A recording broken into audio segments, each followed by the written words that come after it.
Macca's Guides. Hey everyone, Macca here, and welcome to my 100% full game walkthrough for Hellblade 2. Today I'll be taking you through the entire game, making sure to grab all 35 of the collectibles, as well as a few miscellaneous achievements to make sure that you get your 1000 gamer score by the time we're done. Before getting started, feel free to go into the settings and change whatever you need, but in the interest of getting started as quickly as possible, let's go ahead and launch into the game. As you launch into the game, you'll get a 5-minute recap of what happened in Hellblade 1, which I'll let you enjoy. For those curious, you cannot skip cinematics on your first time through the game, but you can skip them on subsequent playthroughs.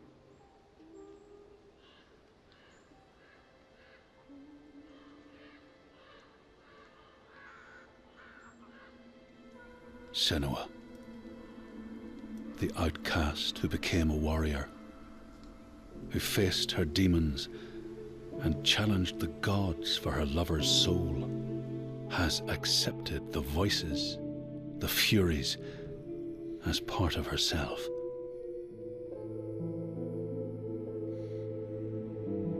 Just like her mother Galena, she was not like other people. She saw and heard the world differently.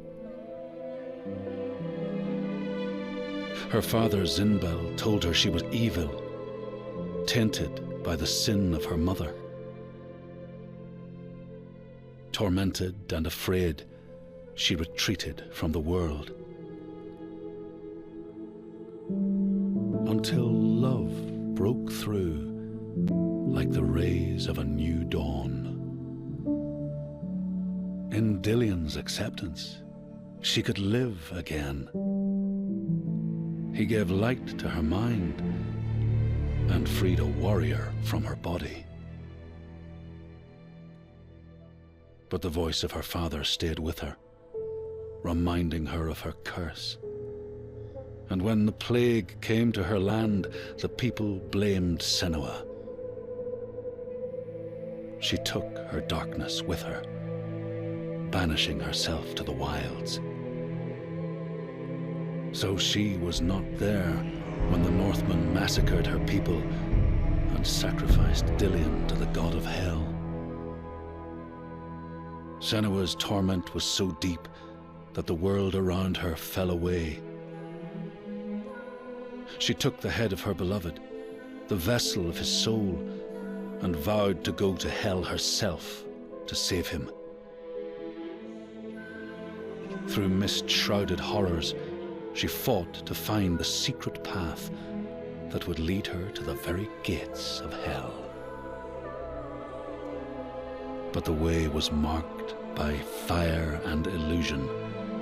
Senua had to fight the gods that guarded these paths and stave off the rot which threatened to consume her mind and end her life. Only conquest could open the gates. Only blood would bring her face to face with Hela, face to face with defeat.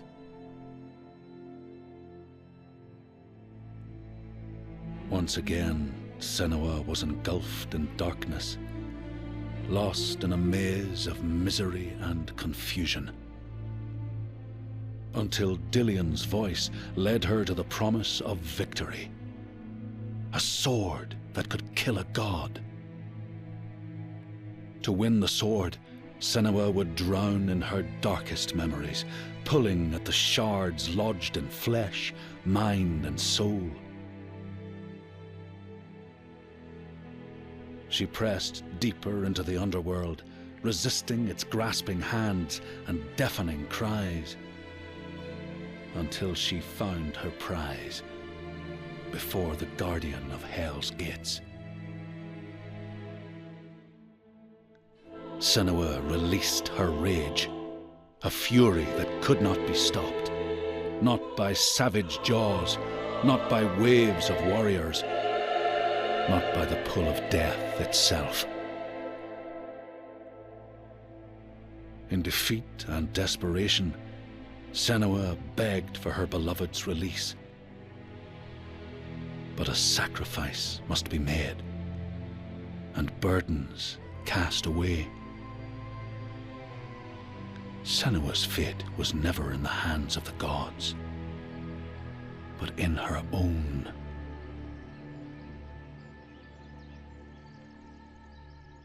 Only she could choose, out of love, to live, to go on,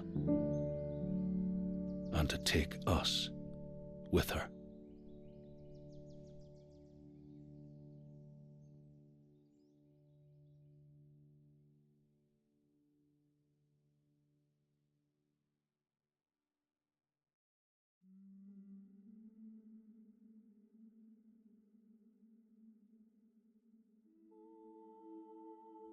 Do I know you? It's been a long time. She made a promise to the one she loved, dead now, but no less. A promise. Not one soul more would suffer as he had. She carries him in her heart. His death, his life, will drive her on. She will forge a purpose from his death, make meaning from the pain. And then the Northmen came again to our land, stripping us of our names, our lives, of everything that makes us who we are, beating and binding, taking us as slaves. These Northmen sail under a blood-red sign. And one among them they call Master.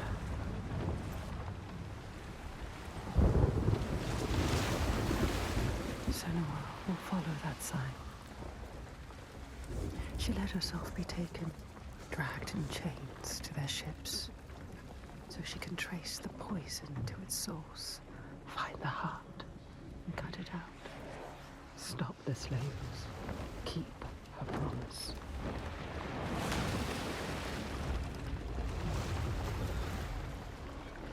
But plans can drift off course.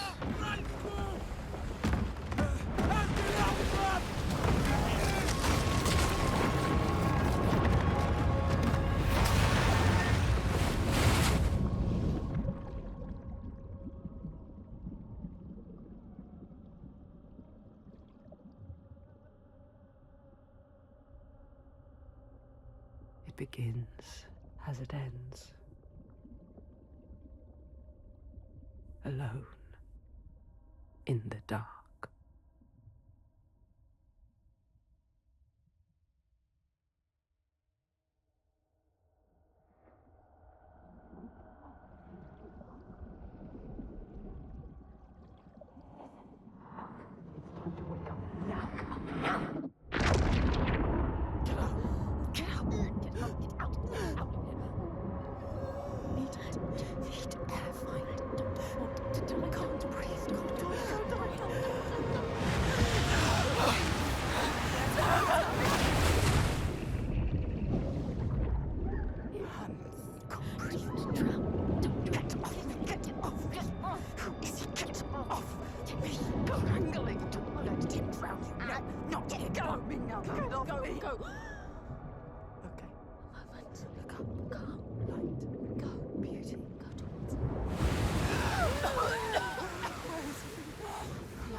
him down. Don't let him die like this.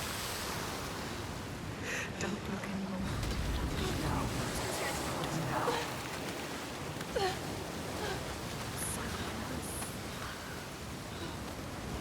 Even when you're pulled by forces dim and vast, fate can stop you cold. A dream has foundered with the ship. She must find a new light to steer by. Find the next sign. So after our 5-minute recap of Hellblade 1 and our 5-minute introduction into Hellblade 2, we are ready to take control of the character. It is a third-person game, so you're going to walk around with the left stick and look around with the right stick.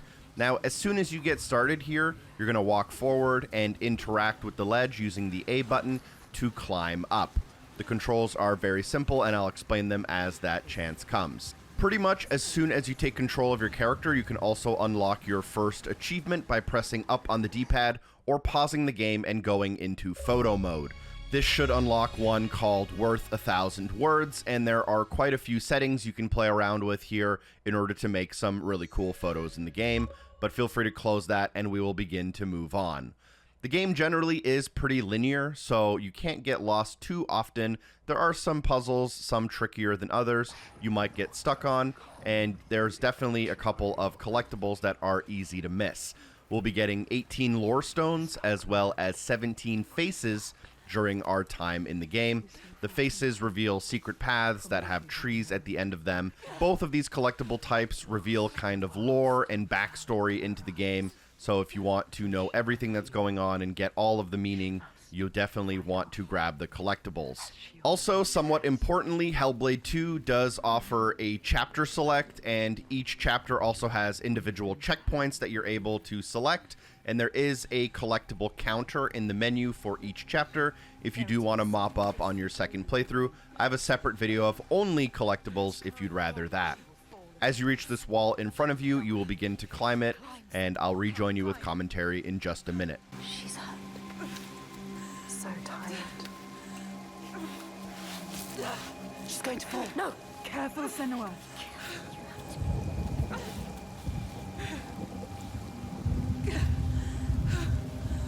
Come on.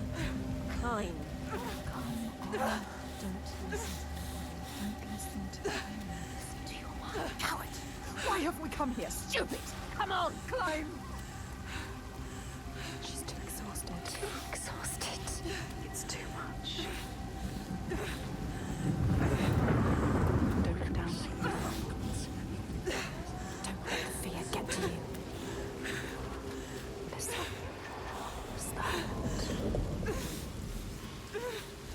She's too scared.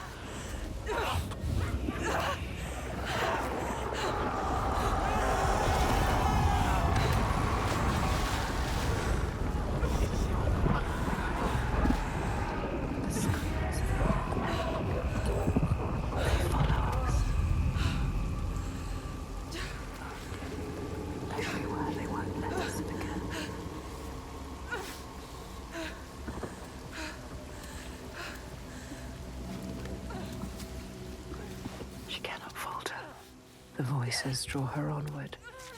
The ones who didn't live. The ones she could not save. She can hear them calling. Lives stolen by the Northmen. She carries them with her. Always.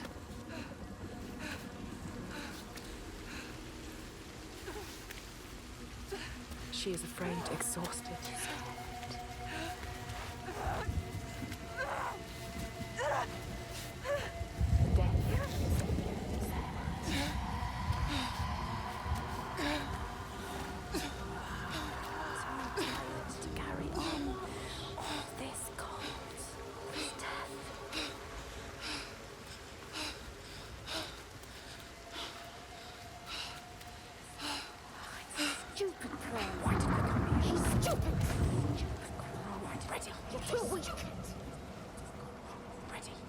You should not have come here, child.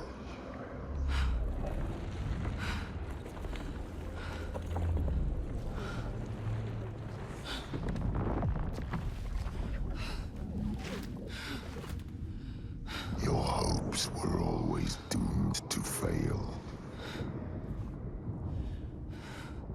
All this way.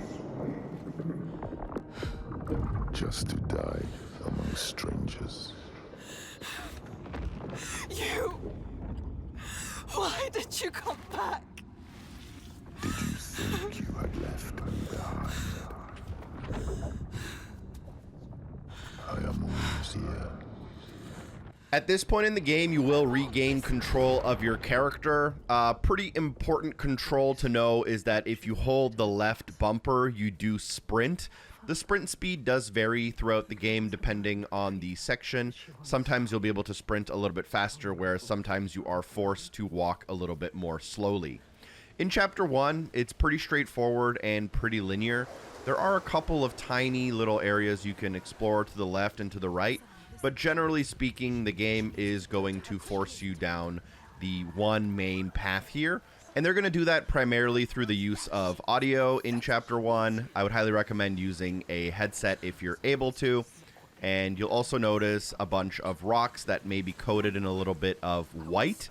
Those are generally objects that you can interact with, like this ledge that you can shimmy across. After you do shimmy across this ledge, we are going to find our first and only collectible of Chapter 1. You're going to come around the corner and you'll notice a flag on a flagpole next to some ruins. And as you approach and go around the corner here and through the ruins, you'll then end up on a path. There will be some unfortunate people on the path here that you'll see on the ground as you walk by. But this first lorestone is incredibly obvious and works almost like a tutorial. It'll be in front of you as you come down the path to your right-hand side. And you'll have to make sure to use the left trigger to focus on it in order to trigger the collectible. Each collectible lorestone does have a unique symbol that will light up on the pillar as you complete it. And each one also has some unique dialogue that goes along with it, which I will let you enjoy. Out of hell you have come, and now find yourself in Midgard, the world of men. Do not think it any less dangerous for that. Your path has taken you far from home, across the boundless sea, and you must go on to the heart of this place, to the heart of man. You have seen how the Northmen journey out to conquer, and this is one of their lands, as icy dark as Niflheim, yet as fiery as Muspel. It has not long been claimed, and they try still to tame it. We don't have to stick around for the entire lorestone, but after it is finished, we can continue on with the level, following the main path for quite a bit of time. We will reach a couple of sections where the path might be a little bit confusing, but there really is only ever one solution to everything in this game. There are no puzzles in Chapter 1. It is a very cinematic and story-driven chapter in general here. So we are going to walk forward and continue following the very obvious story clues, including the shadow figure in front of us.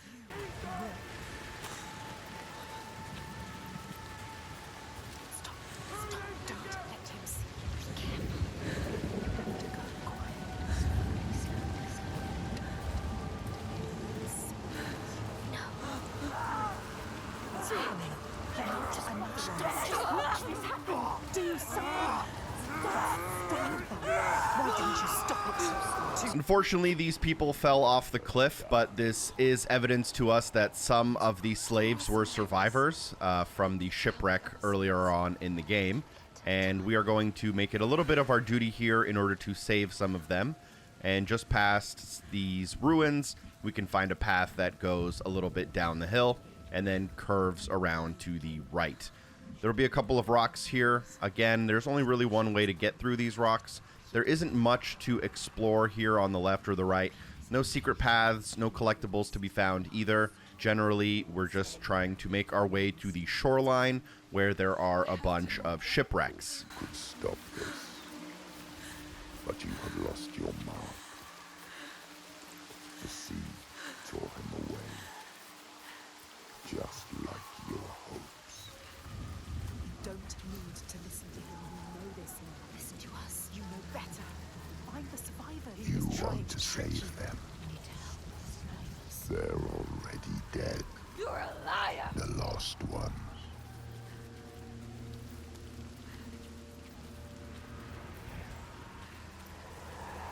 You have to find a way out of here. You are lost too. You must find a way out. How can the lost find anyone? Listen, don't listen.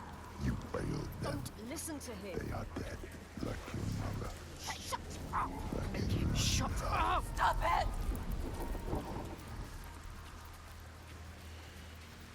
As we approach these rocks in front of us, this is our first puzzle of the game. If you've played Hellblade 1, you will be familiar with this puzzle style.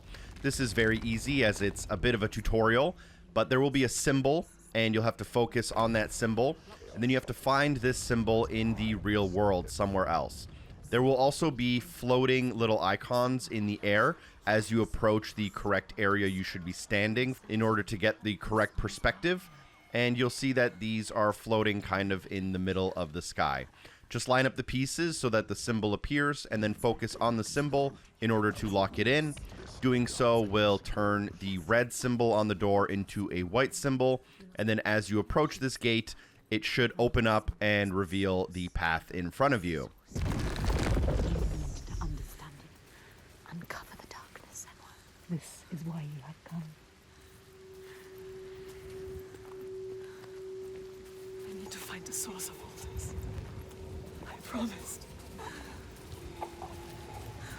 At this point, you will reach the shoreline where there are a bunch of shipwrecks, and there will be a decent amount of story building as you walk and talk to yourself and just continue along the linear path until I rejoin you with commentary in just a moment. Don't listen to the dead, just move onwards. Find the survivor. What have you done? Please help! Stop. Anyone help! Help! There's nothing you can do. Do you see the bodies, Senua? The sea throws them up to show you how you lost. Look at them, Senua. The faces of the ones you failed.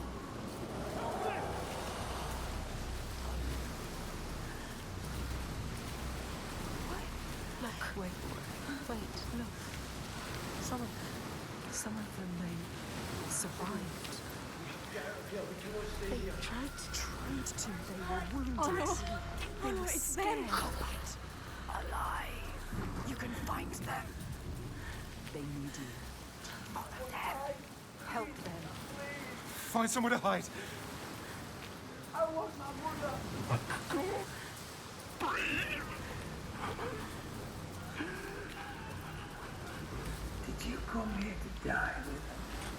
Now, as you come into this area, this will be the kind of first combat section of the game.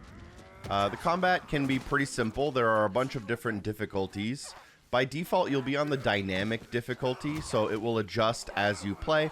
If you're really good, it'll get a little harder, and if you're not doing so great, it'll shift down to easy.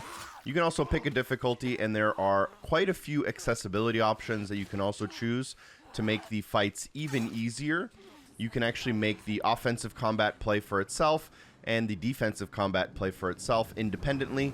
If you put both of those on, the game actually plays itself during the combat sections, so for some people that may be ideal. Either way, the actual combat itself is pretty easy. You can use the X button for a quick melee, the Y button for a heavy melee. You can press A to dodge. You can press RB to block. Hold RB to block. You can press RB to parry. And then you can also use LB to run. So generally, until you start getting in the harder difficulties, you can pretty much just mash X. And then you might want to try to time a parry or a block every now and again, or a little bit of a dodge evade. A lot of the combat sections are very cinematic, and that just means that even if you're kind of perfect, a lot of the times the game is going to kind of make you hit the enemy's going to block it, and then you're going to exchange some dialogue. So there are some sections of the game where even if you're like perfect, you're still going to get into certain situations to progress the story.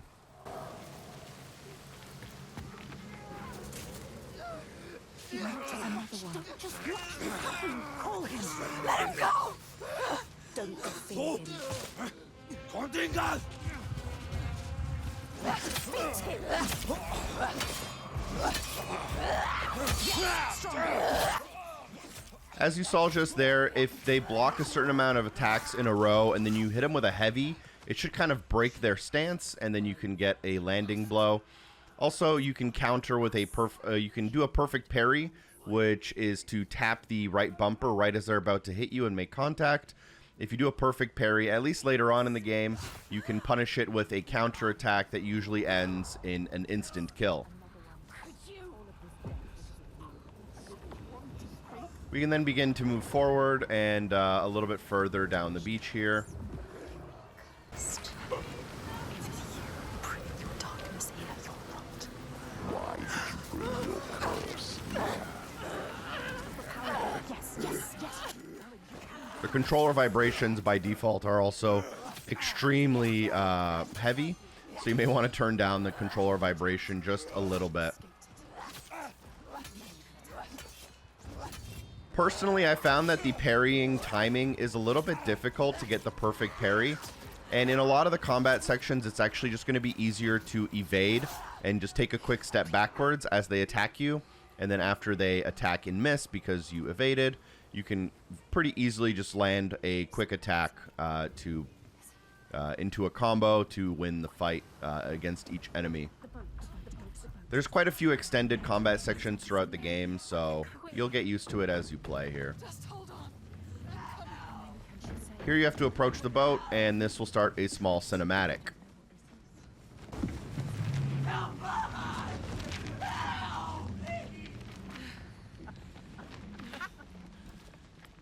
Stupid girl. She was wrong. During the cinematic, you will have to press A to interact with items just to move them to the side so you can continue moving forward. Stupid. Thought she could do it, but everyone is dead. Left it too late. You didn't.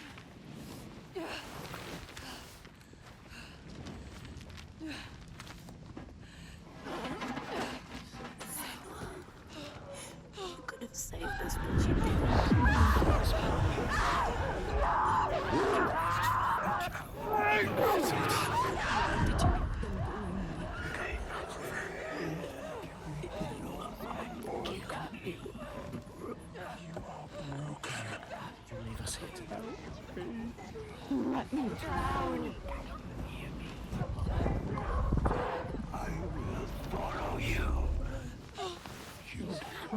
to join me.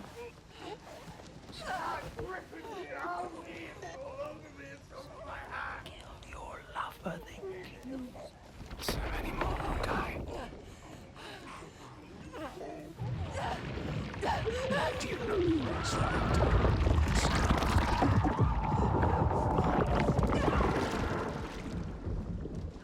You hold your breath until you come. Then you gasp and the water rushes in. The pain in your chest.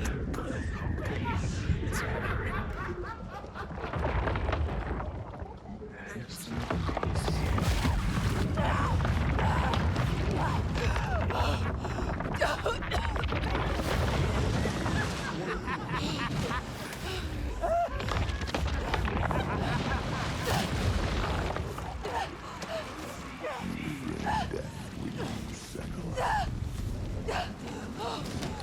The game does a great job at inducing anxiety, which I think is one of the main goals of the game. So if you know, you're easily claustrophobic or uncomfortable, this game may not be for you. But after that little cinematic, you can now walk forward. And not to spoil anything coming up here, but there will be a fight that is just around the corner here.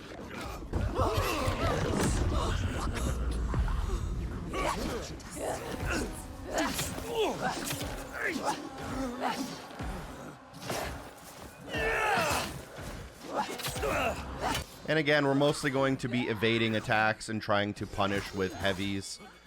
A perfect parry every now and again makes it really easy to get a combo finisher.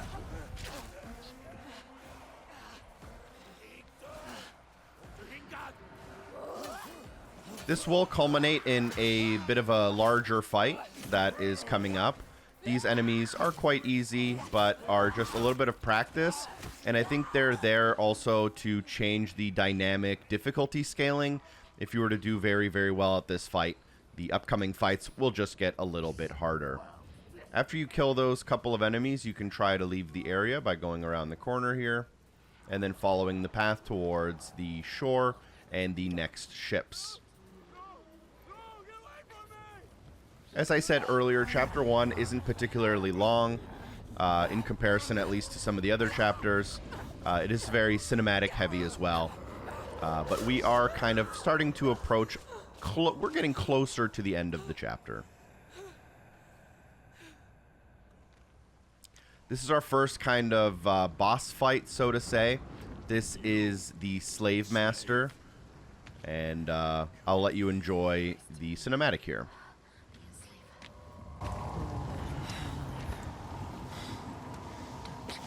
What are you going to do with that sword, girl? He looks ready for you.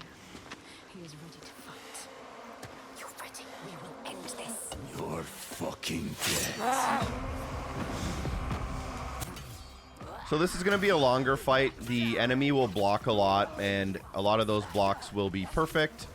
And there will be a couple of stalemates where the story kind of progresses, and you'll be forced to either get knocked to the ground, or there will be, you know, a small tussle between the characters to progress the story. So get prepared for a little bit of a longer fight here. The fight will also culminate in a little bit of a cinematic, which I will let play out without interruption once it happens. I'll rejoin you after that.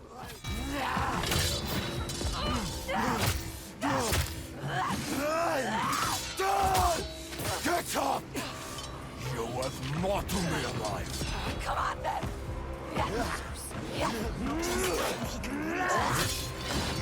Drop the sword!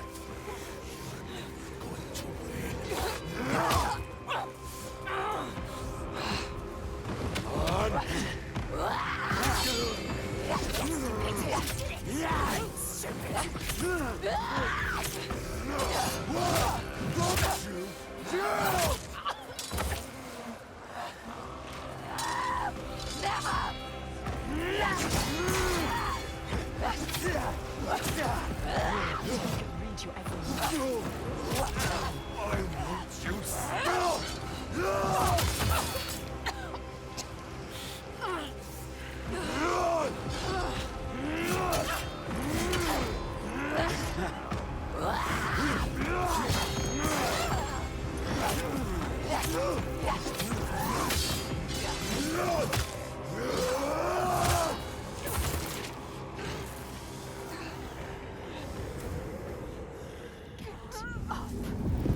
Ready to fight. Grab it.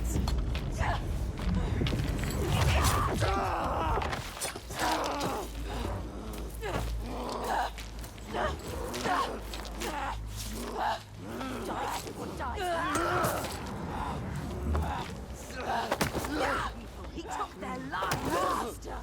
Again. You're waiting for. Wait. Do it now. You can't. You can't kill him. Stop.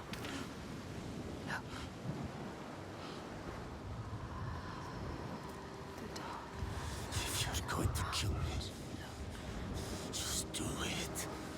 Takes over everyone. But you need him. You need him to show you. He knows everything. He knows this side. No. He knows. He can show you the path. You're gonna take me where I need to go. Yes. Yes. He will take you. He will show you. He has to. He will help you. You have spared him, and now he will take you where you need to go. You can do it. Where you come from. you take the slaves. I can't walk. How do you expect me to take you anywhere? His pain doesn't matter. Make him walk. We'll walk. She has to save them. You have to. There is no other way. It's why we have come. I'm not leaving until I get what I came for. You made a promise. She made a promise. You promised. I made a promise.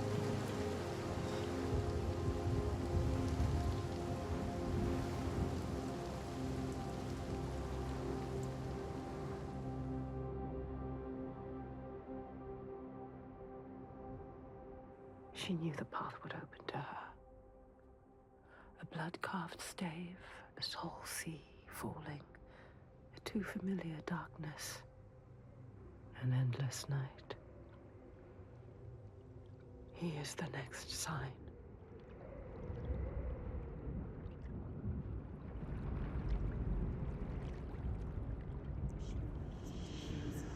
You could see it. Do you remember it? She knows that suffering, That feeling. poisoning her mind with fear, That rot. covers him now. Covers him. Do you see it, Senua? Yes, Do you see the darkness? she feels it. The faces of fear and suffering. You can see it. The sign. What does it mean? That sign. What is it? You need to understand.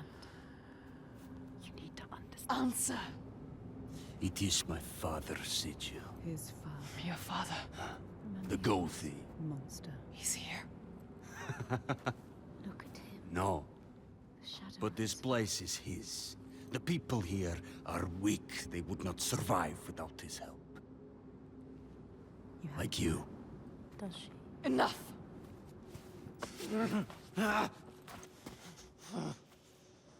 He's wounded. He won't try. The end of this cinematic signifies the end of Chapter 1 and the beginning of Chapter 2. This should also unlock an achievement for you worth 100 gamer score and begin Chapter 2. So now as we begin Chapter 2, it's a little bit of a longer chapter, a little bit more involved, a little bit more combat, more puzzles and everything. But one of the things it's going to have more of are collectibles. There are 6 collectibles. There will be 4 lorestones and 2 of the other type of collectible. You can grab your first lorestone pretty much here as the chapter begins by going to the right-hand side and into the village. And you should notice the lorestone kind of on the outer edge next to the fence. If you were to continue the chapter and kind of look behind you, you may also see it. This is going to be one of the easiest ones in the game. You'll go up to it and interact with it, filling up the column in the second slot. All of them are sequential and will be attained in order. Strange and bloody life he led. And it happened in this land you have come to. Listen to his story, Senua, for it may in some small way illuminate your own.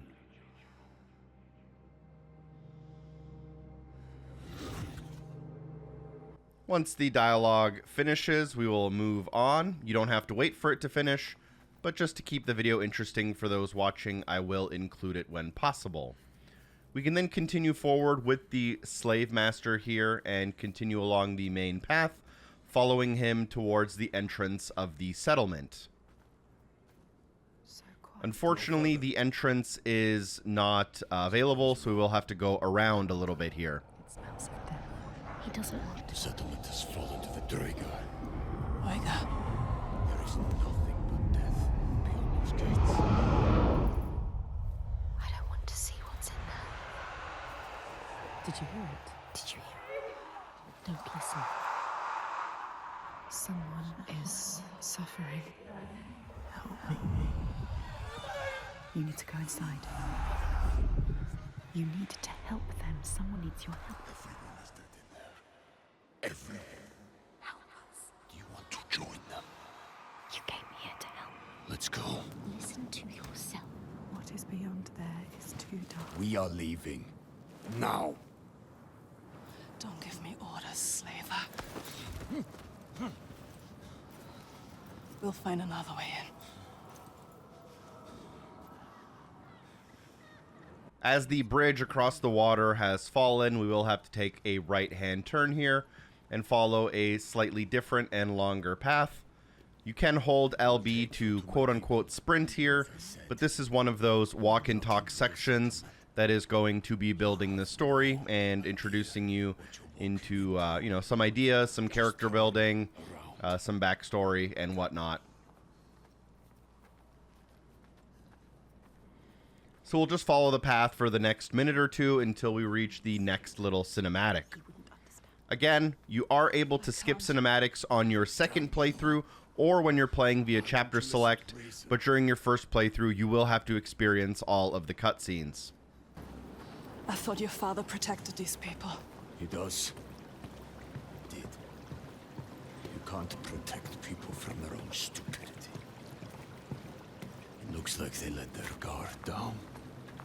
They brought this on themselves. These Troika, what are they? What is this evil he understands that we do not? Tron.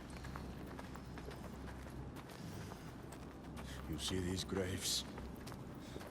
This is how we honor our dead.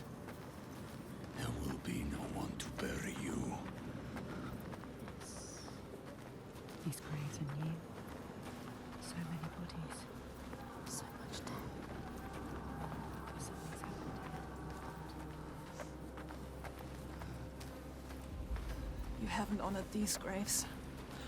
What happened? I told you. Troika. Droiga. Are they? They won't just kill you. Are they from this world or another world? It is far worse. It is what they do after. They will kill you. They will kill us. You still have a chance to save your life if you stop now. You must trust yourself. Listen to your own mind. Is it my life you're trying to save? He is scared. Why? Why is he scared? He knows what they are capable of. Troika, why would you bring him with you? Are you sure you want to chance to He will be afraid too. What if he escapes? What are you going to do, Senua? What are you going to do? Decide.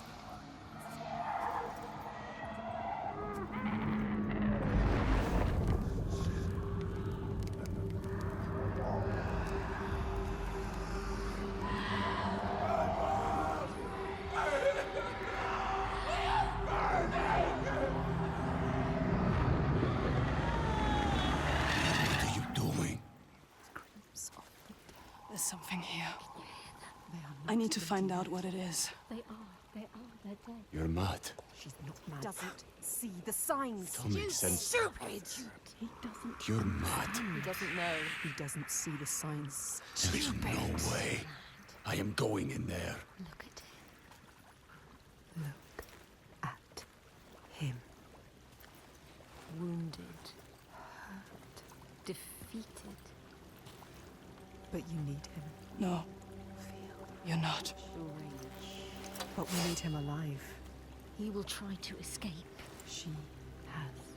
Go on then. Do it. Don't let the rage get the better of you. The rage is coming.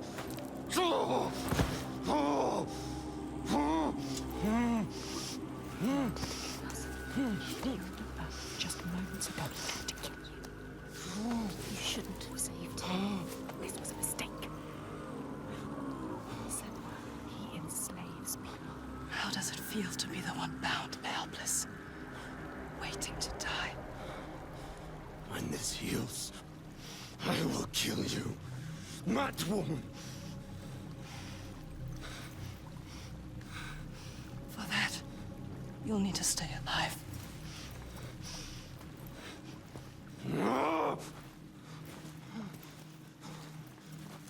So at this point, we've left the slaver behind and we can enter the settlement.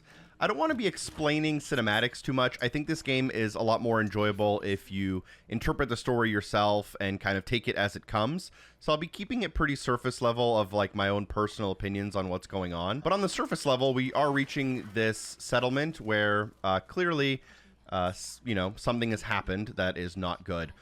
You can explore all of these little houses as well, to the left and to the right, but there's only kind of one main path to go, and that's through this door on the left. There are a few collectibles kind of coming up pretty shortly.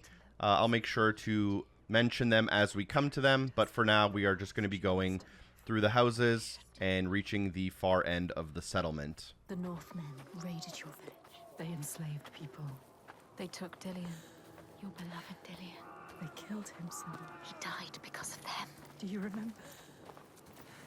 They took him from you, your Dillion. They killed him. At the end of the path, there will be a bridge that leads to the next part of the settlement, and it will have a symbol. We'll need to fill up this symbol in order to open up this bridge, and we've done these kind of puzzles before. There are 3 symbols, and we'll need to grab all of them in order to open it up.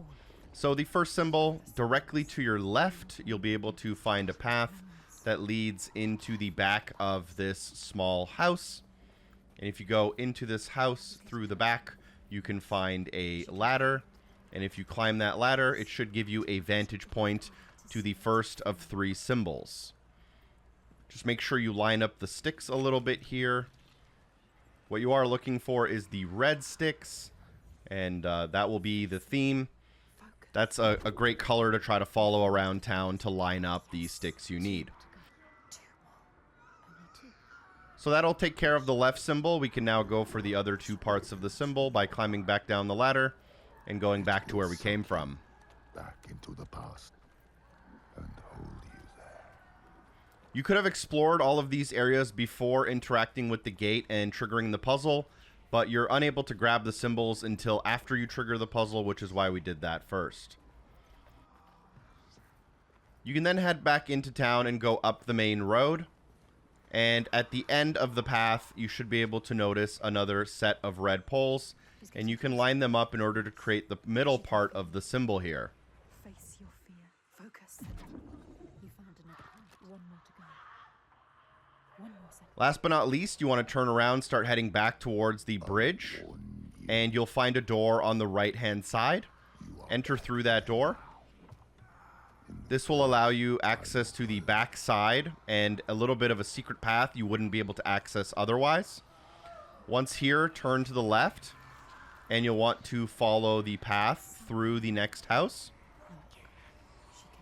As you go through the next house, you should be able to go up the hill to your right-hand side and go up the ramp. This ramp will loop around a little bit to give us a vantage point we previously wouldn't have been able to see. And this vantage point will line up some red sticks to create the third part of the gate symbol. This will also provide us a way to loop back through a shortcut back to the fence itself. Focus. Go through it to the other side. Focus. You know what's coming. With all 3 symbols found, let's loop back to the bridge itself. As I mentioned, you can take that shortcut back down and then go through the house directly in front of you, which leads back to the main path, and then that main path leads directly to the bridge. Once you reach the bridge, it should open it up, and it will begin a little bit of a cinematic and a little bit of a different story segment here.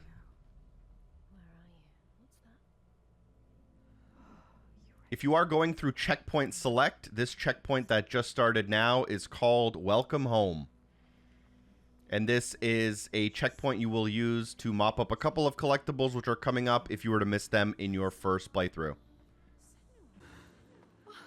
You've come home. It's your mother. Come in. Can you hear us? It's good. She's singing. It wasn't all bad, was it? That voice, remember?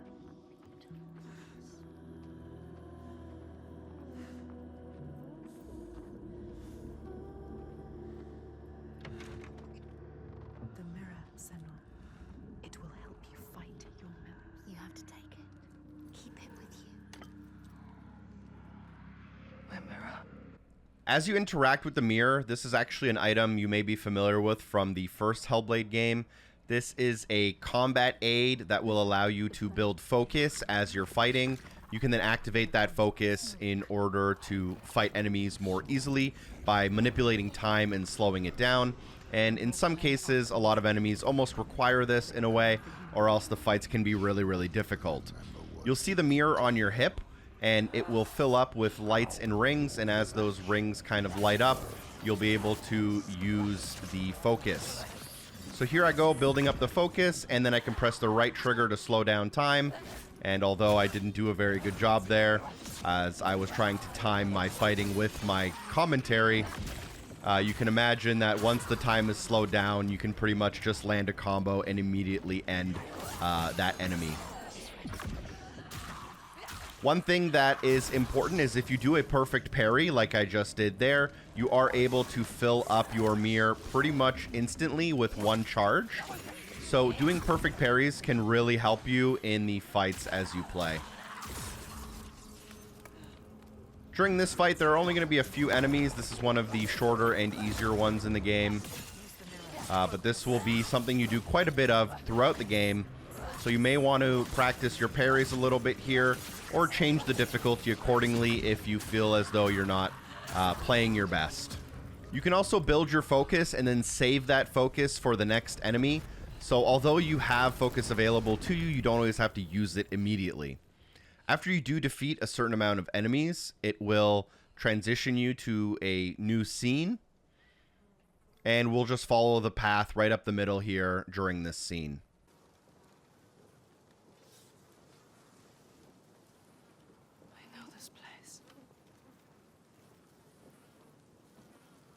She drowns in the past. All that she lost, tearing at her with dead hands and eyes of fire. Her village, just cinders now. The past is never past. Her father, Senua. Did you think you could escape your past, Senua? You tried to run, didn't you? She can't forget. You can never forget. You thought you got away. No. You thought you left it behind in hell. Dillion, you're Dillion. Him, lovely Dillion. But you will never be free of this. His pain, his suffering. However far you go, it will hold you forever in darkness. The only way. Take your darkness with you. It's yours. Be in control of it. You will never leave your past behind. It binds you here. You'll drown in the memory of him. Hellblade. She'll be lost in grief forever. I carry it with me. Learn to hold on to it. It drives me forward. She cannot forget. It's a promise. Not a prison. Keep it close. Don't let the past stop you. Don't let it drag you down. Your destiny awaits. Look up.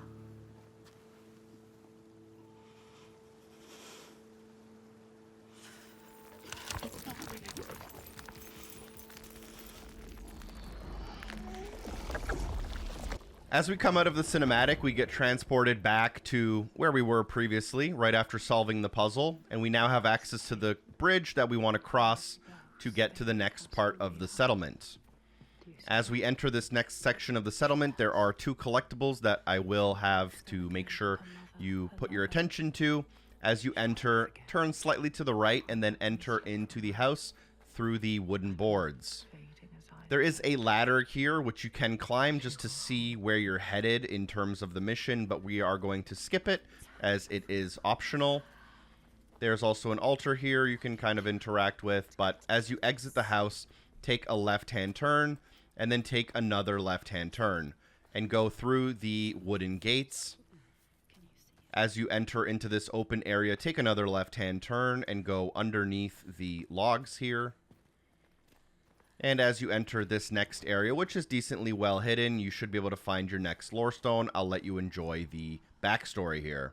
The skalds say that in Grettir's time, a nearby farm was plagued by hauntings. A shepherd called Glamour was killed by some evil force, found dead in the snow, bloated and black.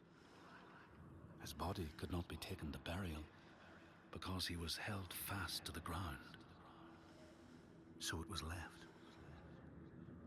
3 days after his death, the body was missing.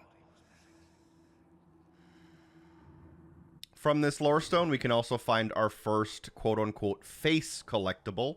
I'll show you how those work. So let's backtrack a little bit. Crouch under the wood we used to get in.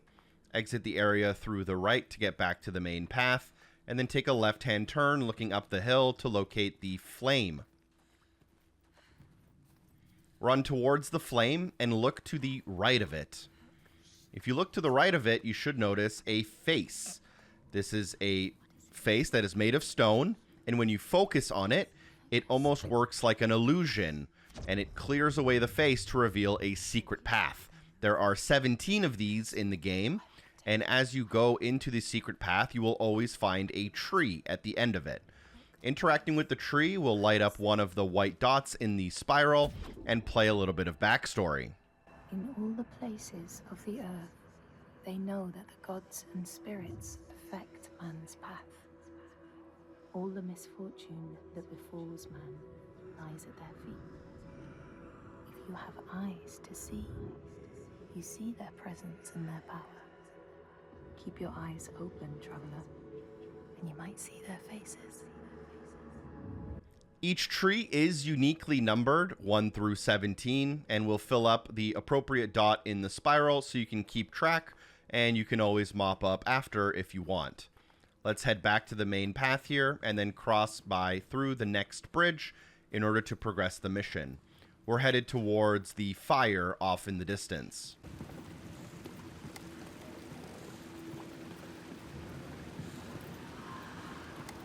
That scream, that voice, something dark, Senua.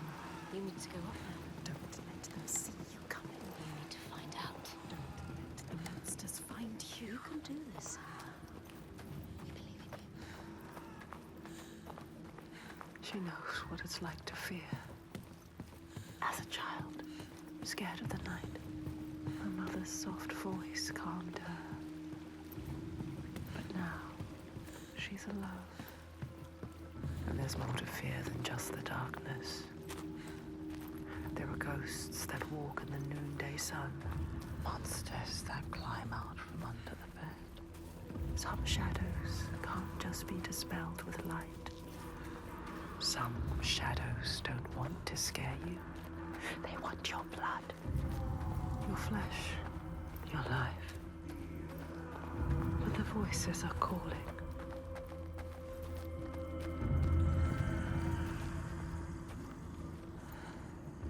They're calling. Something is drawing you. Keep moving towards it. The glow of the light. Go quietly. Il Toiga. What does that mean? What does that mean? It's terrifying. So beautiful. You can't sense the evil here. Listen.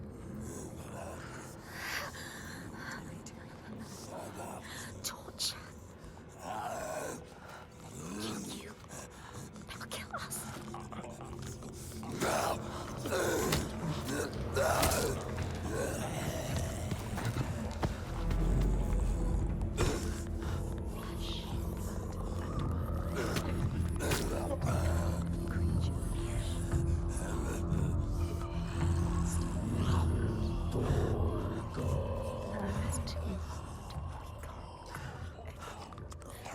You could still turn back. She can barely move, she can barely walk. So, what can you see?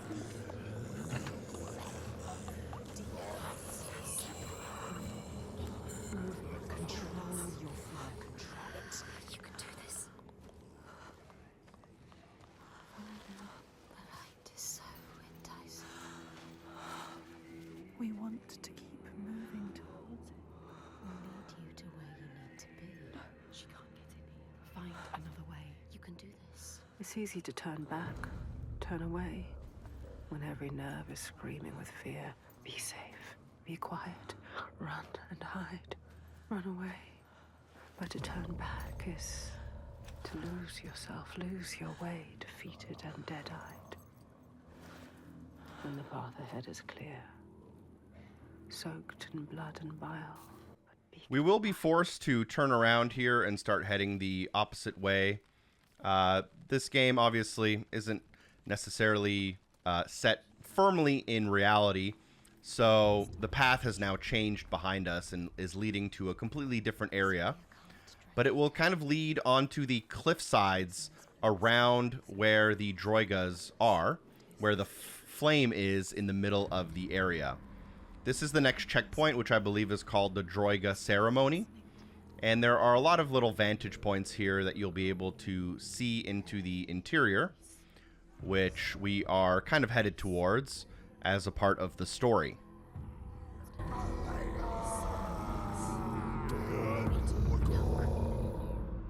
I journeyed to these darkest lands to heal those overcome by fear and hate. However dark it seemed, I always found a ray of light. In this wretched land, by far the darkest of them all, it seemed the shadow would never lift. But I knew I would find my light. Who is he? He knows her. He feels us. Reaching out to us in the dark. You have to help him, Senua.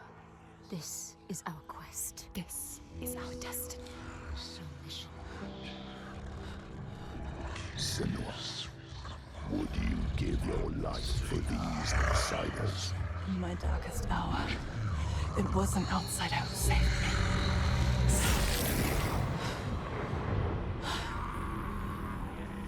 This man, his kin killed yours. You should want his blood, not to give him aid. We're going to continue along the path here now that the story has progressed a little bit, and we will get to a cliff's edge that we will need to shimmy across. Just after we get across, there will be a lorestone collectible, the third out of 4 available in Chapter 2. So as we shimmy across, you'll notice part of the ceremony and ritual going on in the center of the area. Look what they do to those who fight. And as you get across, let's head down the path a little bit, and we'll keep our eye out for a little side area with the lorestone. Head down the hill towards the ledge and drop down the ledge here.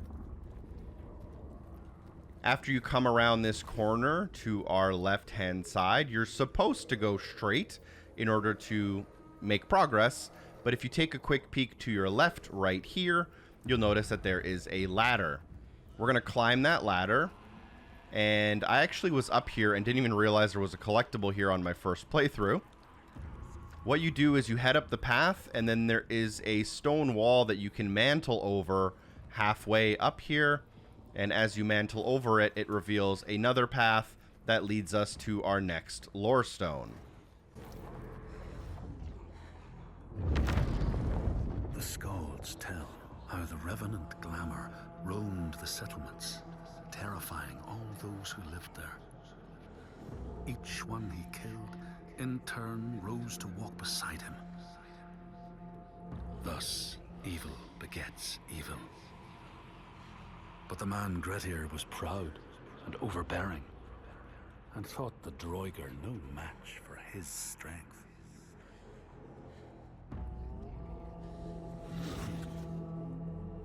We can then head back to the main path, and we'll follow the kind of linear section until we get to the next chapter or checkpoint. Shimmying through the rocks ahead of us, by the way, does lock you out from returning, so you'd have to restart the whole checkpoint if you go through here and miss the lorestone.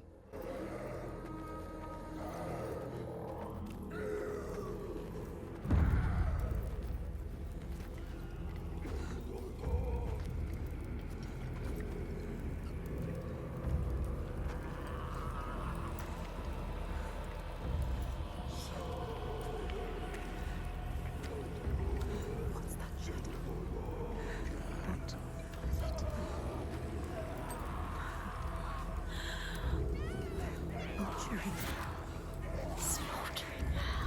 I thought it couldn't get any worse. How could you make them stop? What are they? It's too much. What are they? It's just too much. They're not human. They can't be. They're monsters. The rite of blood and fire. You will never understand this power. Something is coming. I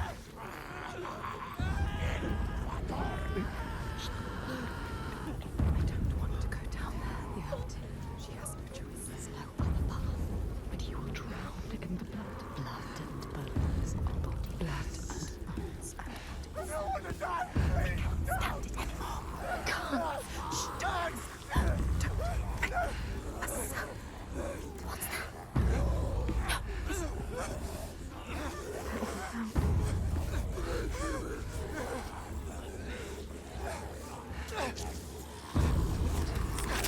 Screaming, screaming.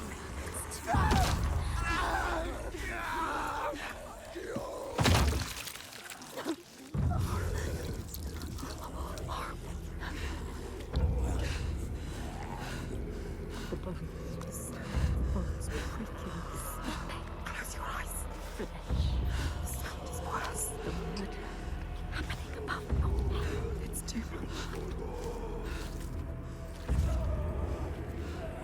I can't move. She can't move. Keep moving. Just keep. Don't stop.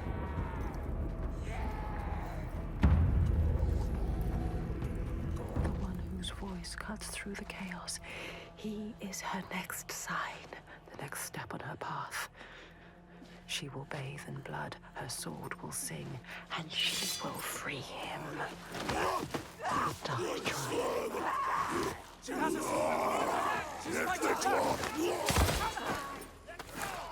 After this cinematic, a quite lengthy battle section will begin.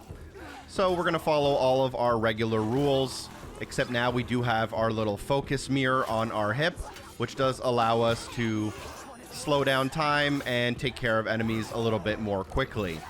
Evade when you can, perfect parry when possible, and generally I like to use quick attacks over heavy attacks. You can block and evade when you need to.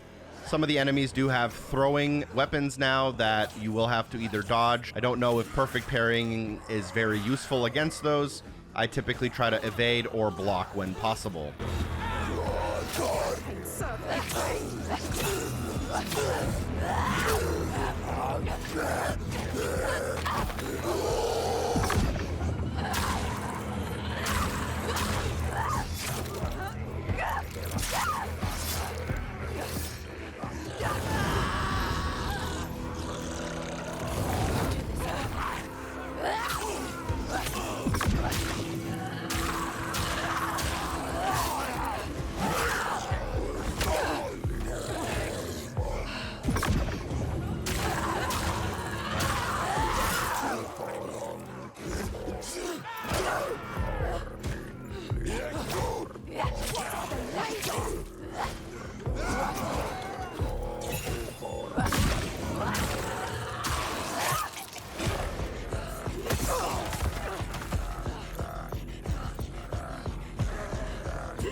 You came here to free him, now do it! Cut me loose.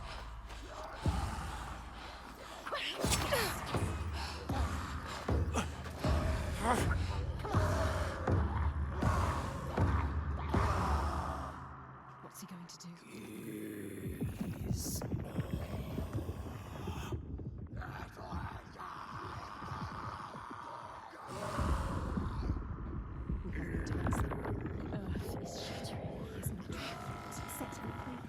What is your name?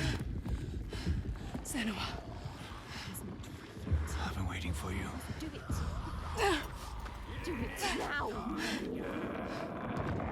It's here. Help me. His voice terrifies.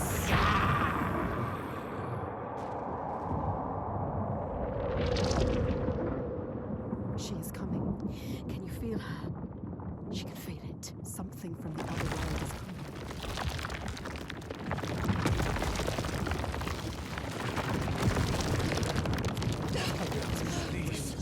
It's here. Help now! Do it! Get out! Run! Run! Find out.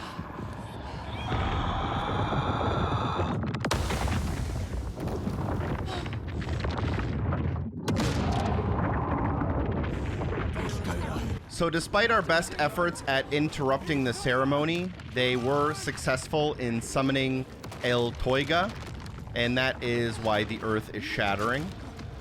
But luckily, we were able to untie the stranger and follow him up to safety. At this point, we will progress to the next checkpoint of Chapter 2 called Meeting the Stranger. And as this cutscene ends, there will be an achievement that unlocks for story progression, although there are still a few minutes left in the chapter. To hide from the light now. Because he will hunt us. Find our trail as soon as he can. You're not safe now. Let's go.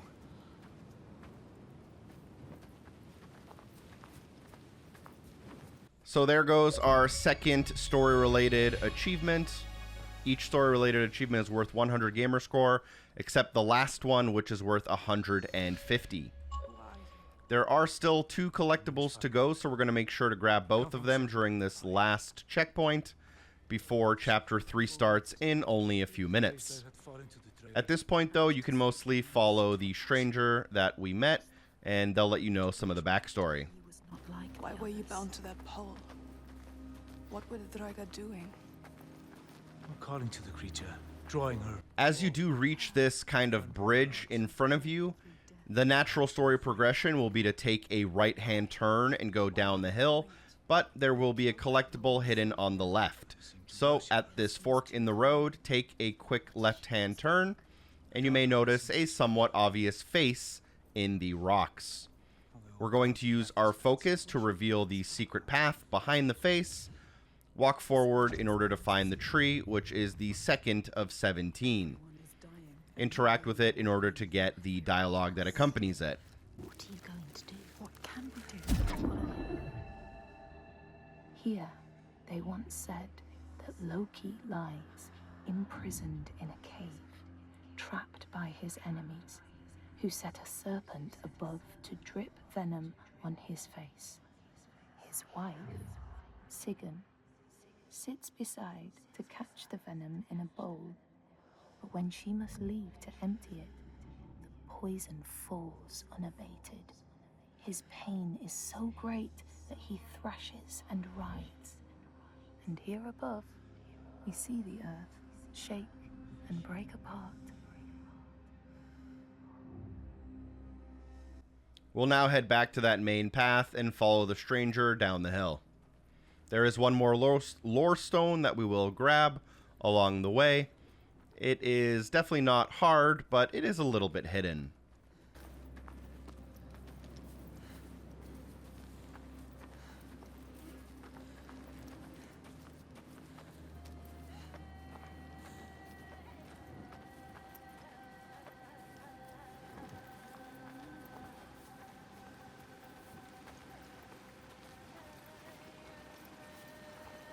I need to return home to my people. Come with him. He can help you. If you come with me, I will offer you what help I can. But I have to warn you, the creature stalks my village. We can offer you refuge for a time, but not safety. You've seen her before. They have no... As you come to this section of the path, there will be another fork in the road. You are supposed to go right to make progress, but we are going to go to the left. This one actually isn't that obvious of a side path, but if we follow it kind of around the rocks, down the hill, and to the end, there will be our final collectible of Chapter 2 and our 5th lorestone of the game.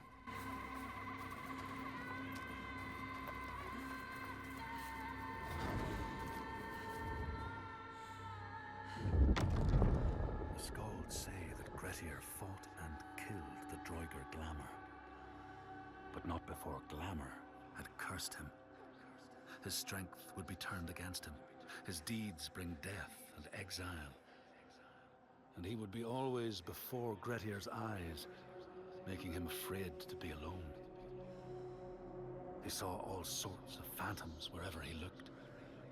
And thus, people who see things that aren't there are said to have Glamour's eyes.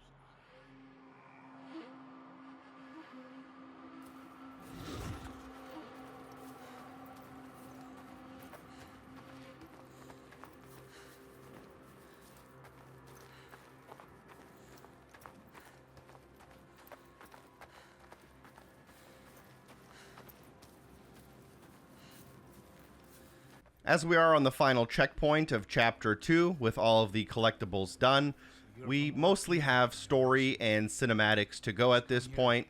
So we're going to be following the stranger, and I will rejoin you here as Chapter 2 concludes. The master. Maybe he escaped. We don't know his name. We do now. I didn't ask his name. Þorkistur of Borgarvirki. There. We need to go there. He knows. He knows. You know it? Can you tell me how to get there? She can't forget. You can never forget. That memory lurks. If you face it, the past will free you. Yes, but why would you want to go there? I'll kill you. Or worse. You need to go there, Senua. Don't doubt. Don't be a coward. He can help you. He will show you the way. You don't need that monster.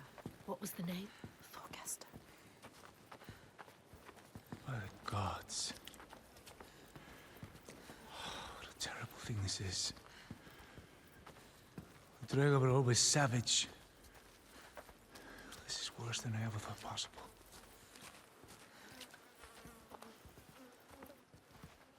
Look, that monster, Thorgester, is still there. Still alive. What are you going to do, Senua? You know what to do.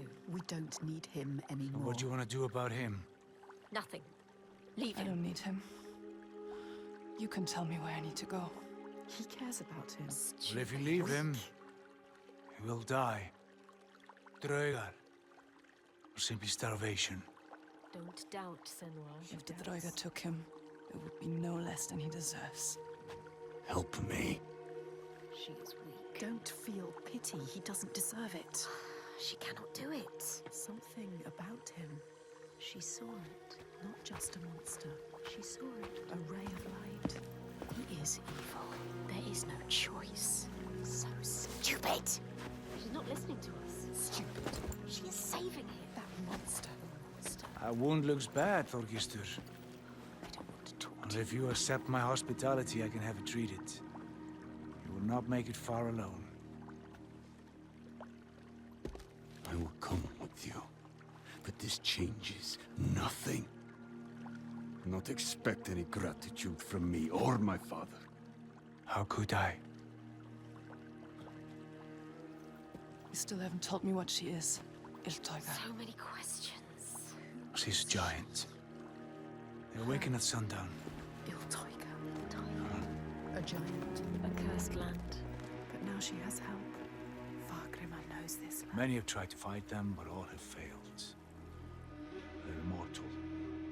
Maybe the gods can kill them, but there are no gods in these lands. The giants, they hide by day and hunt at night.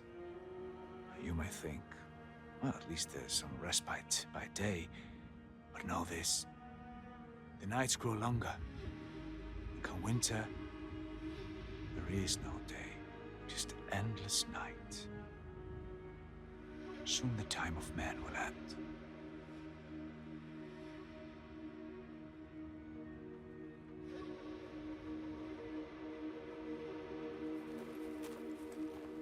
This place. We now begin chapter 3, which is one of the longer chapters in the game. A bunch of collectibles and a lot of different scenes to go, but let's just get started by walking forward. Escape from the madness and misery across the sea. At the beginning here, we'll go down the hill with our new friends, Thorgestir and the Stranger, and we'll be learning a little bit about the backstory. As soon as we get down to the bottom of this hill, there will be 3 collectibles for us to grab, although most of them are at the end of the chapter itself. One thing also about this game is that the achievements and gamerscore are pretty slow here at the beginning, but we do get over 400 gamerscore in like the last hour, so it is very back heavy as opposed to some other games. There are 3 collectibles though as soon as we enter this first area, so let's go ahead and start grabbing them. At the bottom of the hill, take a left-hand turn. You should eventually be free from the conversation and allowed to sprint. As you turn to the left, you'll notice this house, which is now a bunch of ruins, and you can inspect it to kind of just learn some more backstory about Iltoiga. But behind these ruins, follow to the end of the area, and on the far edge, you should notice a face. If you focus in on it, it will reveal a secret path, and this should be your 3rd tree. I'll let you enjoy the backstory that comes with it right now. Across the sea, they know that the earth is carried in the arms of a giant.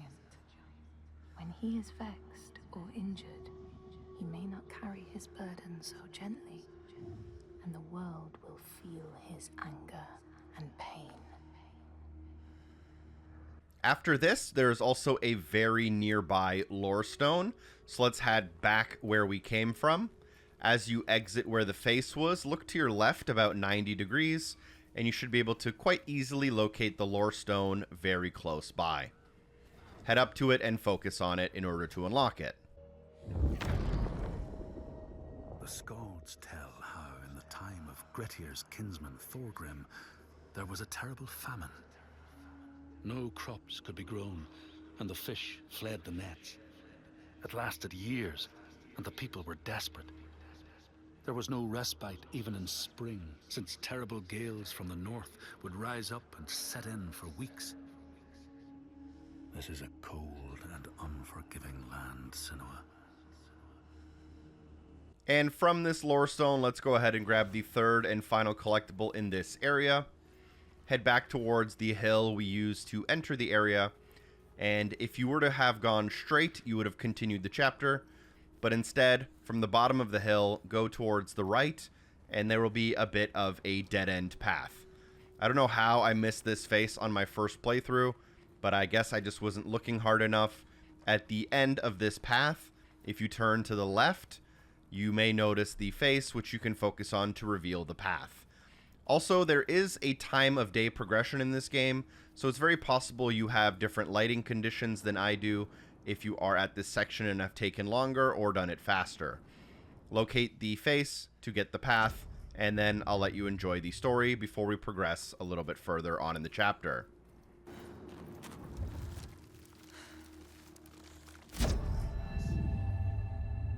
In a land far away, they say the winds are trapped inside the earth. They try always to make their escape, and they buffet and beat on the walls of their prison, causing the earth to quiver. And when they break through, they make their escape. They explode out in fury. At this point, you're ready to rejoin the main path with the 2 characters you're on a journey with here, and just follow them for a small walk and talk section. If you feel as though this walkthrough has been helpful, don't forget to drop a like, it really does help the video out, and consider sharing the video with a friend.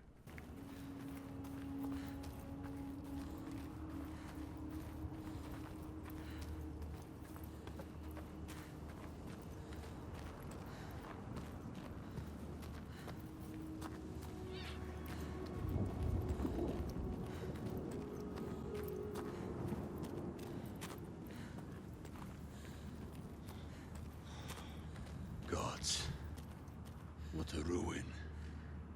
Where is everyone? On the rocks. High. Safe. Rito, I can't reach them. You should have joined us when we offered you the chance. There is no honor in the path you've chosen. Say that again, old man, and I'll gut you like a fish. Thorgestur, have a look around you. Have a thought as to who your real enemy is. What does he mean? Who is the real enemy? The giants are the real enemy. No honor. He said there was no honor in the enslaver's path. Which path did he choose? This place has secrets. She needs to find out.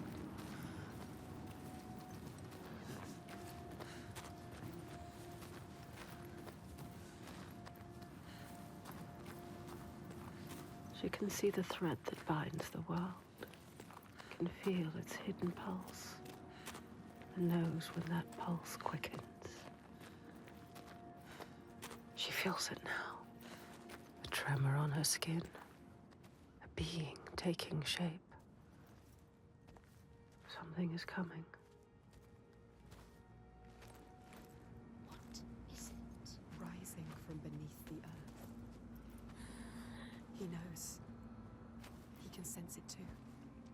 Can you feel it? Can she? She can feel it. She brings the rage. Did you feel that? She's coming back. It's coming. Wait. Iltoiga. Iltoiga. She destroyed and she will destroy again. He knows.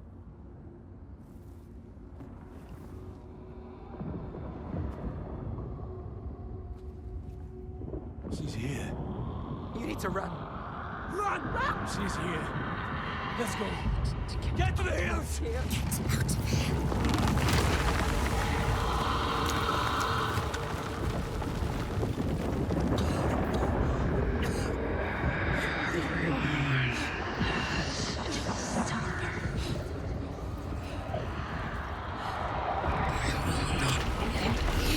As this cinematic concludes, you will take control of Senua, and you will need to hold the sprint button and run away from the danger. You will come to some obstacles you'll have to mantle over or crouch under. It is possible to actually fail this section, so you do have to at least pay somewhat attention here to make sure you don't make any mistakes. But if you do fail, nothing really happens. You get to kind of restart from where you made your mistake, and just keep sprinting until you reach the end here. Hunting us!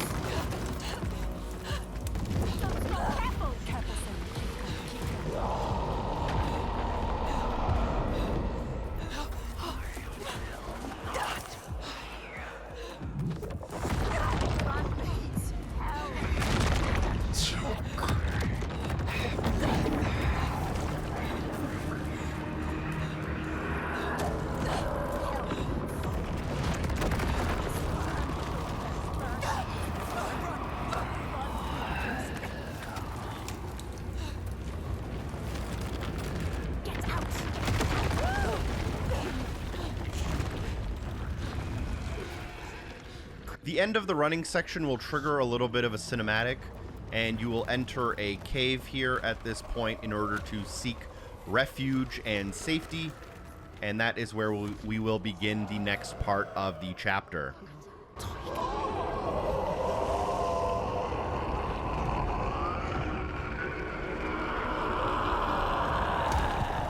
Fear. Can you feel it? She is reaching for something. She wants him. Quick, save him. Quick! She was brave. She's stupid.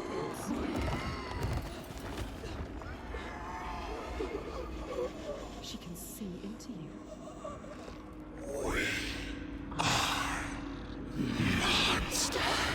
She wants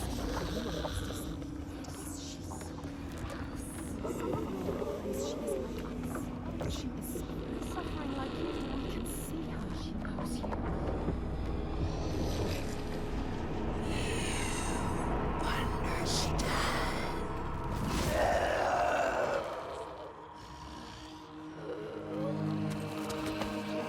He is helping us. No! You saved him, remember? Stop thinking. Hide! She will not spare you again. Go! She's coming back.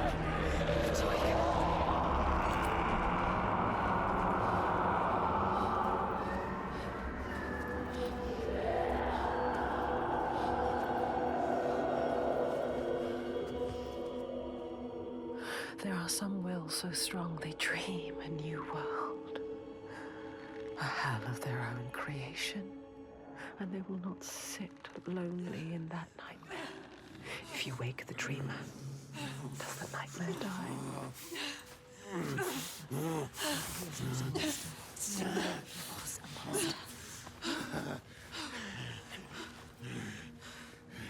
You're not safe yet. Where are we? Make him explain. What is happening? No tiger. Who is she? So when the volcano erupted, it tore open the wall between this world and Now this world Jotunheim. suffers too. The giants came flooding from the east, killing and eating whomever they could lay their hands on. Now some of us, we hide. You have to fight, not hide. Make defenses, struggle on. And some of us use others to stem the tides. Others? What do you mean? Shall I tell her, Thorgestur? Tell me. Shall I tell her what your father's been doing? What else is there to do, Fagrimur? We found a way to keep our people He safe. is part of it too. He Your believes. people are dying. There is no other way. Tell us. What are they doing? The god of Borgarvirki is using slaves. Slaves from your lands. Sacrifices. Sacrifice. He's offering them to the giants so that his people will be left He alone. takes innocent people. Evil. This stops now. He is a monster. You can't stand alone against us. You have no chance. He does not see, but he can see. His darkness is evil. We can show him. He's a monster. There is another way. There is always another way. Taiga has you marked now. If you try to leave the Red Hills, he will hunt and kill you. No. Then I will kill her first. She can't be killed. It's impossible. I have killed a god, Fagrimur. Nothing is impossible. No, there is no He way. is right. We cannot kill the giant. The gods cannot be killed. You can't. You deserve this. Why did you come here, Senua? To stop the slavers, You thought you were helping them. and now you are stranded. Stay. You can't stop them. You can't kill the giant. You can't stop them. I will. I will kill the giant. As this section commences, we're in a bit of a dream world, and there is a very simple mechanic. You'll figure it out quite quickly, but you'll be able to find some light, and you'll see this red shadow figure. The first time you see them, you'll walk up to them and continue forward, and there will be a couple of paths here, but there's really only one way to follow. You will find these kind of glass shards that are floating in space, and you cannot walk past them. You will need a torch. So there is a small path here to the right hand side where you can squeeze through some rocks, go under a log and through some water, and this should take you towards a torch. You can then pick up that torch and drop down using a ledge back to the glass shard wall, and with the torch in hand you'll be able to walk through these kind of barriers. So that's the kind of building block of this mechanic, is that we will need to use our torch to get through and escape each area individually. So you'll drop down here from the ledge, locate that glass wall to your right, and you'll now be able to walk through it. In the next areas, there will be more than one of these walls, and only one of them is the correct way to go. So it can be, a little tricky just to figure out exactly what the game wants from you, but hopefully it isn't too bad. As you enter this next area, you'll notice that there's a glass wall directly on your left, but there's a red light at the top of the hill. We do not want to go towards the red light. So this first path on the left is not the correct path. If you spend too much time in that path, you will be taken and you will have to kind of restart the checkpoint, but it's not a big deal. So as it's not this first path on the left, it may be one of these next paths. Continue forward and look to the right, As the glass breaks, you'll notice the red light. That's not the path either. You want to go straight up the middle. I don't know if it changes from playthrough through playthrough. I don't believe it does. It'll always be the same path. So at that first fork in the road, it's right up the middle. As you jump down into the next area, it's shaped like an arena, which means it's probably an arena. That is a little bit of a thing that reoccurs in Hellblade 2. You'll reach these big open areas where fights will almost always start, and you'll want to take care of the enemies in whatever way you can as quickly as possible to get back to the gameplay. You can't even save yourself.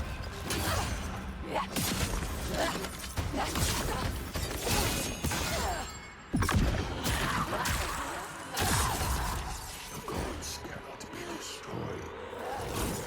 The path is to seek their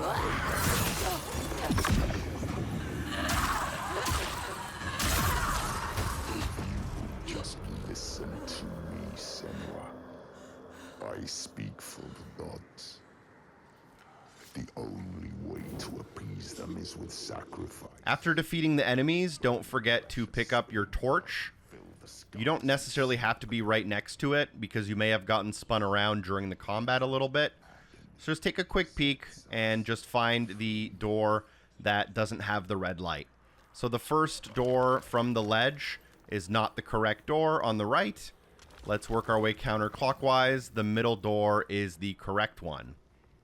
And then you'll walk through the forest and up the hill.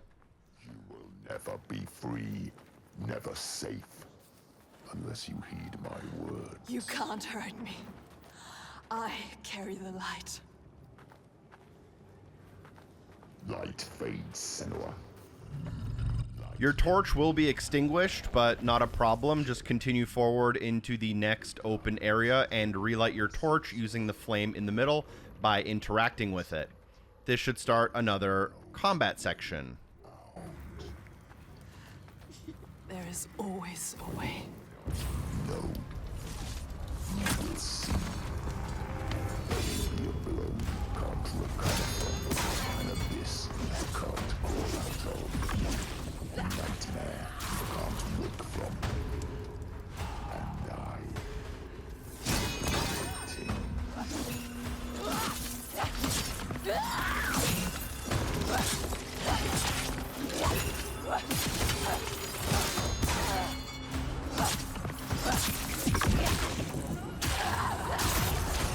The gods must be placated. Blood and fire will appease the gods.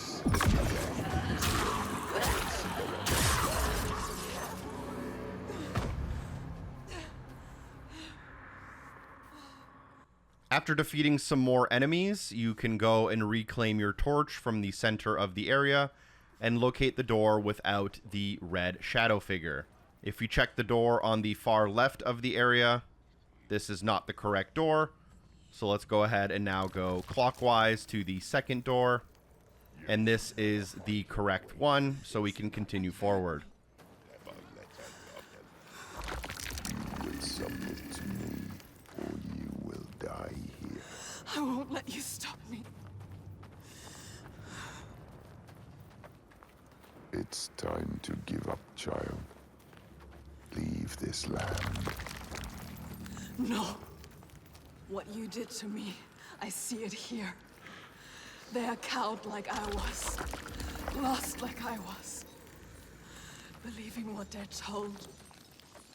At the very end of the path, you want to interact with the object there in the middle to light it on fire using your torch. And, you know, there will be a cinematic here, and I'll rejoin you afterwards. We must cleanse our sins with sacrifice. It is the way of the gods. Your mother sinned and was sacrificed, and the people prospered until you came back, bringing sin with you. The gods cannot be killed. All we can do is placate them. Slake their thirst with blood and fire.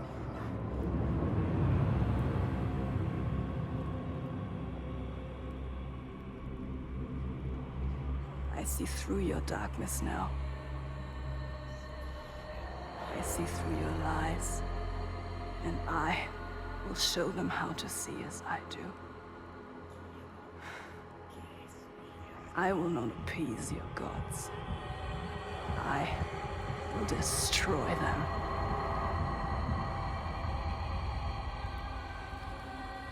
Lies, son. Your father's lies. Remember, he tried to hold you down in the darkness. Darkness. Told you there was no way out. But the gods ruled you. But you fought back. You were strong. Maybe you can fight back now. She can fight back. She can. Maybe there is a way to pull through. There is always a way to pull through the darkness. Darkness. To kill the giant. She will find a way. She is strong. You are powerful. She is stronger than this. You can kill their gods. She knows the truth. She sees it now. Tell him. You are wrong, Fagrimer. The giants, they can be killed. There is a way. I'm not sure I believe that. But I think if anyone can find a way, it's you. He knows we are special. Before, when I rescued you, He you understands said you were waiting for me, He felt us coming. but I'd never met you. How can he see inside Well, I you? knew someone would come.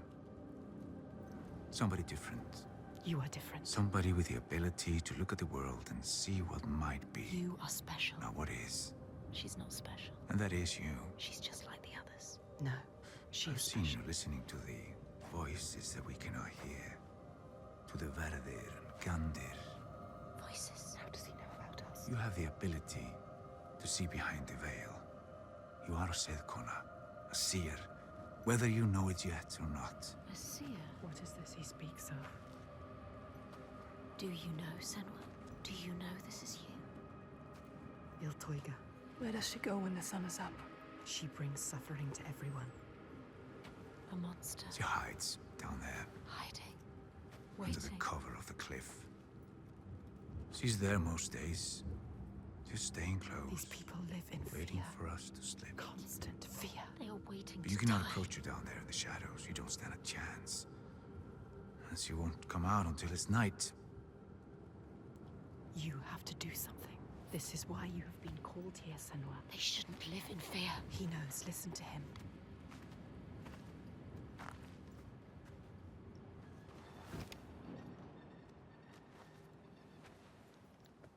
Have you heard of the Hidden Folk? Hidden folk. The hidden folk. Yeah, Have you heard of them? a secret people, powerful, aloof. Once they were gods or something like, but now they hide themselves in the earth. Even the giants steer clear. The giants fear them. If the giants fear them, they must hold the key to their They defeat. hold the secret. Will they help us? Well, they have no love for man. And whatever ties we have are weaved from heartbreak and despair. Although I did consume their bitter bread, He has found them. just once. So it is And not they did grant impossible. me what I sought. If he can find them, you can find But them. they will. They will test you. We have been They tested might even before. try to kill you. But if you win their favor, We might die. they might give you what you seek. Where can I find them? They will give us what we seek. There's a rock, close to here, where they are said to live.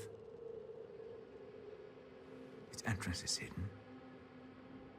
You might find it. She will find it. They want you to, you will. I will find it. We might die down there. No, We could die trying to find them. they will give us what we seek. They are dangerous. But they will help us. We will make them. Make them. As the cinematic comes to an end, you'll regain control of Senua. I believe this part of the chapter is called On the Hill, and it's where we'll spend the majority of our time, as well as where we'll grab the majority of collectibles. The first one is a lorestone that you can actually see directly to your right, and to get it, you'll have to do a little bit of backtracking. So turn around and go directly behind you from where you started, and you'll go past a couple of these huts, past the hole in the ground that you used to get up here, and then around some of the rocks here. This will let you get to an area that you can only reach from this side, where you'll be able to interact with the lorestone. We'll also be coming up on some new gameplay mechanics we haven't done yet, and I'll make sure to explain those once we're there. But for now, make sure you grab the lorestone, and then you can drop down the ledge to join back up where we started. In the time of famine, at the place known as Rifsker, Thorgrim found a huge finback whale, beached and dead. His neighbour, Thorfinn, had already found it and was in the process of flensing it. But Thorgrim claimed it as his own. Thorfinn said he would not give it up without a fight. If that's what you want, Thorgrim said, let it be so. And he launched a blow at Thorfinn, cutting off his head in one strike.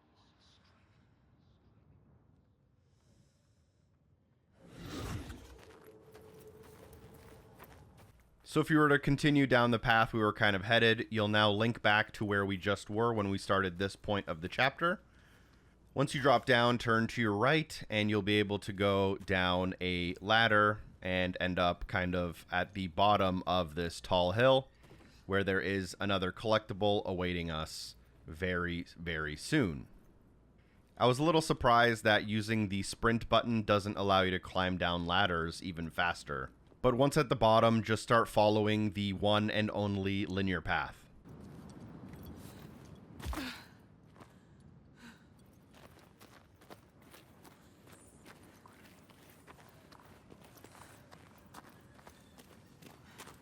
She has been chosen.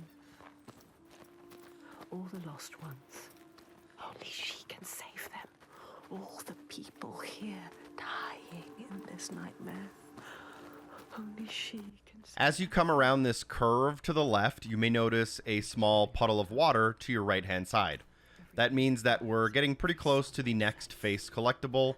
Just head down this path, and it should pretty much be directly in front of you at the very end of the path. As always with the faces, you do have to scan it for it to count, and you might as well just interact with the tree in order to make sure you get the backstory and fill up the spiral so that you can know which ones you do and don't have.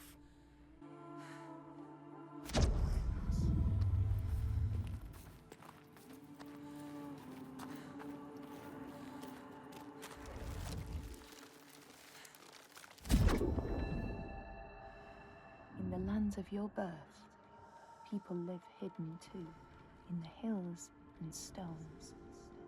They may be the remnants of a godly race. We can now head back to the path and continue going up the hill, where just shortly we should reach a new puzzle type that we haven't reached before. As you drop down, you may notice a pedestal in the middle of the area, and as you approach, the gate to leave the area will close, and a pedestal will rise out of the ground, and it looks as though you need a sphere to go inside, and that sphere for this puzzle, which is basically a tutorial, can be found to the left. Interact with this purple sphere, and it will change the world as we know it. It will flip a bunch of the world kind of upside down. It will add a little bit of a color filter as well. And there will be puzzles that we have to do in this kind of shadow realm or this magic realm that will allow us to complete certain areas. So once we're able to place the magic sphere into the pedestal, this will generate an orb in the air, which you can focus on from a specific angle. And when you focus on it, it will flip a path. So as you can see, those rocks that were in front of us went from the bottom to the top, and this reveals a new path that we're now able to go down. And on this new path, we can find our second of the two magic spheres for this first puzzle, which again is super simple and works mostly like a tutorial. Grab the purple magic sphere and bring it back to the center area. Place it on the pedestal to complete the puzzle and open the gate, allowing you to leave.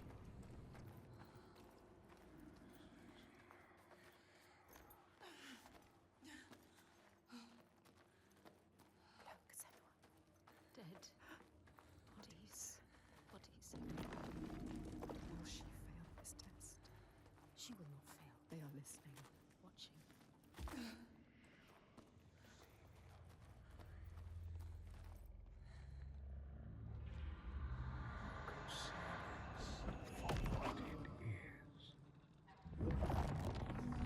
Solving the puzzle also does bring us back to the real world, where now the gate is opened and there are some collectibles you'll want to grab. After doing that puzzle, go up the path and keep an eye out on your right-hand side. It is just around this bend right here, but there is a face that you'll want to focus on in order to reveal a path, and there is also another lore stone nearby. A lot of the collectibles do come in little groups. So once we grab this, we're going to go and grab the lore stone right after. Here, they know that if times are harsh, you may ask of the hidden folk to share their bounty. And if you are strong and wise and good, they may hear your plea and send you aid. But if you are not, or if you do not respect the strictures they lay down, you might have your strife doubled. With that tree done, let's go ahead and join up the main path here. Heading up the hill a little bit, you may notice the lore stone off to our left-hand side as you enter this area that opens up a bit. You can't walk directly towards it. Instead, you're going to have to go around by using this ledge on your left-hand side. Climbing up the ledge, and here you'll be able to find, I believe, a couple of rocks you can squeeze through into an area you wouldn't be able to reach otherwise. After squeezing through the rocks, look to the right-hand side to find and interact with the lore stone before heading back and rejoining that main path. The Skalds say that the neighbors fought, armed only with the knives and axes they had brought to cut up the whale, even picking out the whale ribs to beat down their enemies. Thorgrim's men had loaded their boats with whale meat, but as they went to leave, one of their opponents struck Thorgrim's brother a fatal blow. And this is how hunger fates desperate men to come to blows, striking out against one another to survive. Now we can turn around and head back to that main path, and we'll follow it until we reach the next puzzle, where I will help you a little bit.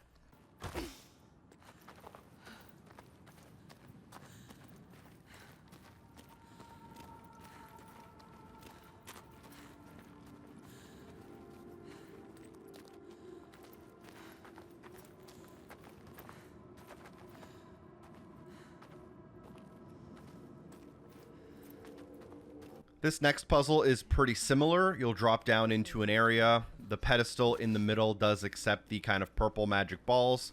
They can only be attained in a specific order, and the gate is locked until you complete the puzzle. So the first one you can grab is this one on the right, pretty much as soon as you entered. Just go up the kind of spiral path towards the pedestal, grabbing the ball in order to place it into the center.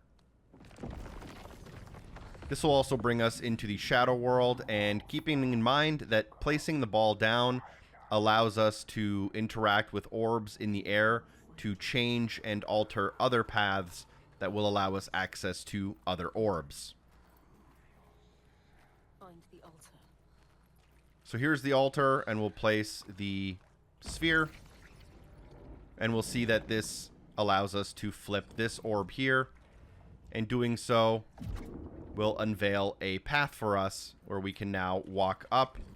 And after we climb up the ledge, you'll have to walk kind of onto the platform a bit before you flip the pedestal down to where you can grab the magic orb in the middle.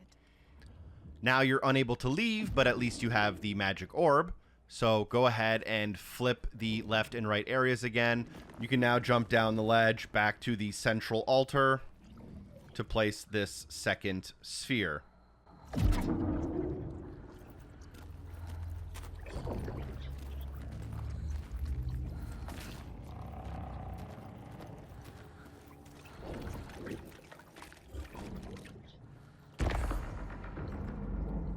Now what we want to do is we want to just interact with this orb nearby in order to get this bridge on the top to link the left and the right rock.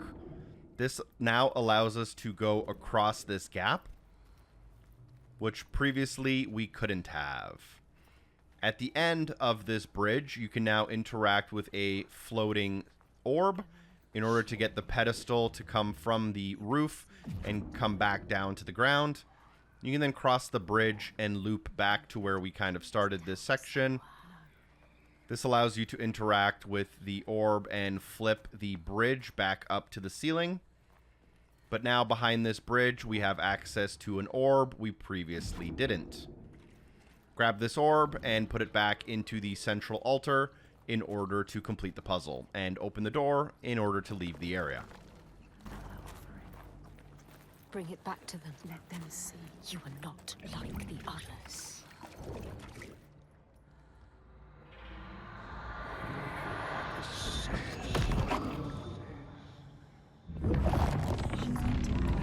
She's on the right path. It might be true. What fuck? And just like the last puzzle, after opening the door, you can walk through, and just around the corner there are a couple of collectibles you'll want to grab. So make sure you don't miss those, as there's quite a bit of gameplay through chapter select to get to this point. You don't want to waste too much time by missing them at this point. So we'll jump down the first ledge and jump down the second ledge. And after jumping down the second ledge, you can walk forward, and you may notice a collectible in front of us. We're going to ignore it temporarily. Instead, look to the right-hand side, and here you'll notice a ledge that we can jump up. So we're going to climb up this ledge and the ledge after it in order to unveil a collectible. The one here is a face, so it will reveal our secret path behind the face. And as always, no surprises here, another tree.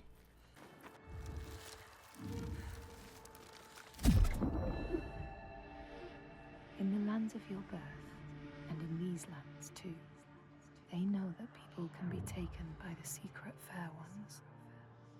If you are not careful and do not keep to the pathways, you may find yourself among them. Additionally, in this area, there are 2 more collectibles, so let's go ahead and grab those before we move on. Jump back down the 2 ledges, and you may notice that there's a lorestone basically directly in front of you as you're jumping down. It's hidden a little bit behind this tree. So what you'll need to do is head down the main path and keep an eye out on your left-hand side. There will be a squeeze between some rocks that you can go through. After you squeeze through these rocks, just follow the path around in a semicircle towards the lorestone, and then after the lorestone, you can drop down the ledge to rejoin that main path. You can't really get lost here, although there are kind of these main and side paths. They are pretty short and small, so there's really not much exploring to do. The Skalds speak of the time Grettir, travelling with some others, ran into rough weather and docked their boat on an island. They had not brought fire with them, and the merchants complained bitterly. Seeing a great fire blazing on the other side of the strait, Grettir said he would swim over to fetch it. He took off his clothes and struck out across the water, wearing nothing but a cloak.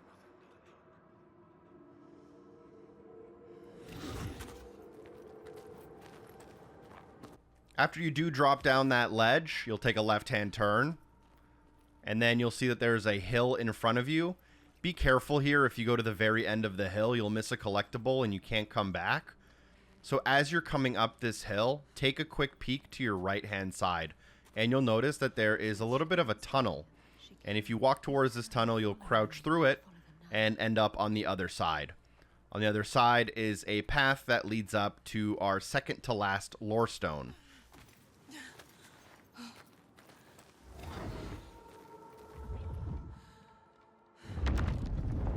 When Grettir came to the farm where the fire was burning, all was peaceful.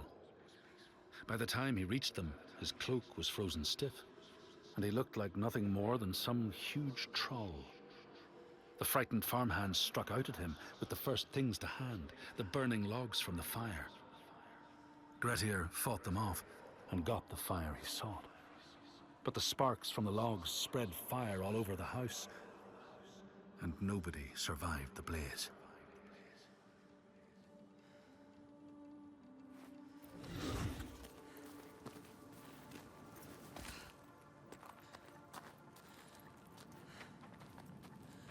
Join up back to that main path at the top of the hill, take a left-hand turn.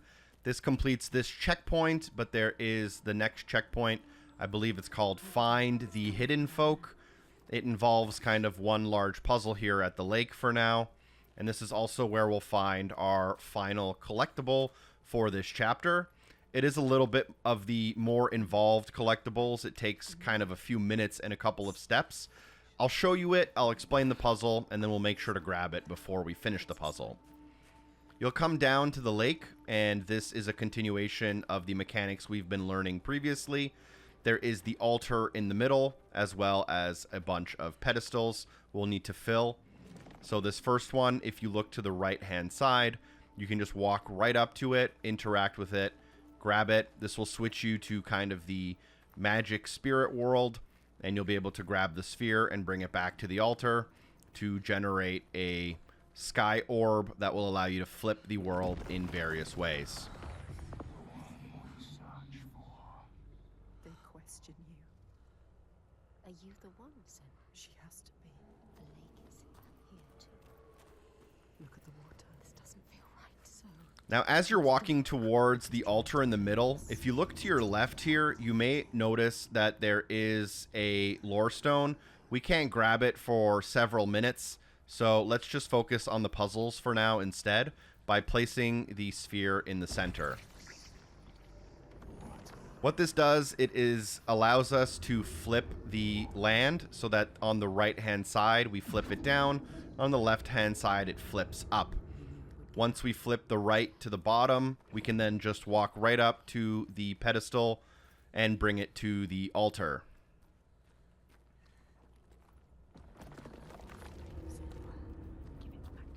it's theirs.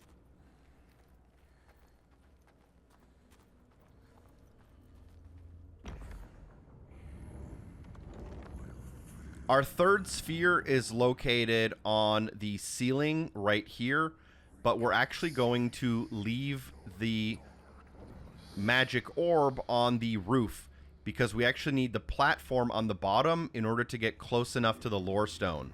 So do not flip this for the time being. We'll have to come back to flip it to finish the puzzle, but if you finish the puzzle, then you can't grab the lorestone. Instead, you want to go towards where we grabbed our first magic purple sphere. About halfway up, you'll find a platform that allows you to interact with the transformation. This will place a large and open platform on the left-hand side, and it will move the bridge that we need for later up to the ceiling. We'll come back to this in a second. You can then climb up this ledge, and this will begin a somewhat lengthy and unskippable combat section as you come and approach this final flip. And this flip allows us to unblock the path that leads towards where we're trying to go. But afterwards, you will have to fight off probably 6 or 7 enemies.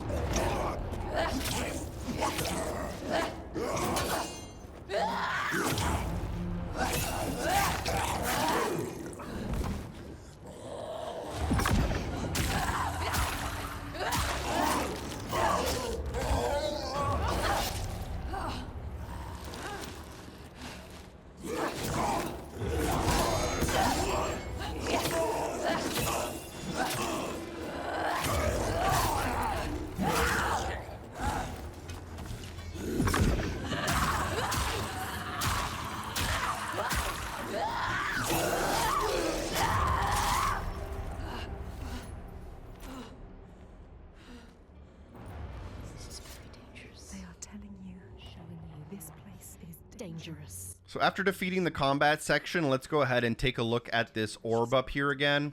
We have flipped it so that the kind of obstructions are up on the ceiling. This allows there to be a path. If we then drop down the ledge, we can interact again with the kind of center orbs. This will create a bridge for us that links that entrance path to the platform. So let's go ahead and do that. And for this collectible, we'll need to make sure that we're actually not going to grab the next purple sphere, which is currently on the ceiling. So we're going to leave it on the ceiling, which now allows us to take this path towards the lorestone and actually get close enough to it to interact with it. We'll then have to come back, do another quick loop in order to grab the sphere and complete this puzzle. As you can see, this lorestone is only possible to grab if you're standing all the way on the far edge here.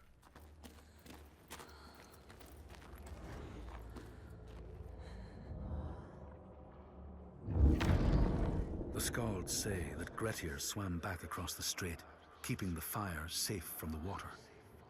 His friends applauded Grettir's bravery, but when word spread about the massacre at the farm, people took against Grettir. Nobody wanted anything to do with him, and when the news reached the Althing in the summer, Grettir was pronounced an outlaw. All doors would hence be shut to him. After grabbing the lorestone, let's go ahead and complete the puzzle. You do that by going back down and kind of starting at the altar. At the altar, we have the transformation that will bring the magic purple sphere down to the kind of bottom level, allowing us to actually grab it this time.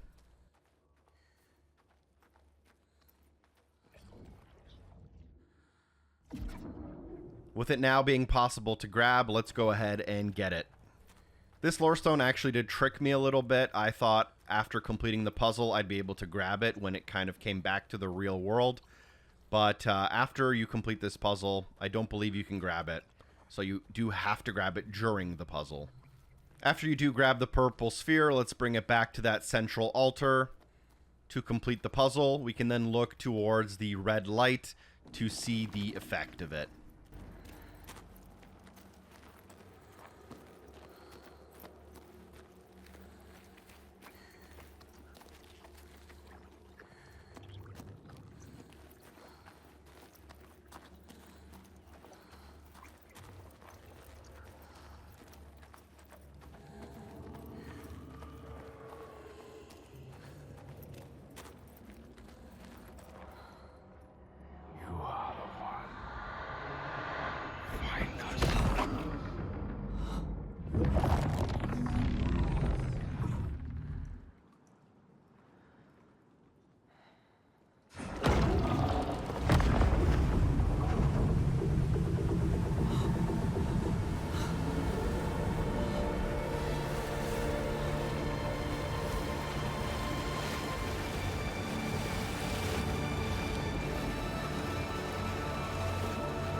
As the lake begins to drain and change, we can see that it unveils a path that we can now walk towards. And then this path will lead us into a cave directly in front of us here. That is our next progressional-based achievement, which is pretty much for finding the entrance of the realm of the Hidden Folk. And I believe Chapter 4 begins just around this corner.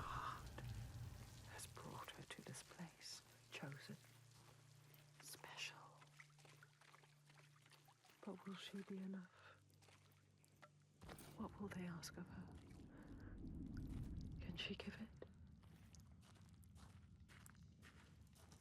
We begin Chapter 4 by entering the cave. In the appropriately named chapter checkpoint, enter the caves.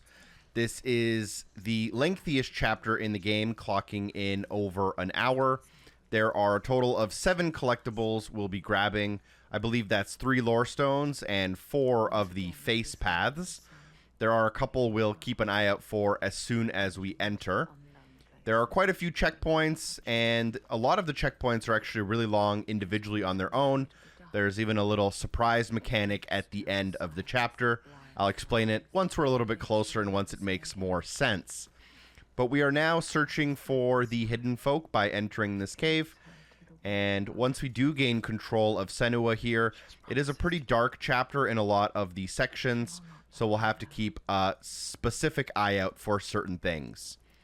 You'll gain control of Senua here, and we can use the left bumper to walk a little bit faster, and you'll want to drop down this first ledge. The first collectible is coming up very shortly. We're just going to go forward, and once the cave opens up at the bottom of this little hill, keep an eye out on your left-hand side in order to spot a face. The face can be a little bit difficult to see just because of how dark it is, and it can be easy to get disoriented even though there's only one main linear path. But if you reveal that face, you'll find the tree inside. In a land to the east, they know that when a traveler finds themselves lost, it is the fault of the Vadadaj, who wait at the crossroads to trick souls passing by. The only remedy is to let your horse lead you home, because beasts have no souls. But if you have no horse, your soul is lost forever. From this tree, we can continue down the path, and we will find a lore stone in just about 30 seconds. Again, I'm going to sprint a little bit, but not too much, just so you don't get lost. You really can't get lost. There is only one way to go, and that's to go deeper and more down into the cave. As you get a little bit further into the cave, you can take a quick peek to your right-hand side, and you may notice a small hole in the cave walls that will let you get a sneak peek at the lore stone a little bit early. I believe it's right here. But we can't actually get to the lore stone until we drop down the ledge in front of us, which leads to a more open area. And once we drop down, we can hook around to the right-hand side around this pillar here. This will lead us up a path that leads to a ledge, and up the ledge further down the path is that lore stone we spotted a little bit earlier. So we're going to make sure we go and grab that, making sure all of the red symbols up to this point are lit. The Skalds speak of how Grettir, now an outlaw, took rest on the island of Haramsoi with a man called Audun. Grettir saw a great yellow glow like a fire rising from the ground. Audun told him it was coming from the burial mound of Kar the Old, who ever since he died had haunted the island, and warned him to stay away.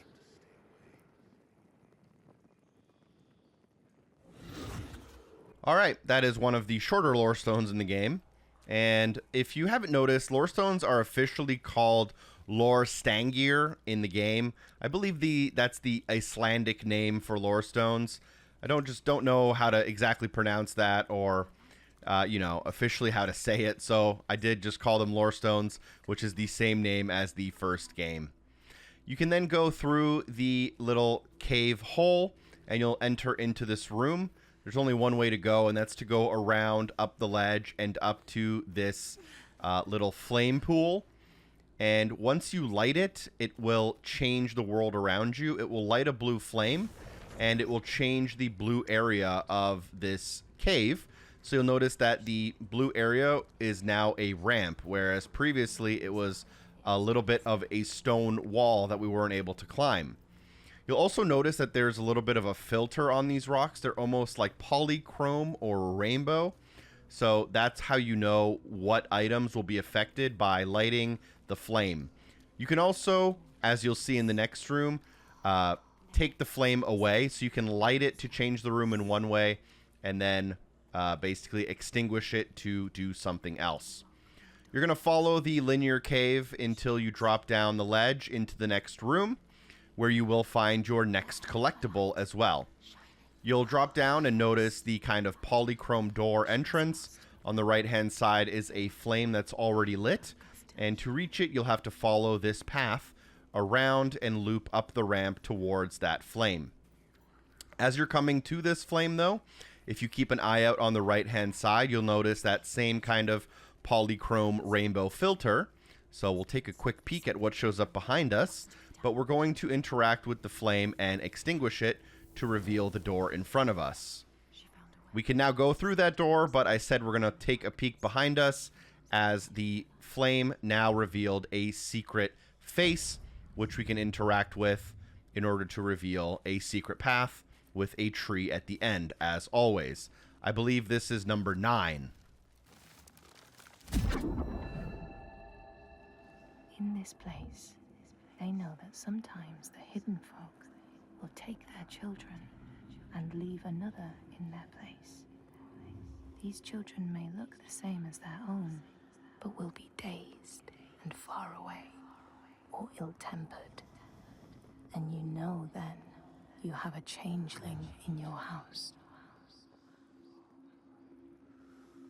Just past this room is another tree. The beginning of chapter 4 here is pretty dense with collectibles. So we'll go back towards the flame that we extinguished, drop down the ledge, and this will allow us to go through the door here. As we enter through the door, it may look like there is a split path, but you just want to keep to the left-hand side. And then at the end of the cave, take a small right-hand side turn, a little bit further than I went, actually. And there will be a small crawl space that you can now crawl in. This will lead to a pit. You have to go down this pit as a mandatory part of progression of this chapter. You will have to interact with it. But as soon as you go down this pit, there is a very well hidden collectible, in my opinion. And you'll see why just in 1 second here.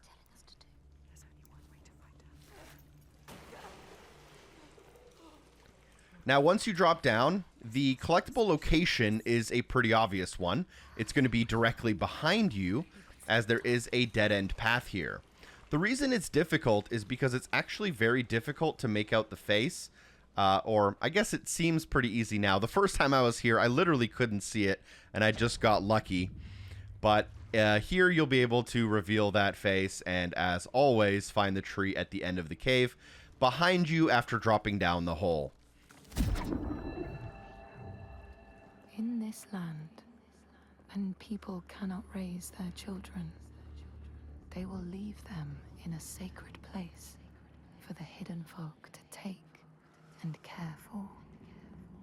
Sometimes these children come back, but it is said that they are changed with a wildness in their eyes, and their parents do not want them.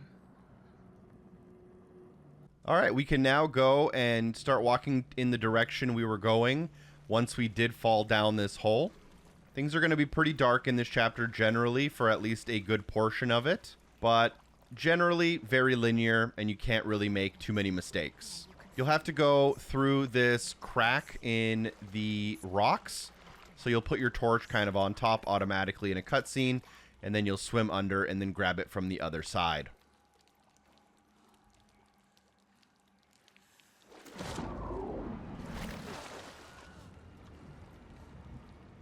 There are some pretty good kind of horror elements in this chapter as well. One of the kind of more tense chapters available. We are entering another room with a blue flame as well as some puzzles. You'll notice that there is a bridge that we're now walking under. But if we go forward and under that bridge, there is a ledge on the right-hand side that you can climb up.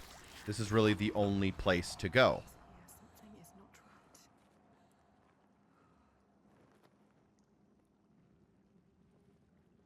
After climbing up this ledge, you can then enter the room in front of us. You'll notice a torch. There is a blue ramp that is not activated and we can't quite activate yet. Behind that ramp is some water that extinguishes your flame.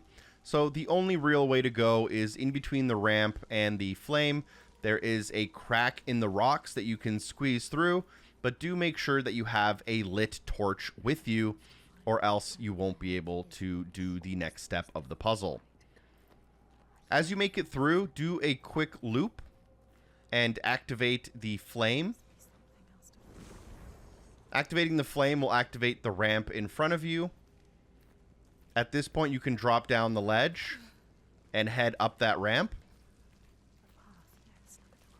Heading up that ramp, take a left-hand turn, and here you'll be able to light a small torch, which links you between two different rooms. You can now head back down the ramp we took. And you'll actually have to extinguish the blue flame that we've already lit in order to remove the ramp, so we can go underneath it and through the waterfall. So go back through the cracks in the rock, up the ramp and extinguish the flame. This will reveal, again, the pathway through the ramp and through the waterfall.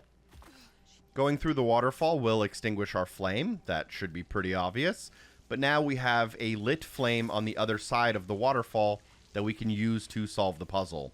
Take a left-hand turn after the waterfall, up the ledge, around the corner to grab the flame, and then use the flame to create a blue flame at this pit right here, which creates a bridge for us to leave. This is the solution to the puzzle, but also links us towards where our next collectible is. So go onto the bridge and follow it to the hole in the wall that is now opened. After you go through here, keep an eye out on your right-hand side for the collectible, which should be in decently clear view, just around this bend here.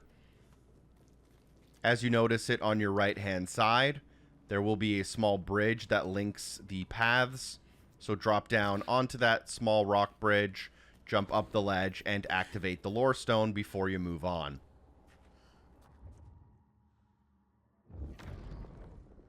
The Skalds say Grettir wanted the sword that was buried in Kar's How, and would not be deterred from seeking it. He broke the mound open and started digging until he reached the timber props.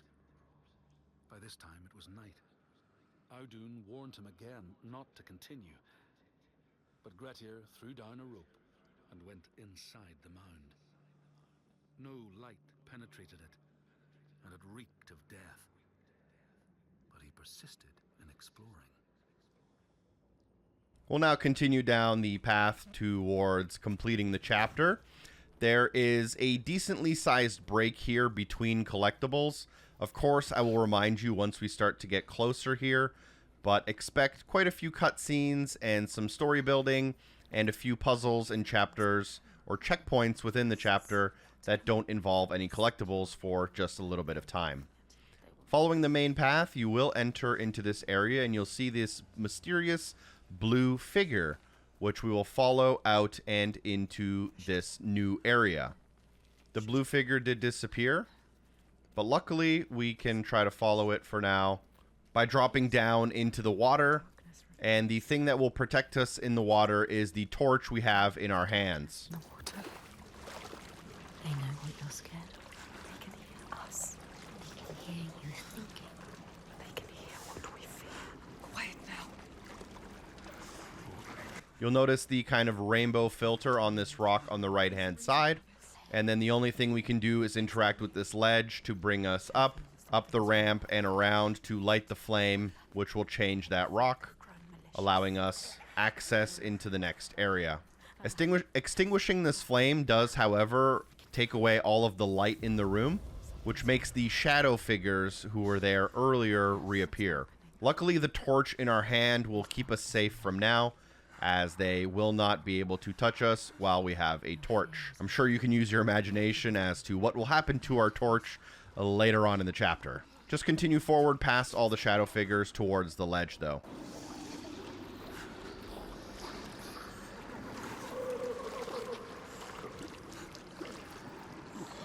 Don't listen to them. I don't like it. They're trying to take you.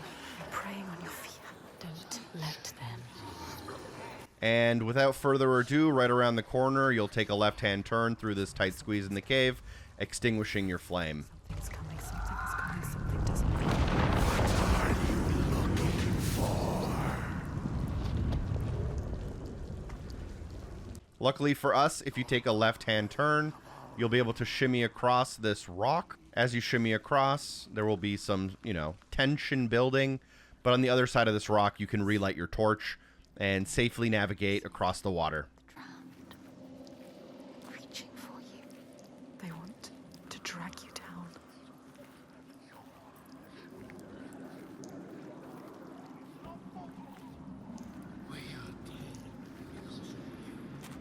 Listen to us. Listen to yourself. It is only fear. Yes. Luckily, from this torch, we can also just drop down the ledge instead of shimmying back across, just to save a little bit of time. And enter the water and then go across to the other ledge. They will take you. They will try shadows haunt her, the ones she did not save, clasping her desperately iron bands. You will see the mysterious blue figure in front of us here, which we are trying to follow and see who they are, what they're doing, and everything around that. Entering the next room will extinguish your flame. We're going to be trying to get across this water, but there's not enough light quite yet. You'll have to take a left-hand turn and then go through the waterfall. After you go through the waterfall, you'll have to create a little bit of a loop here after climbing up the ledge and keeping a left-hand turn to relight your torch. We're just going to be relighting all of the torches that were extinguished as we entered the room. And then we should be able to get across, even though we will have to go down through that waterfall again. Find a way. It will keep the drowned at bay. Up there. There. How will she get it? Take it. Yes. So this torch kind of in the middle of the room got extinguished by the shadow figures. And once we relight it, we'll notice that the pools are kind of, you know, in the water more frequently, and this should hopefully be enough to get us through the water. So go back to the starting point, and you should be able to now navigate across. You will want to make sure, though, that you spend as much time in the lit areas of the flames as possible. If you spend too much time in the black darkness, you will unfortunately be snatched up. On this third and final torch, you can go up the ramp to relight your own torch. And then this should get you through to the end of this next cave.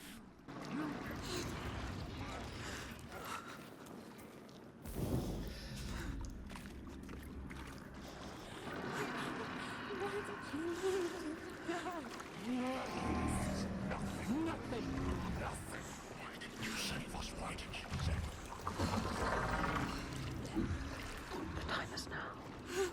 There is no other way. Put your head underwater and take a deep breath.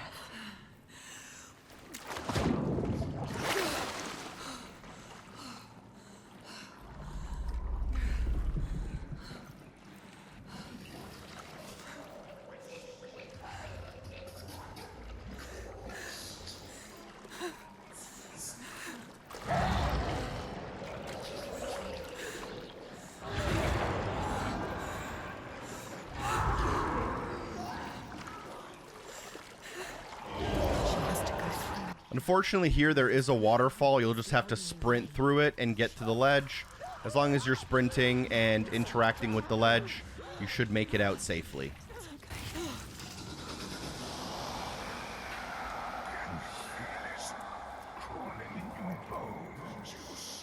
are done with this now. We are done with this. Ask them, when is it enough? When is it enough? Alone again. Some things can only be done alone. No sound. Just the darkness. Who is that? I thought we were alone. I thought we were alone. What is that? Is that? What are they doing? In the end, lies the beginning. Make your way, and you will be rewarded.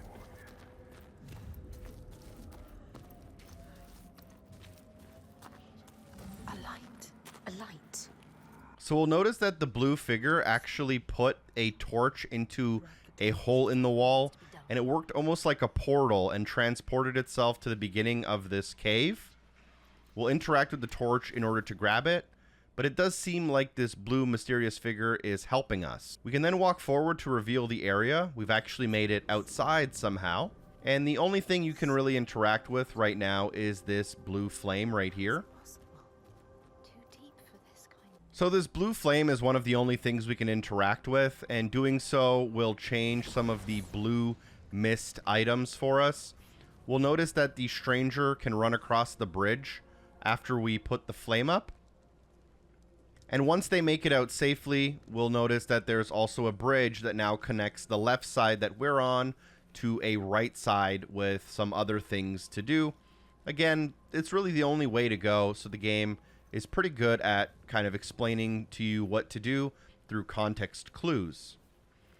As you cross that bridge, you can drop down a gap, and there will be some light puzzle solving around the corner here.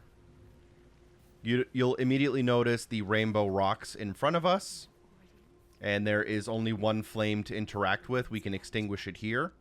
And ideally, it should change those rocks. This gives us access to the next area where there is another flame. We're going to interact with this flame as well. And it's also going to change some of the kind of rainbow filtered rocks.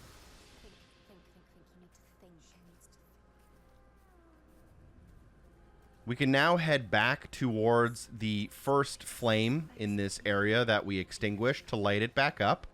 It's going to create a small bridge for us. But now, because we extinguished the secondary flame, we can still go back to it in order to light it.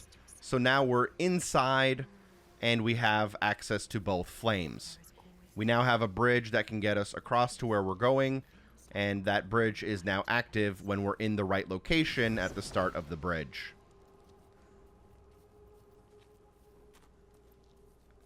So we're going to go up the ramp and head across the bridge. And here it'll seem like maybe we are going to get stuck because there is a gap. But the blue mysterious figure has returned in order to help us. You'll want to put the torch inside of the kind of portal hole here and then give it a few seconds. You won't be able to see. Now she's trapped. Stupid. Stupid. You need a torch. You can't do anything without your torch. Trapped here now forever. Think. There must be a way through. That figure. Huh. Yes, there. A path. You can do this. Wisdom.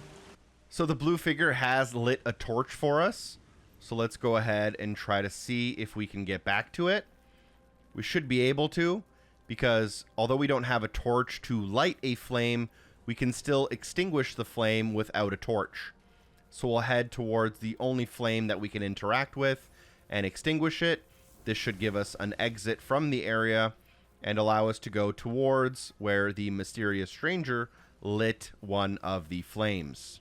As you cross the bridge, head up to the flame to extinguish it. This should remove the ramp in front of us that the figure used in order to leave, but this will also reveal a small little cave for us to go through, and in that cave, if we take a right-hand turn, we can loop back around and we'll have a somewhat obvious solution to the puzzle.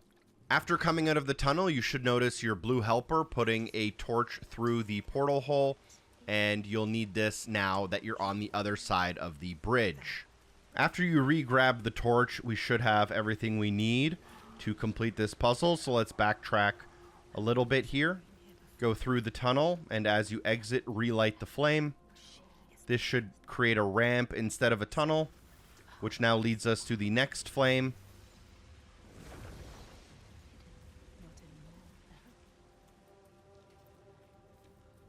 Once we get to the next flame here, we can light it and try to take a peek as to what will change here. And it just changed that there is now a ramp where there previously wasn't. So now we can backtrack all the way to kind of where we started this puzzle by jumping down this ledge, reconnecting to the left side of the area, and then making sure that the flame on the left side is extinguished. If extinguished, it will reveal the kind of hole instead of the bridge there, but we now have access to go around and in a spiral to exit this puzzle. The game design is pretty good in this game because although these puzzles may seem a little bit difficult, there is really only one way to solve them, and the game is pretty good at explaining to you exactly how to do that. Go. There. A path is open. Can she get through?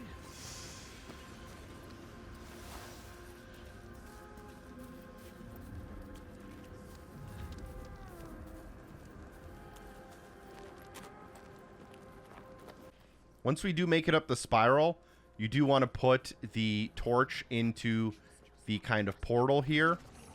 The blue mysterious figure is now standing at the entrance to this area. Should light the torch for us, which will extend the bridge towards the exit here. Cross the bridge and take a right-hand turn into the cave. Doesn't make you safe. The sword does. A light does as well. Let's go to the cave. It's getting dark. So dark. We are going into the darkness again. I don't want to go into the darkness again. I don't want to go into the darkness either. No. Stay Again. Stay here in the light. Although Chapter 4 is pretty long, there aren't a lot of cinematics. There are a couple of walk and talk sections coming up, but it is mostly gameplay.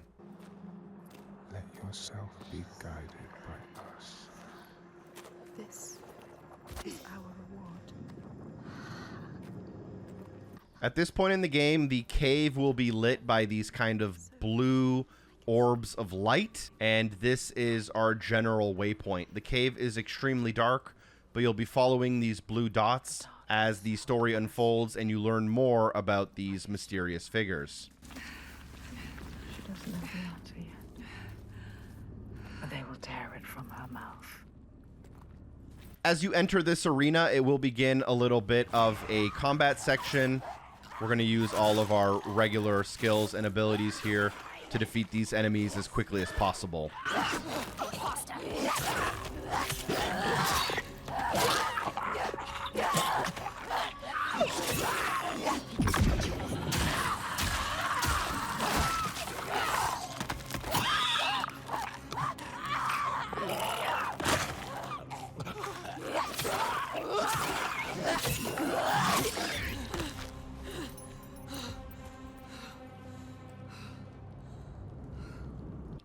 After the combat section, we can continue to follow the blue lights throughout the cave. There will be quite a bit of story building here. For the most part, just head down the paths that you can. Wearing a headset during this section does help a little bit, but as you try to drop down this ledge, you will be surprised. No, nothing. Is it? Why are you following?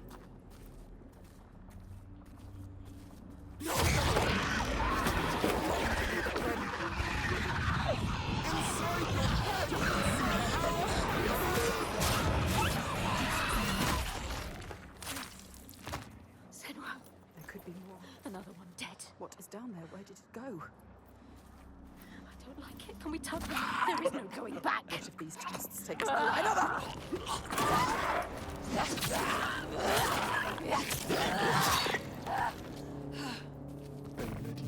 They betrayed you. They wanted you to die.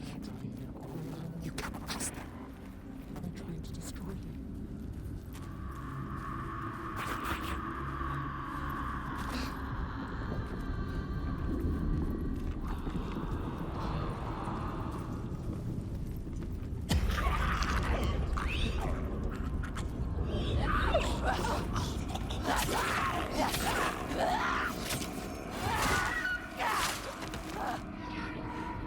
You'll then crouch through this small hole to continue following the blue lights.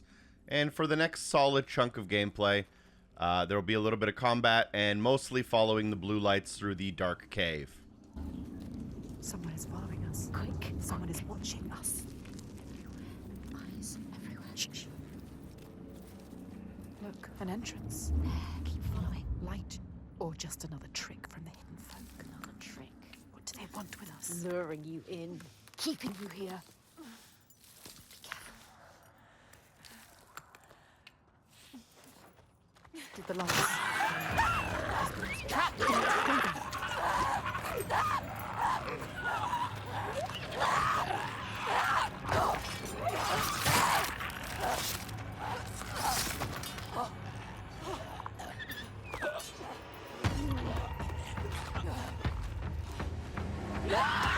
You are faster.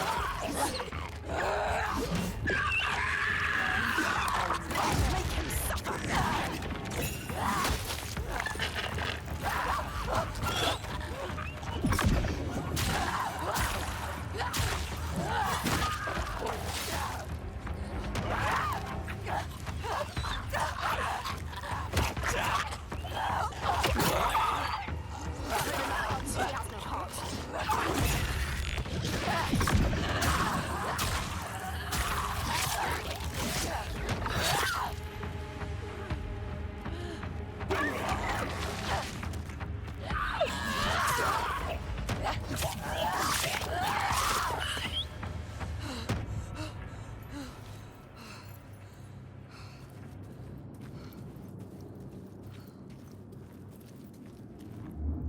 Yes, then what's that sound? This Is it them? Are they calling us? Just the caves. What does it mean? It's nothing. So cold.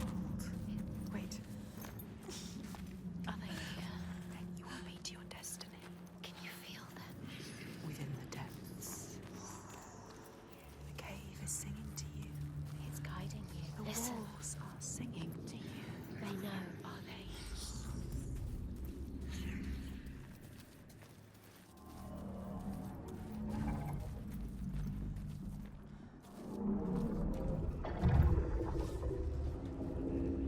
Who is it? Is someone there? Who are they? Who's there? What are they saying? Don't get too close. No. You can't. Those creatures are down here with you. They need help. This is all I have. Senua, you can't. You can't do it. She is thinking about it. No, Senua. Protect us. You need that sword, Senua. No. You have to be able to fight. It's all you have. She is ignoring us. Senua, listen to us. Senua, no. We know what to do. We are protecting you.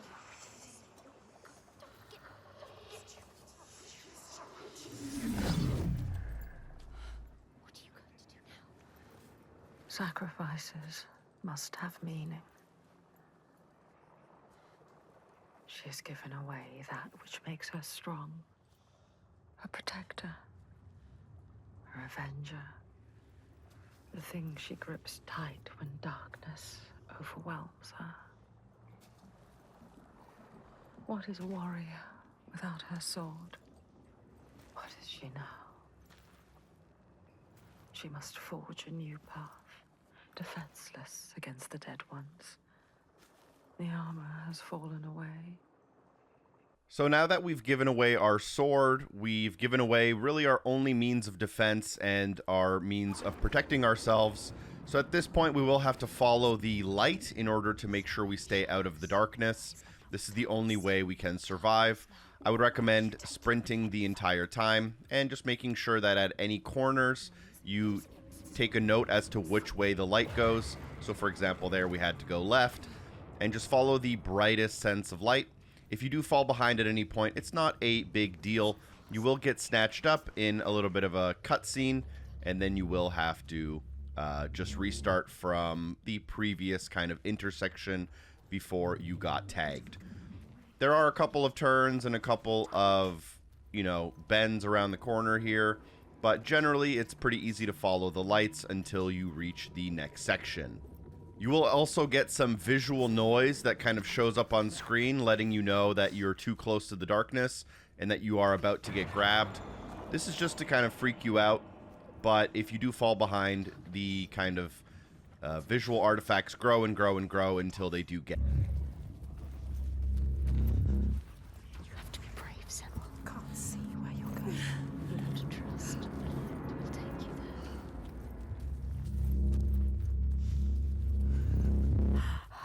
Too much. Darkness is smothering me, dragging you down. There's something up there. Above her, I can feel them. Watching you.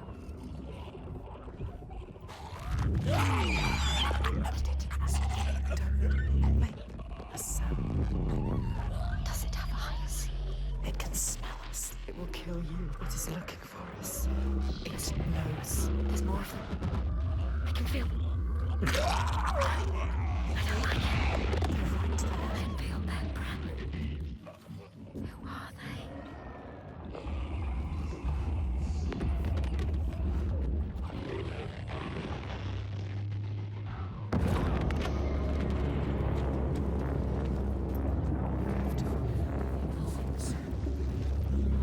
Never get out. Never. You'll die down here all alone.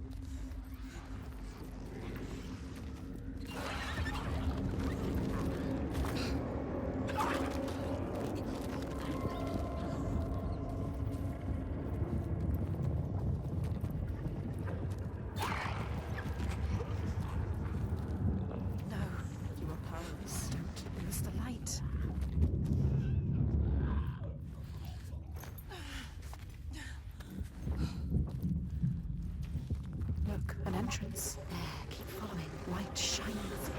A bit of is it? Or just another trick from the folk? Trick.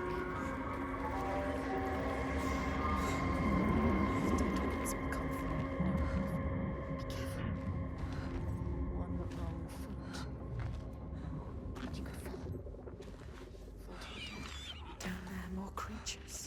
Watching every move. If you fall, they will devour you. Look at them. Shadows move, eat you alive. You will just be birds. Can she make it across? I don't like it. Don't fall. Be careful.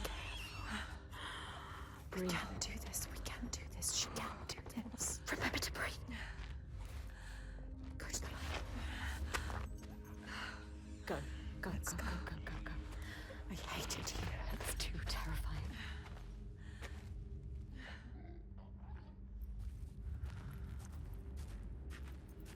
As we exit the dark cave, we will end up in a brighter cave, which means that we are protected from some of the enemies. This also means that there are 2 collectibles ahead of us that we'll make sure to grab before we leave this cave. I believe this checkpoint is called the Art of Sacrifice. So once you reach this brighter cave and move down the hill, as it opens up, take a peek to your left-hand side over your shoulder to find a face. Just out of reach, but there. She's close now.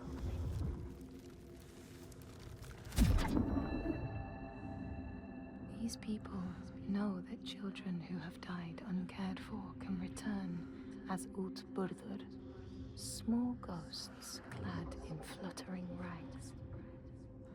When there are storms, they may cry as they did when they were human, and will look for their mothers until they find them, and never leave them again. There's also a lorestone nearby, as many of the collectibles do come in groups. So let's go ahead and continue along that main path. You'll notice that the rocks are shifting and some, paranormal things are happening. But luckily, it seems as though the hidden folk are helping us through this cave. Once you come through this tunnel, you'll drop down this ledge into the next area. And here you'll want to continue along the main path. To exit the cave, you would be going to the left-hand side, but at the end of the cave, you want to instead keep going and look to your right-hand side to find a hidden path. At the end of this path, you can find lorestone number 14. This was personally, during my playthrough, the last one I found. Grettir found the sword he was seeking, Kar's loom, buried in the grave mound. He went to leave, but before he could reach the rope, something grabbed him from behind, and Grettir realized the mound dweller would not let his treasure go. The two fought ferociously until Grettir got the advantage and chopped off the revenant's head. But Kar's loom would prove his undoing, fated to be the sword that killed him. All right, and with that, we can continue with the chapter. As far as we are in the chapter, I believe we're only around the halfway point. As I stated when we started, it's definitely one of the longer ones.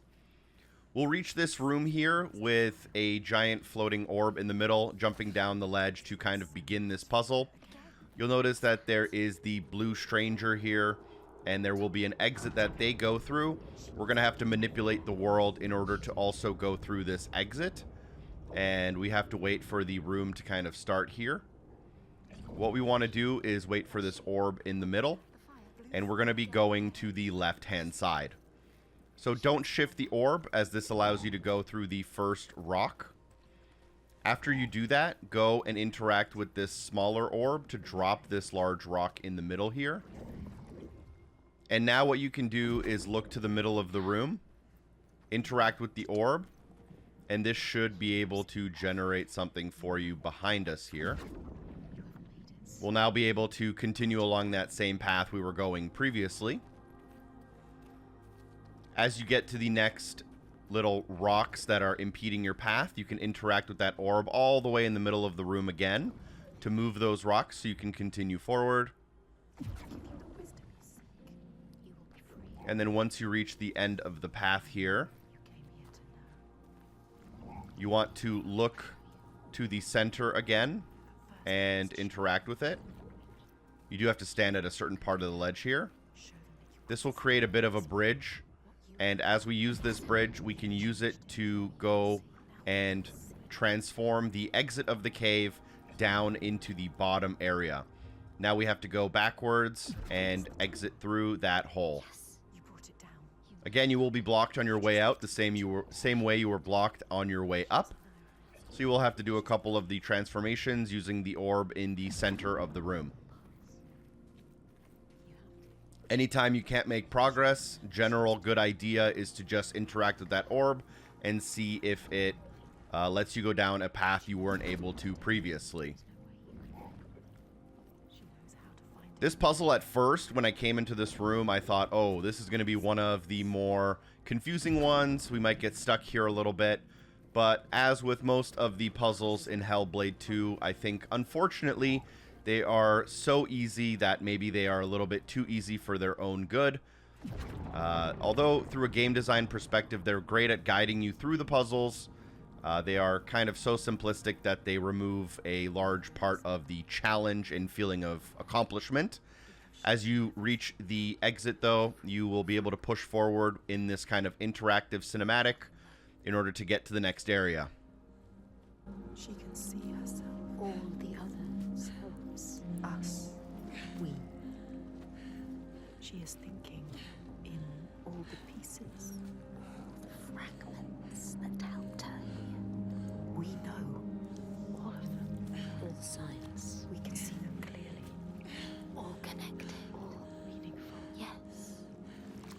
She remembers how it started.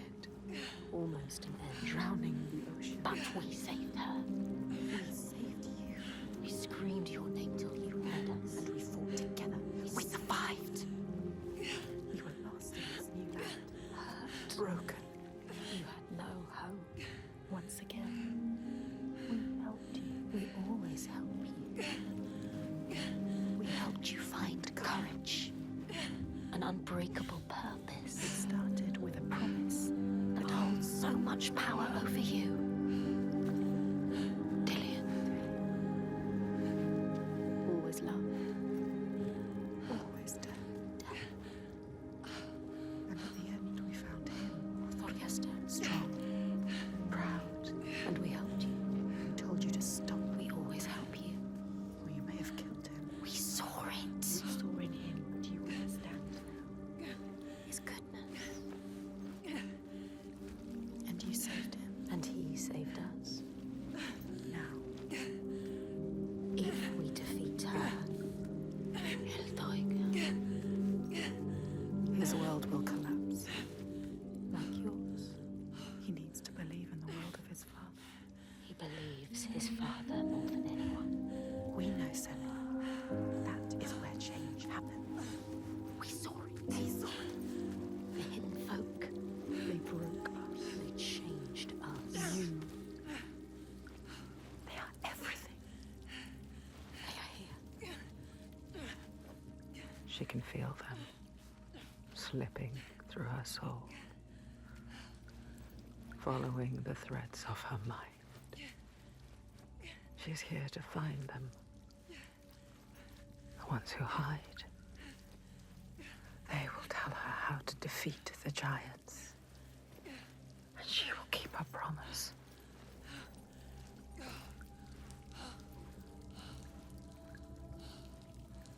But it's never so simple, is it? Wisdom has a price. There will always be a part of you that changes. A part of you that darkens. And a part of you that dies. Feel them everywhere. The lost ones. They are watching us.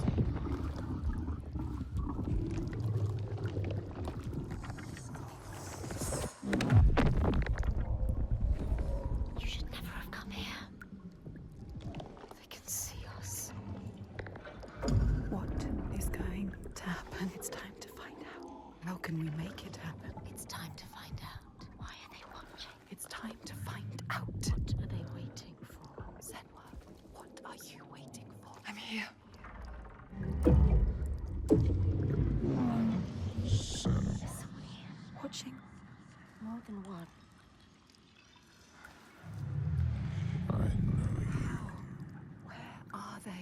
you? What do they want? I don't like it. I'm scared. This is too much. Mad woman. Their eyes. Everywhere can feel them boring into her.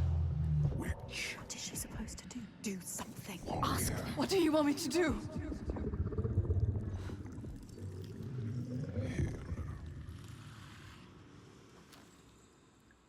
Lost soul who fought through hell to find us. You were lost. Not anymore. The pool. Are you ready for what you will find here? What we will find. What if it's all for nothing?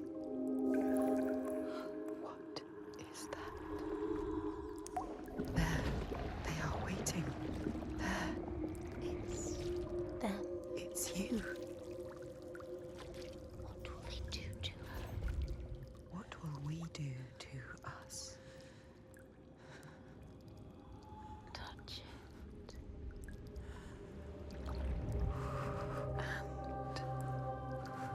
Feel You're mine. your voices. All the parts of you that are broken. You can be whole. All the grief, All the rage. all the fear. Everything I've seen. Everything I've done has led me to this place. We've come so far. Not far enough. Say it. You are ready. Tell them. I am here. Now. What if we get lost forever? What will happen to them? What will happen to you? I will not let them down. She is ready. They know. Go.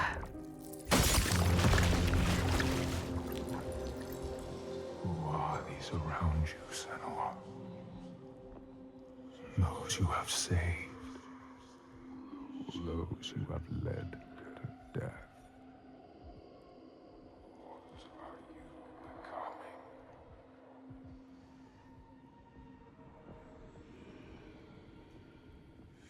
You see things differently from the others. Look, and you will see her. By her name, you will know her. Nothing is born of nothing. We will show you. Look.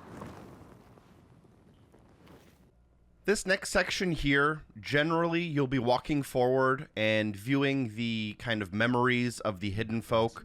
You'll be learning about their kind of community, and you'll be learning how they were affected by Iltoiga. And then this should kind of lead you to the revelation of how to defeat the giant. This is all unveiled already in the story. You are free to just hold the sprint button, but this will take the next several minutes.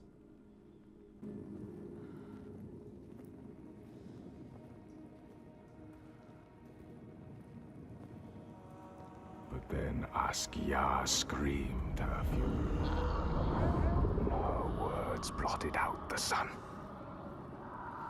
She covered the green with her bitter poison and drowned the hills in bile.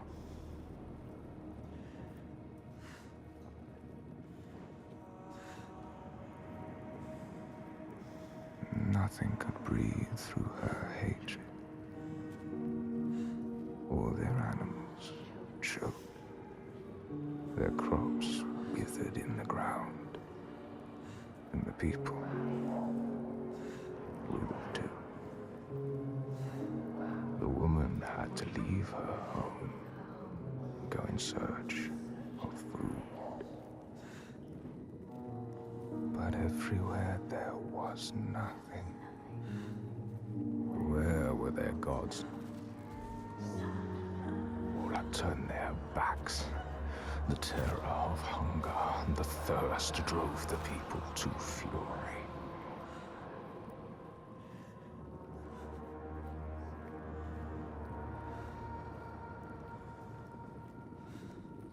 As is the way of that kind. The weak lost all to the strong. With the weakest of all in her arms, still she searched for a haven. But the darkness from the sky reached down. The flesh-eating ones, with the awful hunger that could never be sated, were legion. And death held dominion over all. New gods arose, darker and more terrible than those before.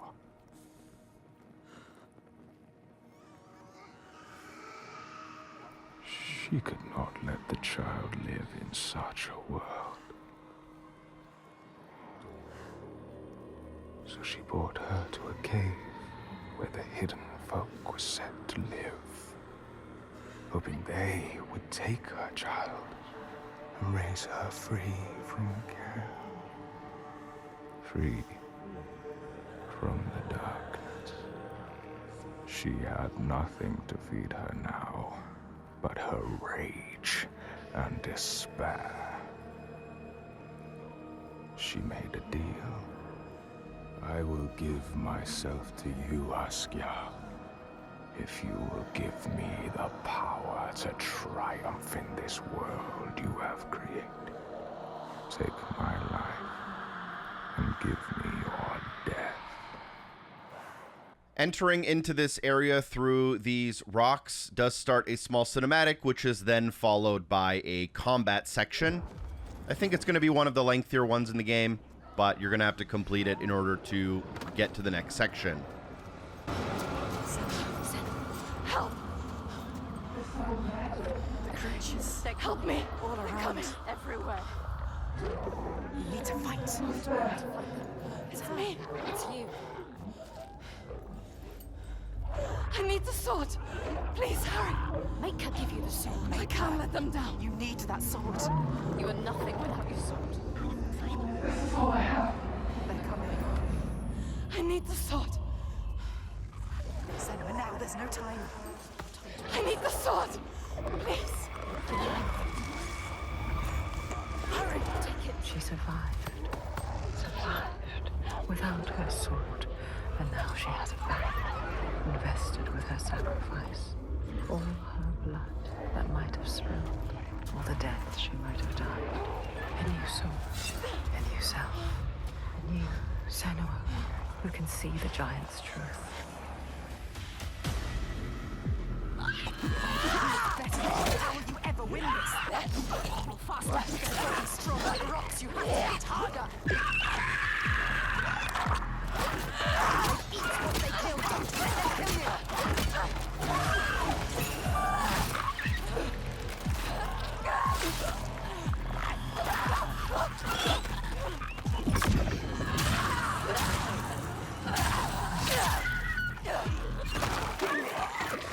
So easy, then. They underestimate you.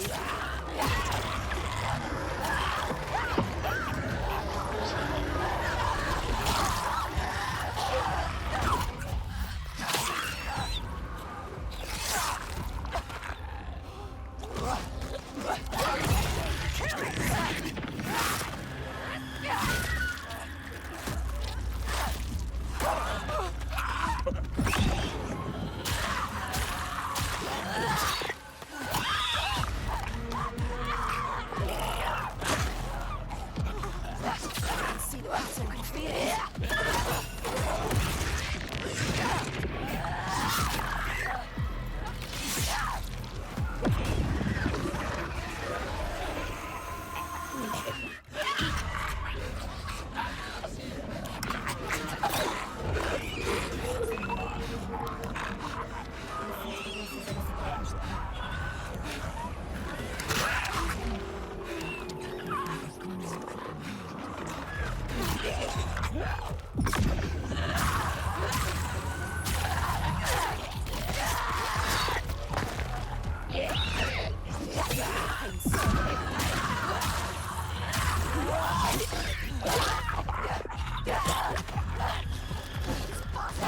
What is this creature?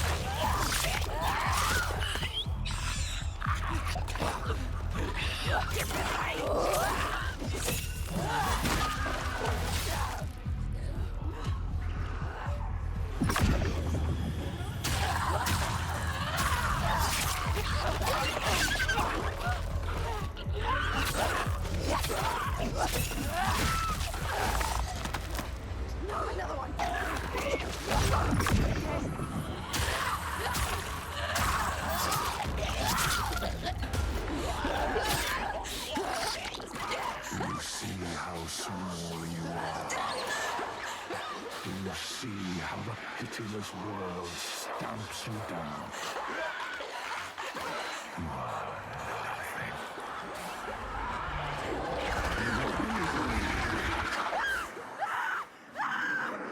Do you hate?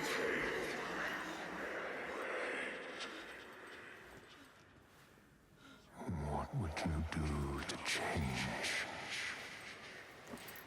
What would you do to survive?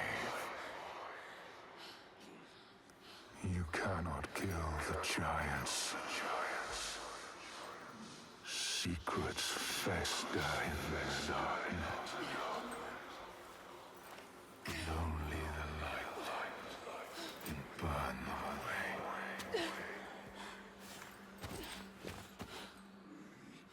We all go somewhere. Where are you? Help me!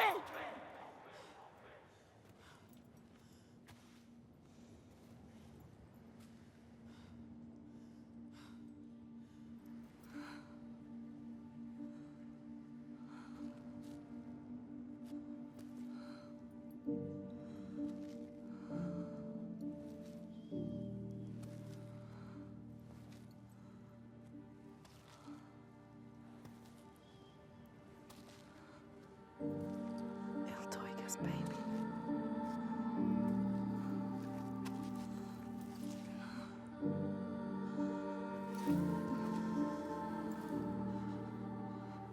Underbrooch. Iltoiga's real name.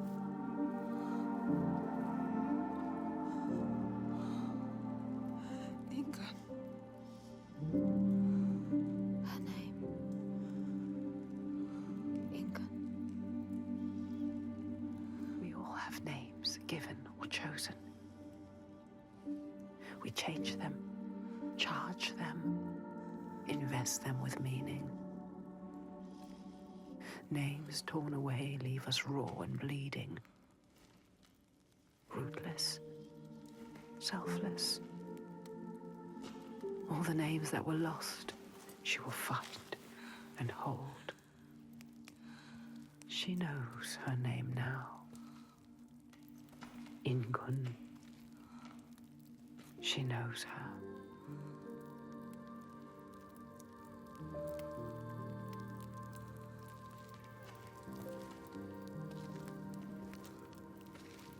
At this point in the game, you will rejoin Fargrimir, and you will now know the backstory of Iltoiga. She was in a cruel world and felt as though the only possible thing she could have done for her newborn child was to bring it into a cave and basically sacrifice herself, which turned her into a giant now seeking revenge. At this point, we will continue to follow Fargrimir, continue the story a little bit, and Chapter 4 is on its way. Like the Draga did. She will kill you. The Draga were aping the costumes of the living, acting out what they did before they turned. A grotesque parody of the blowed ones held in that sacred place. Sacrifices to Freya. We can call to her too. Yes. And yes, she will come. But she will kill you. Just like she has so many of us. Then what? She can never be reached. We need to find a place where you can meet her face to face and see the world through her See eyes. our world. And there are ways of opening up the door into another space. Another place. Fire and rage. The veil that hides the Verdir, as they whisper. Means us. The veil through which you can sometimes catch a glimpse. She understands. There are ways to tear that open. She knows. Pass in. It won't be the first time. She's suffering. Racked with grief, I saw it. Folk showed her. A ritual. Ritual. A ritual to open up the door. A ritual to heal her pain. Meet her eyes. And speak her name. A ritual. Rituals will change it. They will bring change. They transform. They move and change the world. They uncover what is hidden. Is it safe? Never say. What will you do? What? How will you know what to do? What happens if we cannot enter into the ritual with you? You may be alone, Senua. Without us. Not alone. With her. Hellblade.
We've now done the ritual, and this is a bit of a boss battle. Luckily, it's pretty simple from a gameplay mechanic standpoint, and making mistakes doesn't carry a huge penalty. As you gain control of Senua here, you'll notice that there is some lava, and basically this is a timing puzzle. You'll have to run from cover to cover in between the fire blasts, making sure that you're shielded from the danger. If you're really, really fast and time it spectacularly well, you're able to do 1 or 2 at a time. But our goal here is to reach these metal chains that are tied around these rocks. You'll then use your sword to break the chains and free Iltoiga, or now, as we call them, Ingun. This is to basically free her from her grief and tragedy, and hopefully defeat this giant, which up to this point everyone believes is not possible. You'll continue running from cover to cover and freeing her from her chains until the boss battle is done. Nice and easy, take it slow if you need to. If you're feeling a little risky, you can try to run multiple pieces of cover at once.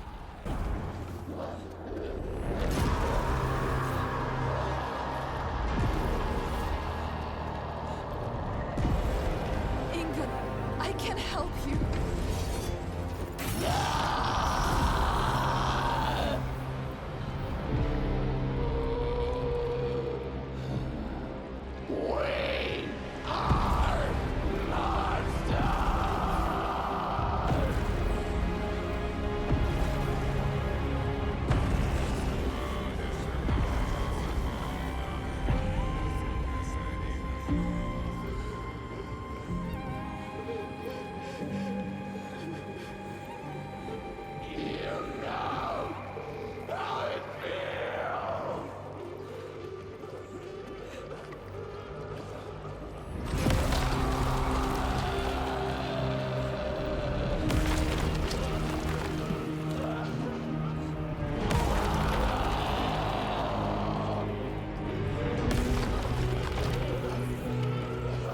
I will break your chains.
She just wanted to protect what she loved. What happens when you fail? You break. You become monstrous. Consumed by rage. Grief. No more. Let them rest together. Together. Together now. Let her rest. It's time. Sleep well. Inga.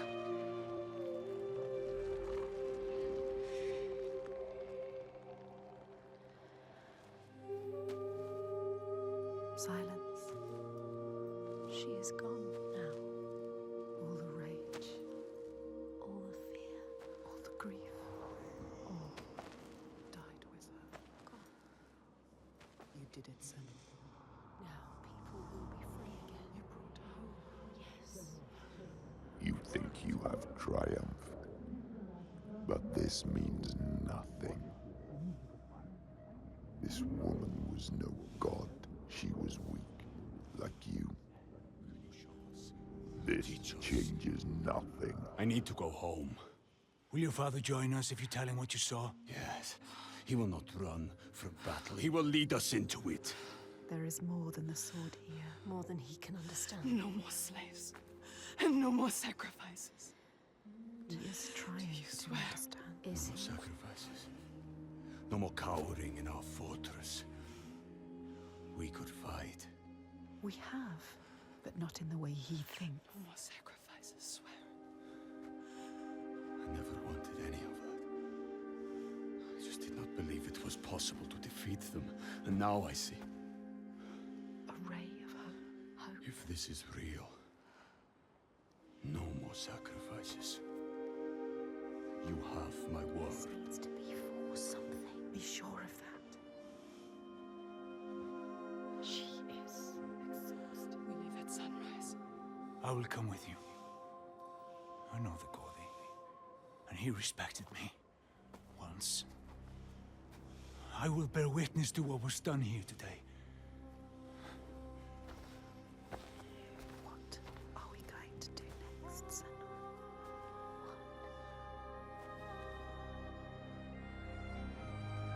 She will stop the slavers, but the signs are leading her down a different path. She won't have to fight them. Just show them how the world can change. No more giants. No more sacrifices.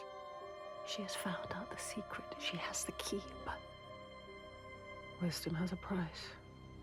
Remember? What happens when you face the void and human eyes look back? She can meet these eyes and take that burden, but it takes its toll.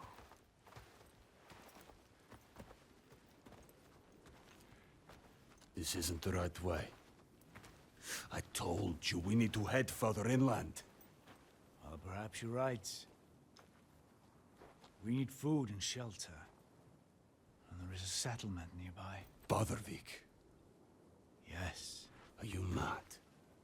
They will kill me on sight. They hate the Bjarg. They've been pains in our asses since long before the fall. And do you think you might have given them a cause to hate you?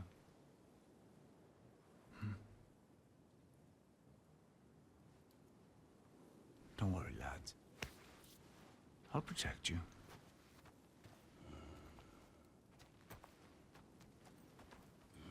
This cinematic officially concludes Chapter 4, and once we regain control of Senua here, we will be beginning Chapter 5.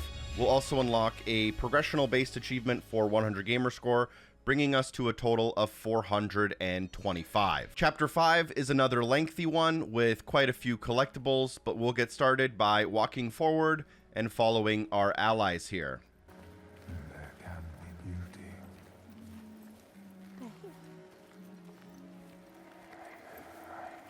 There can be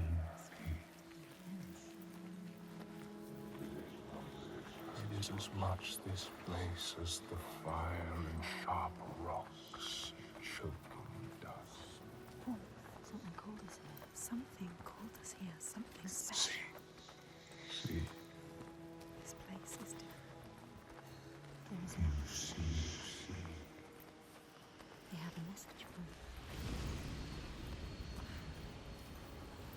We give you this moment as As your allies disappear, just keep following the main path. There is really only one way to go. Just around the corner here, there will be 2 collectibles to grab, including a face as well as a lore stone. So let me show you them.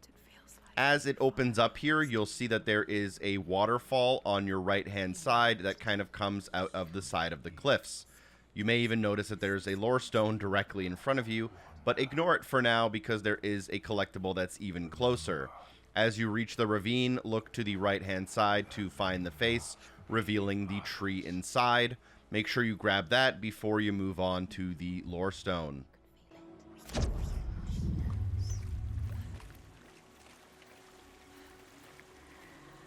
is right. Life and light and war. In this land, you may catch sight of the Landseed, the spirits who embody the sacred places, Destined the rivers and rocks. You see the Lady of the Mountain, the Fiacre Quonan, who bathes in the waterfall and lets the drops fall on her shoulders. From this tree, let's go ahead and grab that lore stone. Follow back up to the main path, taking a right-hand turn to go up the hill. At the top of the hill, it's not obvious, but there is a fork in the road. Make sure you hook around to the right in order to take this somewhat hidden path. This will lead you to kind of behind the waterfall, and that's where you can access the lore stone. You'll end up right above the tree collectible that we just grabbed. Also, at any point, you're also free to press up on that D-pad to use photo mode. This is quite a beautiful chapter, visually.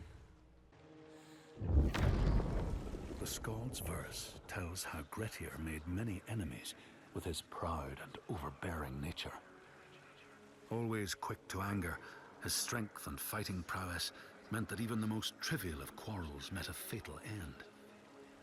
The kinsmen of those he killed or maimed were angry, and because he was an outlaw, no one was allowed to help him.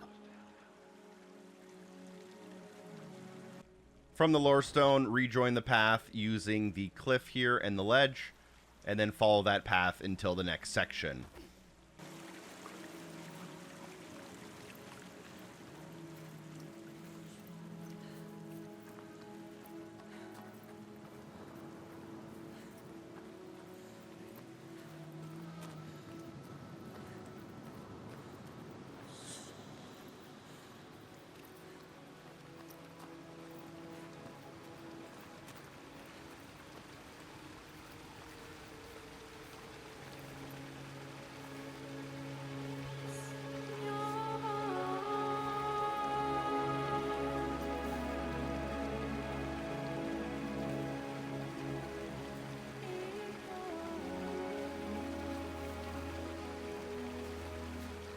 It's beautiful. Yes, it is. This whole island could be Even now. What's happening? Who are these? An ambush. Guiding the Björk to our door. She knows them. Is this what you've been reduced to? How does she know them? Why does she hate them? Let him go! No. Who is this woman? Lorestangir, Warrior, this is not what you think. she will kill him. She will slit his throat. What is it? I know this is going to be hard to believe, but you have to listen. This woman here, Senua, she knows how to defeat the giants. All of us, we've seen She it. has to trust us. Make her trust us. She will believe you. Impossible. They can't be killed. We thought so too, but we saw it. We saw it, Ástin. We're on our way to Borgarvirki now to tell the Godi, to make him understand that we can fight back. He's telling the truth. I did not ask you right. Shut your mouth, or I will slit your throat. She is special. I know you have no love for the Björk, but you can trust me. Will she? This is the turning point, Ástin. We can start over. Start to rebuild what we had. Does she trust Fargrim? If this is true. Yes. She believes you. She wants to believe you. She's trying to understand. If this is true, you, Senua, tell me now. Look at her. Say it is She true. was exhausted. You can speak. She wants to believe in you. Speak to her. She Tell wants her. to trust you. Tell her the truth. It is true. She will believe us.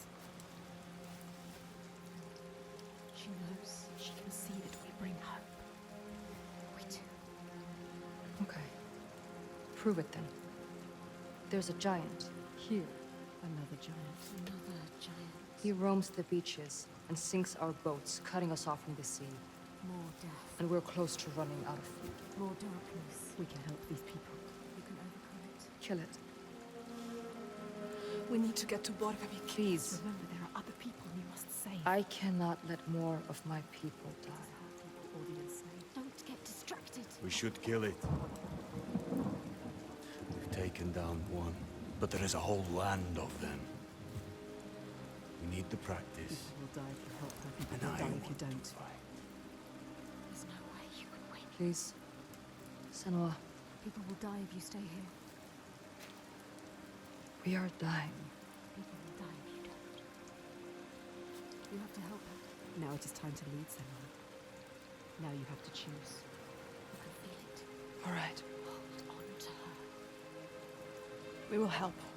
Our people deserve hope too. Harald, She is like take them to the settlement and keep an eye on the Bjark. we want to help her. Can trust her. Senua, come with me. Trust us. Trust her. I will show you the giant.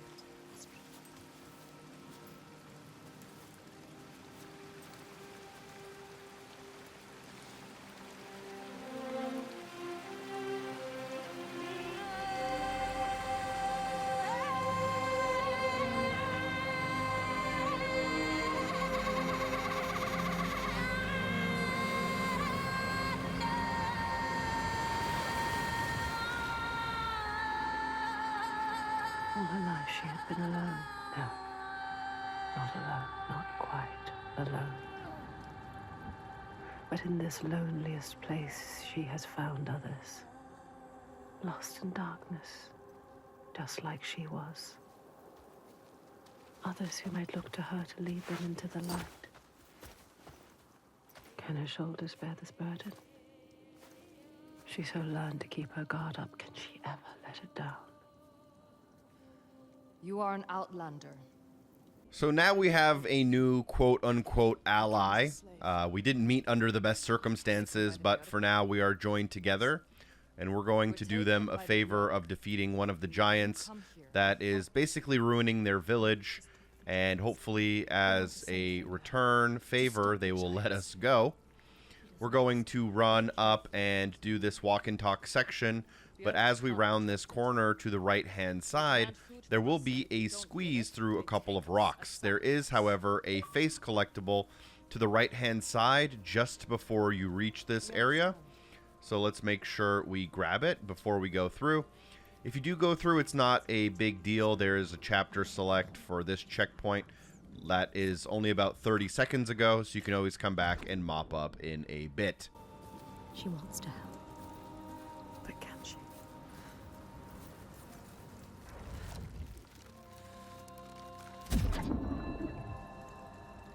In the heart of the Northlands, they know the storms are born of the Oshkuredi, the hunt of Odin. The huntsmen ride horses with eyes of fire. Their weapons clash like thunder, and it is best to hide inside, lest your spirit be called to join them. All right, and from here we can rejoin that main path and squeeze through the rocks in order to follow our ally towards their giant problem. You can sprint here just to make them move a little bit more quickly, but there is a little bit of a maximum speed here just because it's trying to progress the story a little bit. And there is also an upcoming lorestone pretty close by.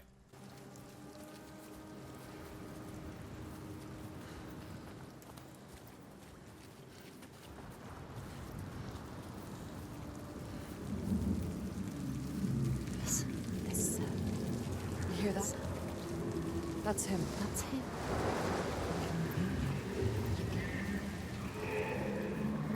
Saga, the sea giant. Do you see him?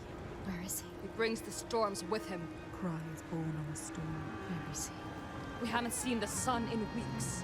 And with winter upon us, the storms will only get worse. They are running out of time. It's too late. They will die. All of them. Come. Baldervik's just over there. Follow her.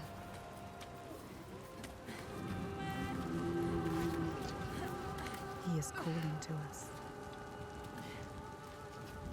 He knows we are here. My brothers used to come here to practice fighting. Sneak out. Follow them. She's a fighter like you. Learning by watching. Like you. They're dead now. I'm all that's left.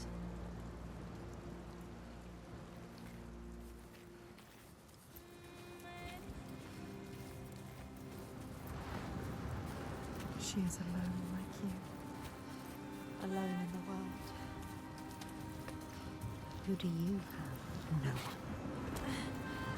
You only have us. She has us. We're here. We're always here. What about your family? It's just me left. Don't tell her. What happened to them? Don't tell her. You can't tell her. Senua? I can't trust her.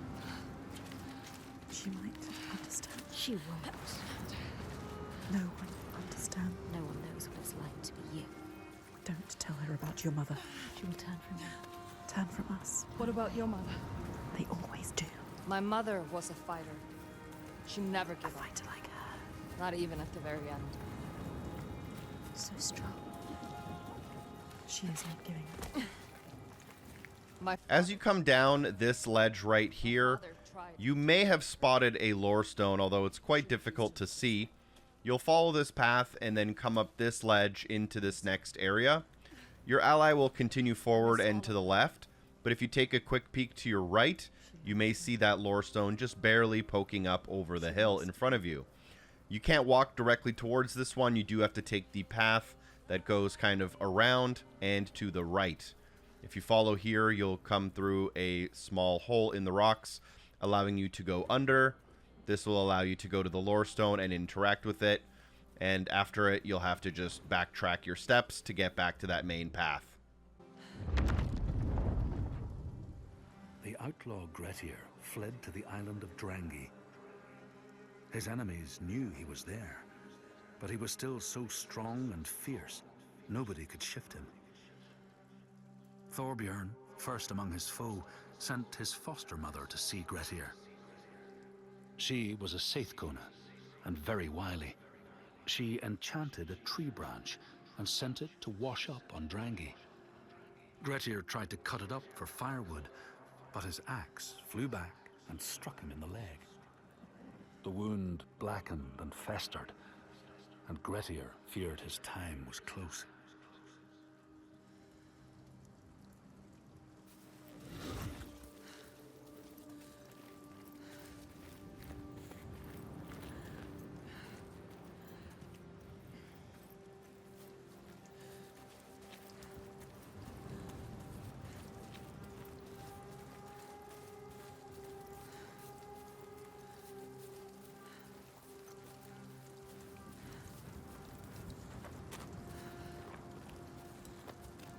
We used to have an easier passage up.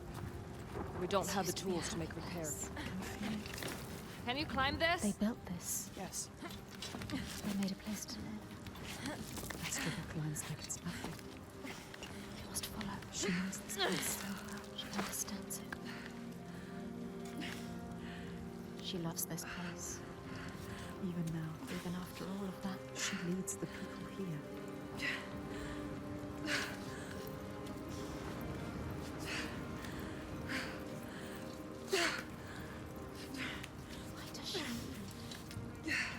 Why does she feel responsible? She's like you. It's not a choice. Your father. Was he the leader here? Yes. He was the best of men. A leader like your father, No, a leader like you. not like your father. He was just, generous and kind. Too kind. Too kind? What does she mean? He trusted the wrong person. And he was betrayed. Traitor? Who? Tried to follow his footsteps. She wants to keep her people safe. She has to. But it's hard. She has to carry on for her father. What about you, Senua? Sometimes it's best not to follow too closely. What do you mean? Tell her you can trust her. My father was a leader too, but not like yours. Coming into this next area does begin a combat section. Interestingly enough, our ally will run away and we will get separated temporarily. There are only a few enemies here from my memory, so let's make quick work of them. It's out of proportion.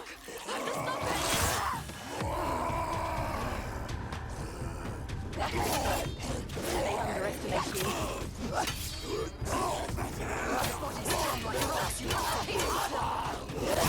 This one is worse.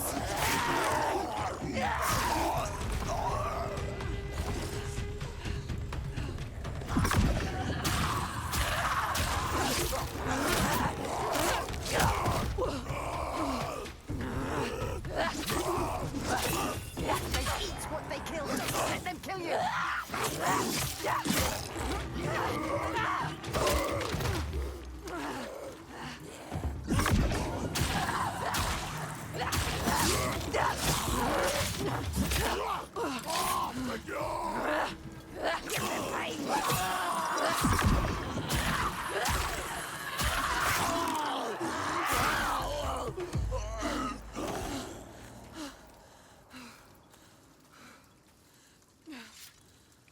She left you. After the combat section, let's go ahead and just follow the path here.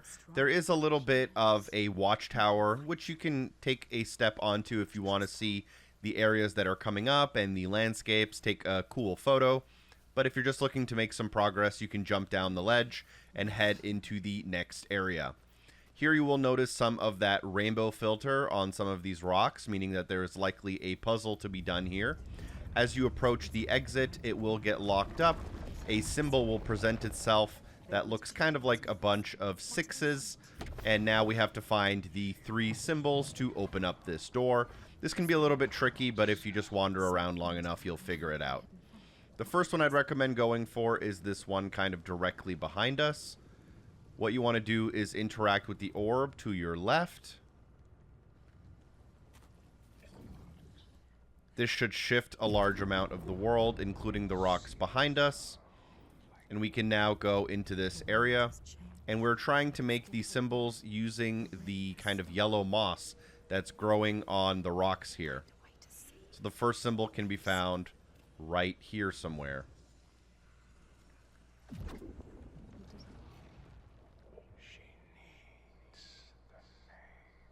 Next up, let's continue down this path a little bit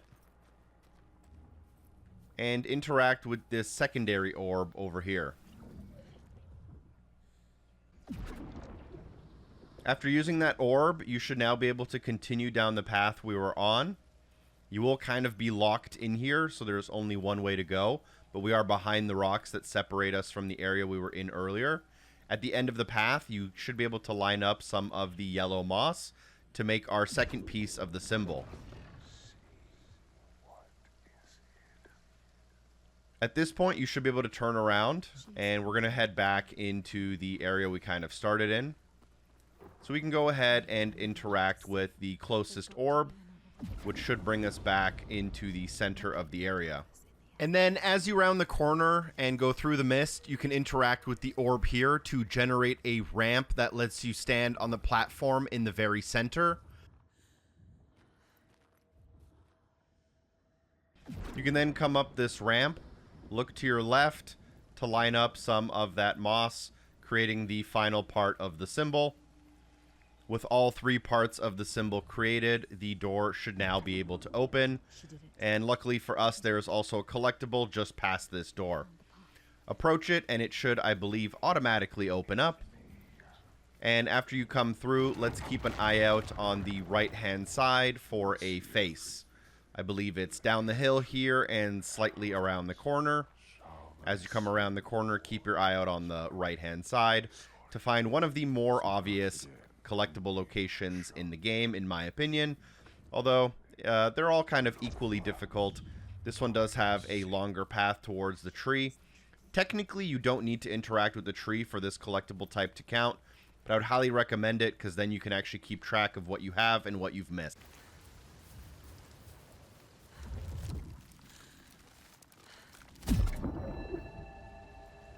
In your lands, traveler, they know that the Kailith, the Hag of Winter, is the one who hurls sleet and snow upon the land.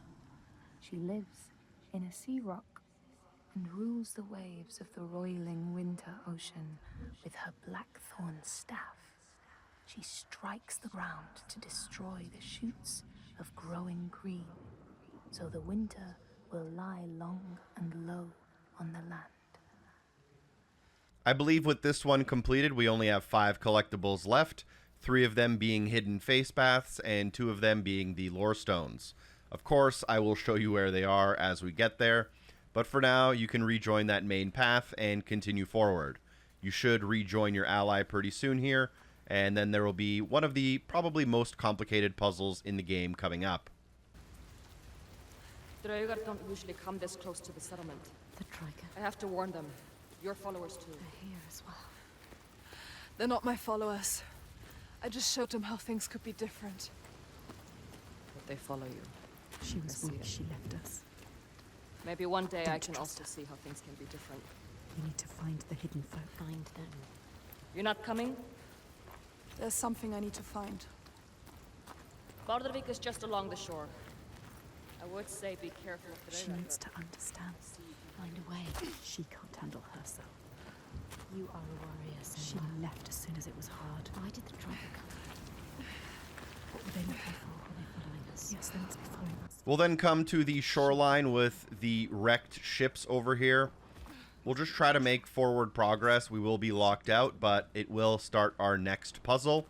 During this puzzle, you can also grab 2 very tricky collectibles, one of them maybe being the hardest face in the entire game. So let's go ahead and come to the shoreline and try to go through this cave with a blue light nearby.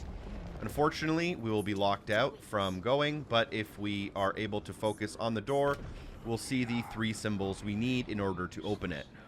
So let's go ahead and backtrack to where we dropped down from and head up back onto that ledge. There is now an orb that we can interact with near the shoreline that should alter the world and transform certain rocks. So after climbing up this ledge, take a left-hand turn. You should be able to cross this bridge because of the transformation and it being the default one. And this will allow you to interact with the orb by the shoreline to change the rocks next to us. As we come around this corner, look to your left, and you should be able to line up a couple of posts in yellow in order to unlock your first of the 3 symbols. Yes, she found them. Nearby, we can also find our 2 pretty well hidden collectibles. Follow around the bend and then drop down into the next area. You may notice that kind of in front of us, there's a ledge to the right. We're going to ignore that, even though that's where we're supposed to go. And if you follow that ledge to the left, there is a bridge that is not active. You can use the orb to generate that bridge, but behind that bridge, we can find 2 collectibles. So instead of activating the orb, let's head through there. We'll find a small crack in the rocks, which you may see as you're using the bridge itself, but it can be a little bit tricky to notice, and you may not know you're supposed to go here. After you come through here, you'll end up in a cave, go to the end of the pathway, and there should be the 17th out of 18 lorestones. You may also notice some yellow symbols up here, which mean we'll have to align those for the door. This is our second to last lorestone. The Skalds say Grettir, wounded by Seidr, was now so weak it was possible for his enemies to defeat him. Under cover of night, Thorbjorn and his men attacked his shelter. They tried to disarm him, but he clung so firmly to his sword Kar's loom that they had to cut off his arm to get it free. Then they used his sword to cut off his head, and the land's mightiest outlaw was dead. Now there's also an extremely well hidden face path here. If you turn around and head out, it might be obvious because I've told you it's about to show up, but it's in front of you as you're leaving. It's amazing how if you don't know you're looking for it, your eyes will make sure you don't see it. But as you're leaving, make sure you grab this tree as well.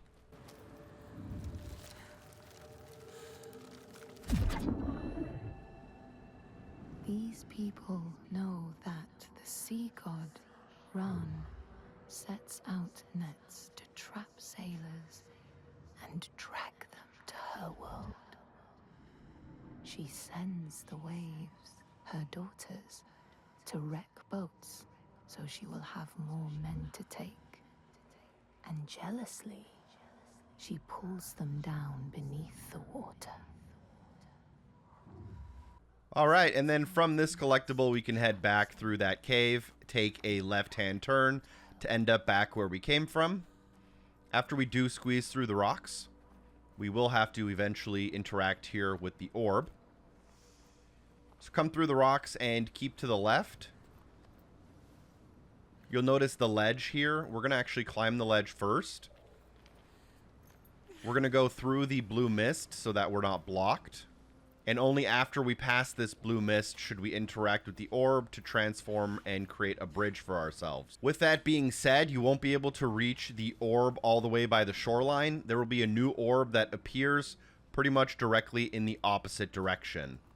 So use that orb instead, and this should create a bridge for us in order to move to the next section and grab the second part of the symbol here. At the end of the path, the symbol should be somewhat obvious, but we will have to do another orb here in order to move the rocks that are blocking our path. This will allow us to climb up a ledge, and you'll know you're close when you see the floating icons of red and the symbol nearby.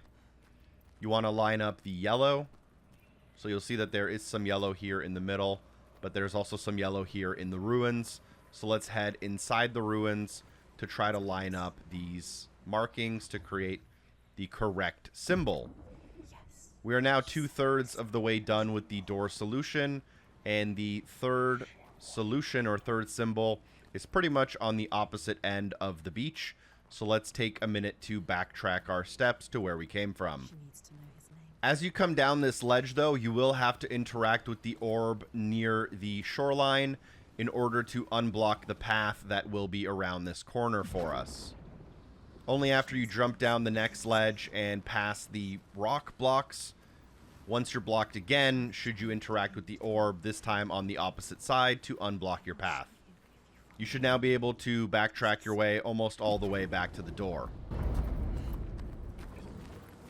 You need to know the truth. She needs to know the truth. You have to find it out. What is the truth?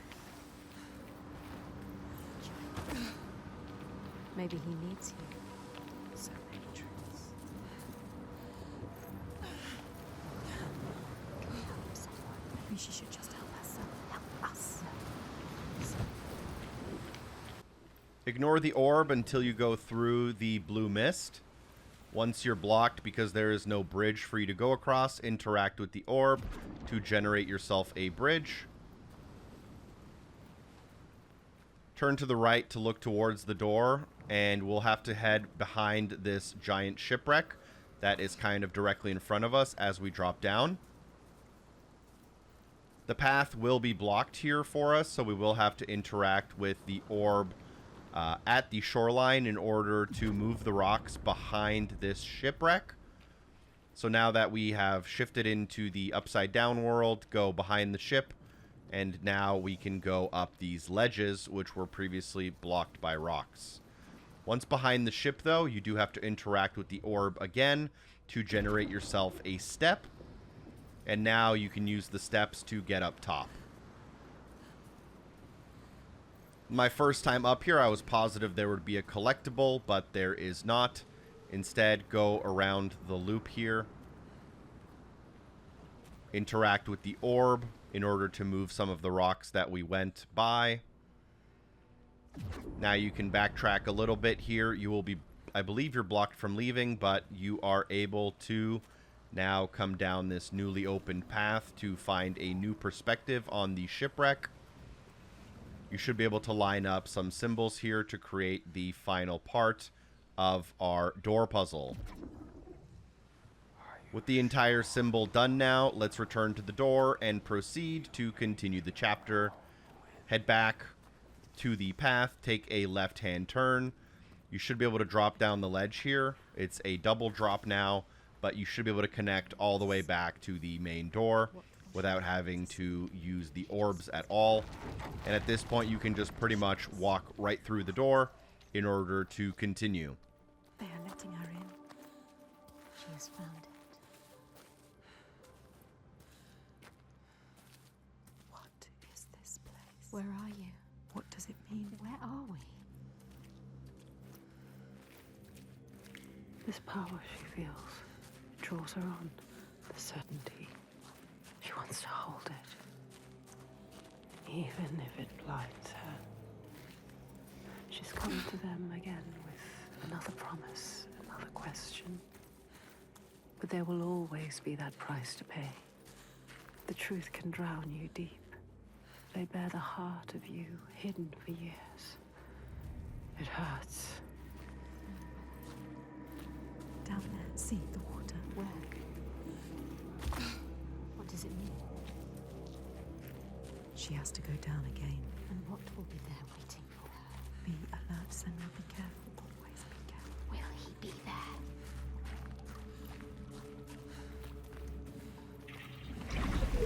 There, Look.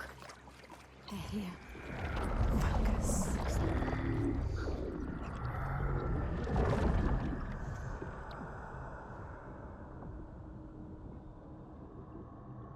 Every monster was once a man.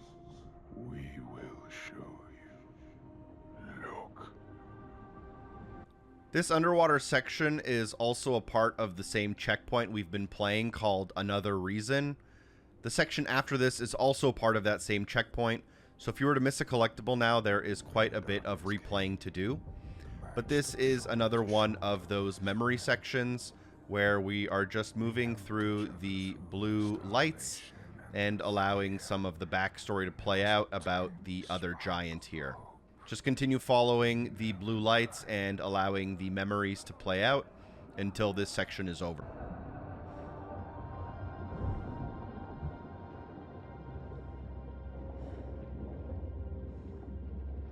But then the giants came, and the Droigar.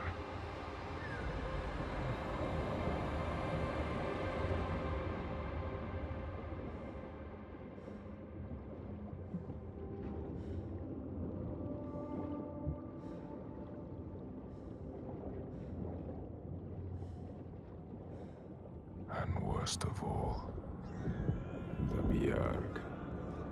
Men who were stronger and more ruthless, took all they had and wanted more.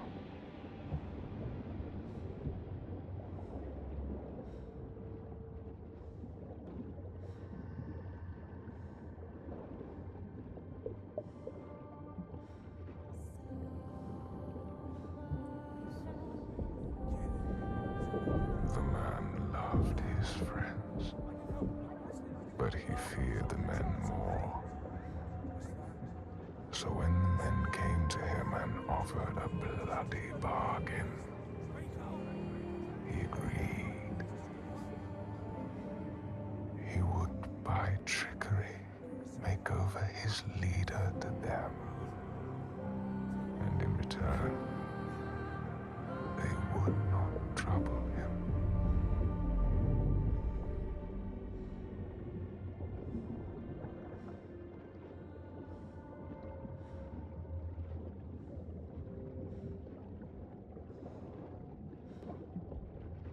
And so it was done, and his leader was taken and died at their hands.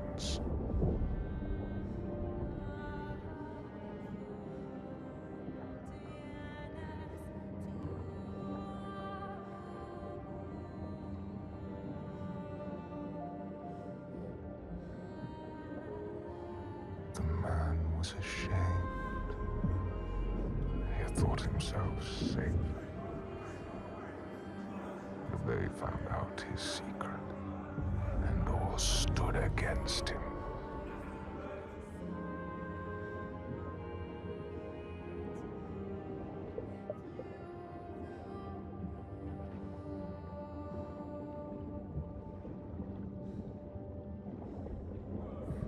They cast him out, and he wandered the lonely cliffs until the sea took him.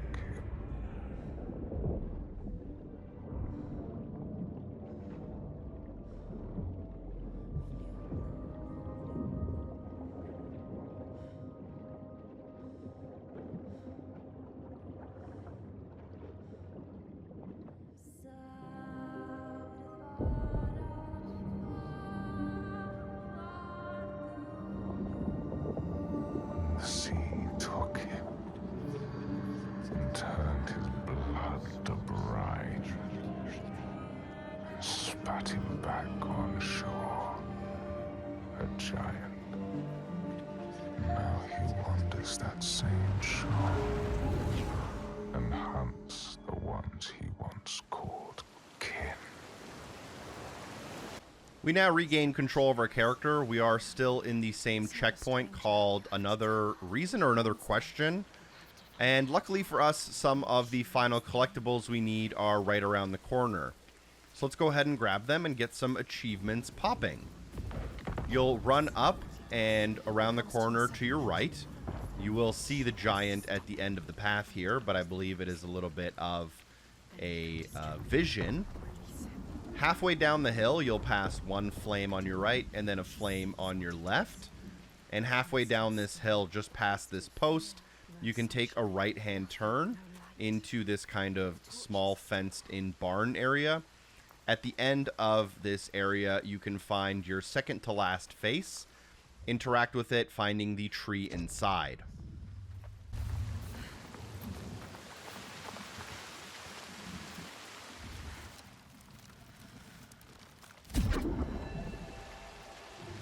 People here speak of warriors who can transform themselves into bears when they are enraged. Their skin becomes hide so thick, no sword or spear can break it. When King Hrolfr fought Skuld, many people saw a great bear fighting beside him, who killed more men with its paw than any 5 soldiers. All right, so let's leave, and nearby we can find our final lorestone, which is good news as it does unlock an achievement for us. Head back to the main path and take a right-hand turn here. At the bottom of the hill, instead of going forward, let's take the path that forks to the left. This will go up a little bit of an S-curve and up the hill. And on the final curve, you should find the lorestone directly in front of you. Activating it, assuming you've kept up, will activate the final piece, unlocking your achievement. All Grettir's brave and fine deeds brought him misery. So fate makes prisoners of us all. But it was Grettir's nature that made him fight the Droigar, and Grettir's nature that led to blood feud and exile. So what is truly our prison, Senua? Is our path ordained, and we powerless to change it? Or do we blame uncertain powers for what we ourselves ordain? And luckily for us, next to this lorestone is also our final face path. After this face path, we'll also do a quick achievement check, and I'll explain what's left. So just keep going a little bit past the lorestone. Keep going past the house. Do not go to the right, as that starts a cutscene that will lock you out of this area. But as you come around this corner, look to your left. This is one of the more well-hidden ones. Unlocking the face path itself unlocks the achievement for you right away. I'd highly recommend interacting with the tree either way. But we are at 625 out of 1,000 now, and there are some progressional story-based achievements left, as well as one small miscellaneous task, which I will show you at the end of the walkthrough. But interact with the tree for now.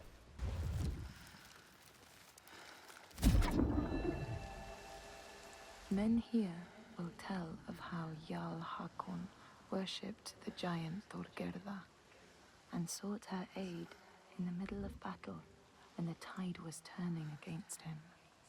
Fleeing to an island, he pleaded with her for aid. She demanded a sacrifice. She rejected all of his offerings until he, at last, killed his own son in sacrifice. Thorgerða gave aid, and Hakon's enemies saw the giant striding amongst the ships, arrows flying from every finger and never missing their mark. Their morale was sapped, and Hakon won his battle. Now that we have all the collectibles done, let's go ahead and continue the chapter. Head back to this main path behind us. Head down the hill a little bit in front of us.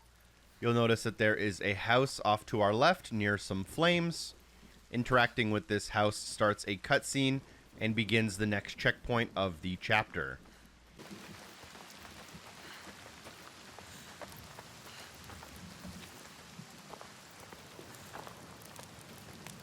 Come. You have to ask her. There's more. What were you searching for? The truth. The truth. You need to find out, Paul. Senua. Ask her. Steady. Take your time. Tell her. Your father. There. That's it. You told me that someone betrayed him. Who? Who was it? She has to tell us. She will. Why? I need to know his name. What does it matter? The truth. It is how we will save our I people. need to understand him. Please. You need to know. You must know. Tell me what happened. We cannot kill the giant if we do not know. She's going to tell us. She trusts us. Look. No, she doesn't. She's ready. There. The question hurts her. She will do it. When it all went to hell, people started coming to us for help.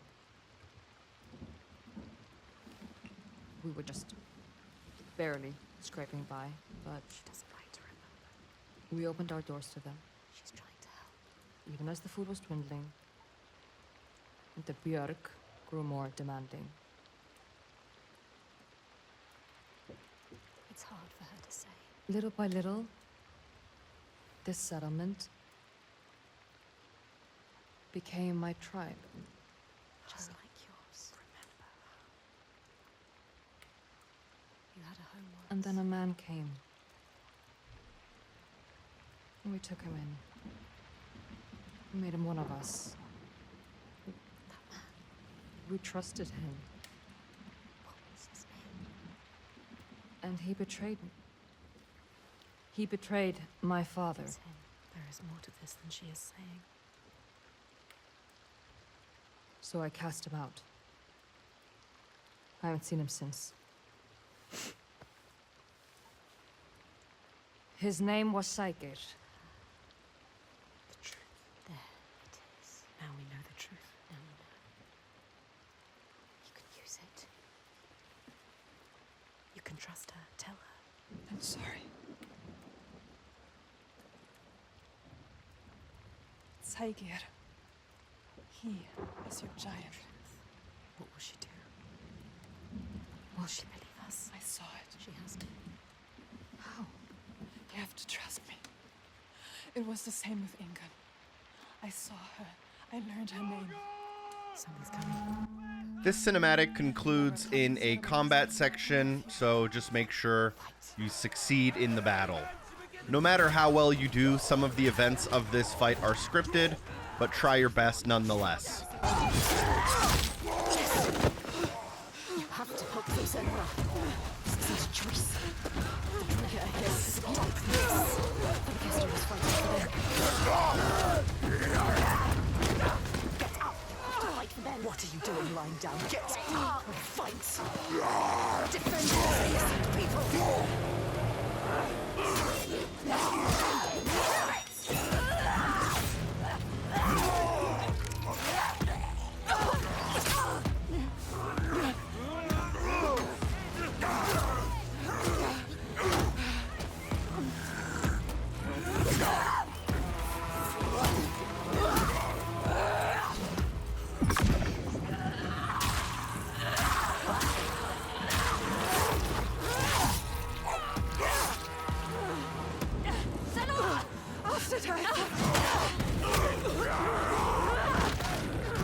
Bring it to everyone you meet. Blood. Death follows you.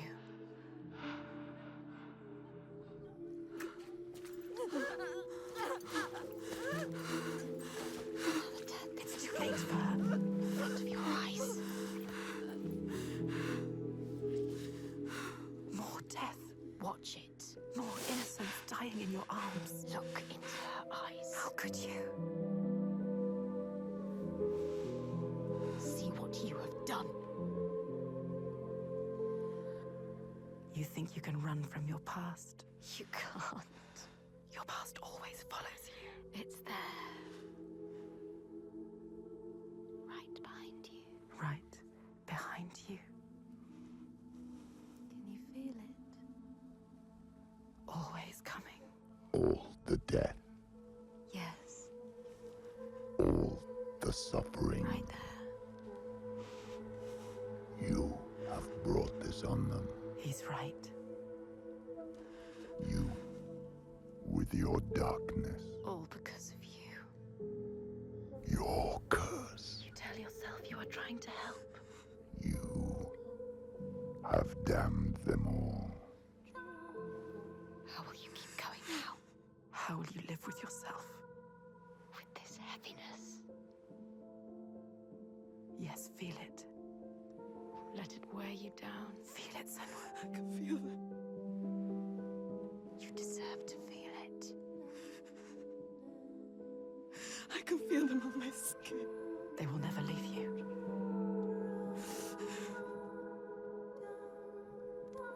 Each death inked in blood. Yes, you can see it, can't you? Blood On your hands. haunting you forever. I will leave. Yes, leave. They don't need you here.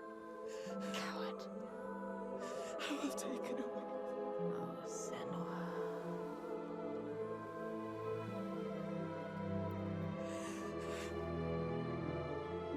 I will protect them.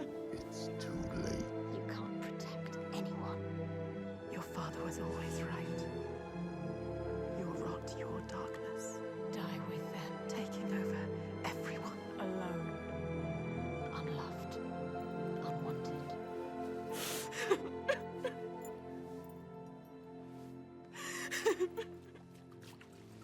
Senua!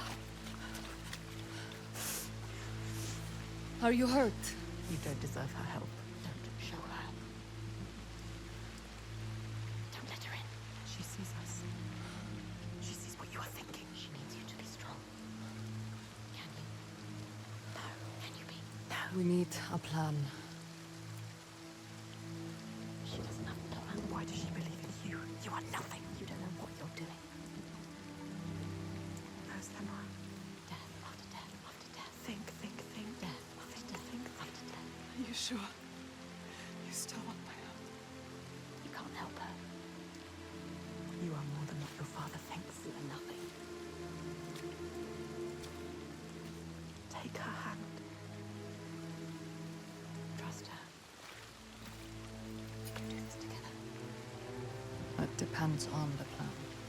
Go with her. She is too kind.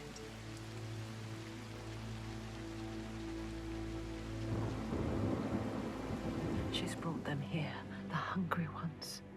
She made them fight, the ones who died. There's only one way to atone. Go forward. Go on. Steel yourself for what's to come.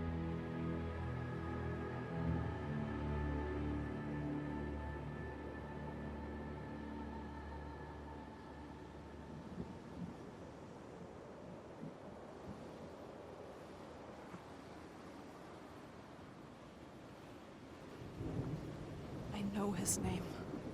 I can draw him into the sun. The sun never shines where Shelvarisn walks. He brings the clouds with him. There's a way to part the clouds. We must perform a ritual to honor the sun, and draw a soul from wherever she's fled, and beg her help. Vagrima, Yeah. find the site for the ritual. We will go to the cave and wake the giant with fire. Then lure him there. He may look slow, but he moves fast. Our people will slow him down. Then I will speak his name and hold him fast. And bring him into the light. Yeah.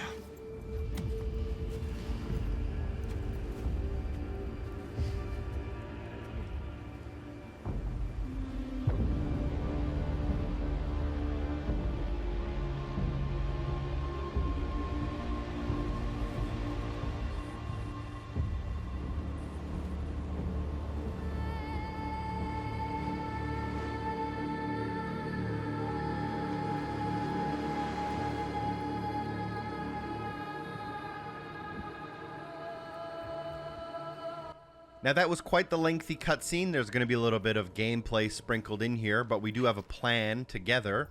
We are trying to get Syavarisi, I believe his name is, this giant to leave the cave. This is the giant that is bringing death and darkness to this settlement. We're going to try to bring him out of the cave, perform the ritual of the sun to make the sun shine and defeat him. So the gameplay here is pretty simple. For now, we are going to walk forward and pretty much just at the end of the path, we will reach yet another cinematic.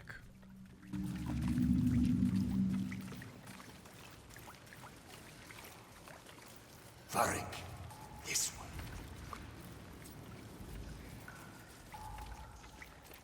Joy. Varda. Come this way. Passið ykkur.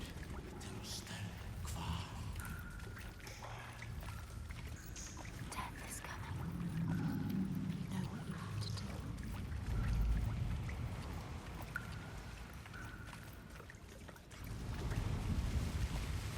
Can you smell their fear? He's here. Death is coming. Look at the bones. Death is coming. Look at the bones. That's going to be you. That's going to be What makes you think that? Stay down.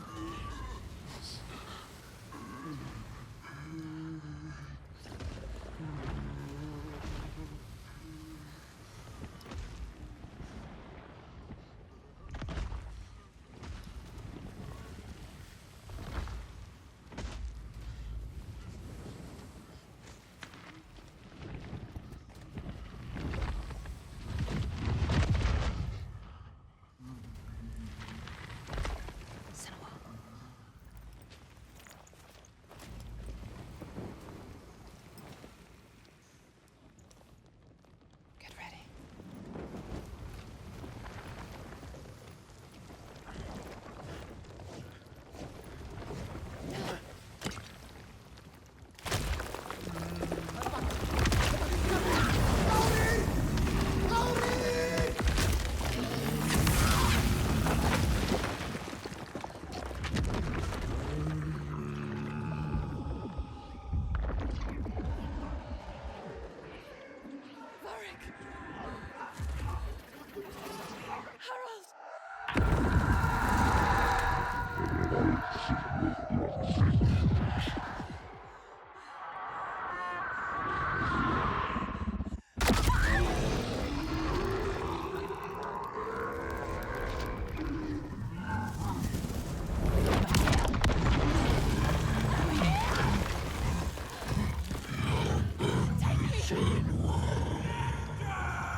After the cutscene here, you will regain control of Senua, and the gameplay, for the most part, is running away to the outside of the cave. You will take a few breaks here and there, where you take control of a fire weapon, use the X button to throw that weapon towards the giant when prompted, and then continue running out of the cave.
I know you. He needs you.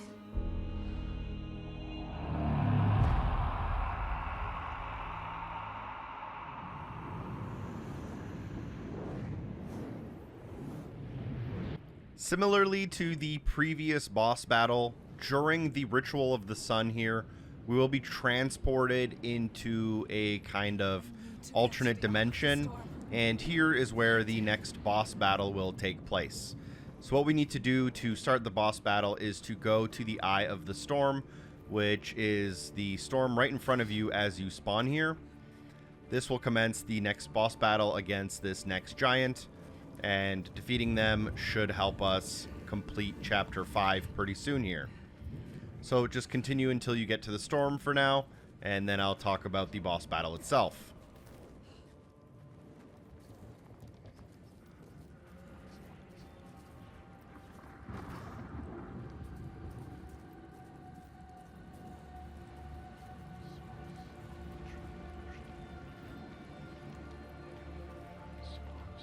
Now, as you approach this stone in front of us, the mechanics will be very similar to the previous boss battle.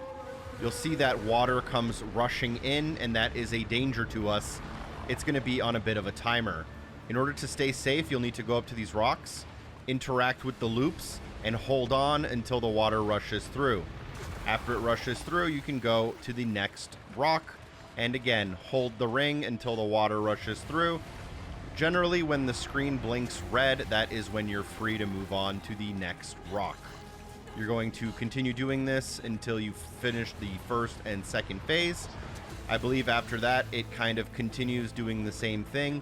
However, the rocks will only work one single time before they are destroyed, so you will need to be a little bit faster in between some of the rocks. Here you will have to go under the boat, and if you do get stuck at any point, there isn't too much risk here. If you get stuck and the water sweeps you away, unfortunately, all you'll have to do is redo a couple of the rocks. There will be a rock here where you may not know exactly where to go, but generally you're going in that same direction the whole time. If you don't see where you're supposed to go, just keep heading in that direction and you'll get there eventually. We then reach this part over here, which is enough above the sea line that we don't need to hold on when the water comes sweeping in. But we will need to on this next one here. The timing on this one can be a little bit more awkward just because you have to slide down the hill. But just continue the same mechanics until you get further and further.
As you come to this area, keep sprinting up the hill. I don't know if on harder difficulties it matters, but from what I've noticed, if you do get hit by the things falling from the sky, you can take damage, but I'm not sure it can result in a death. You'll see the shadows of the items falling from the sky on the ground, so you're able to dodge left and right as they are falling. Just continue running in that same direction though for now.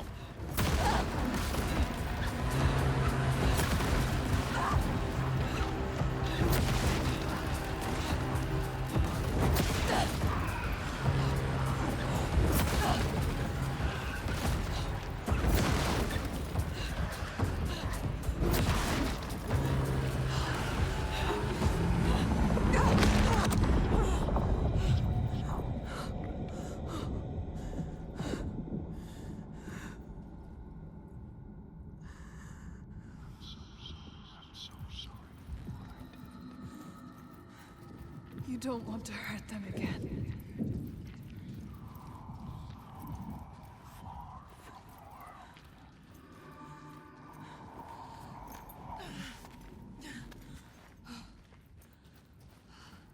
I can't fight light. Don't like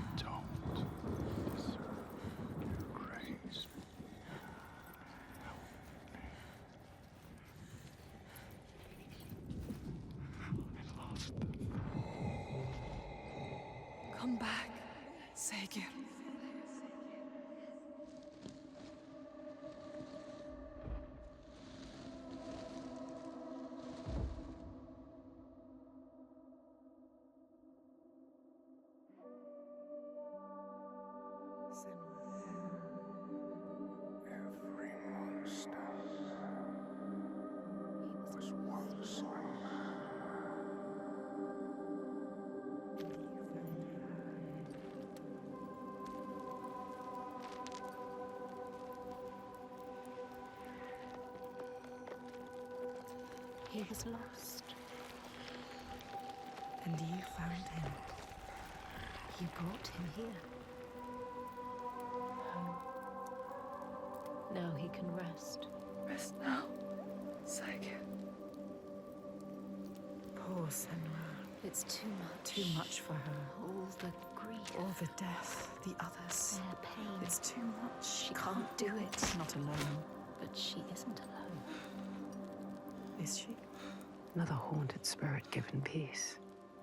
Another victim of the ravaged land now rests. A promise kept. But the lives lost in calming the storm, they cut deep.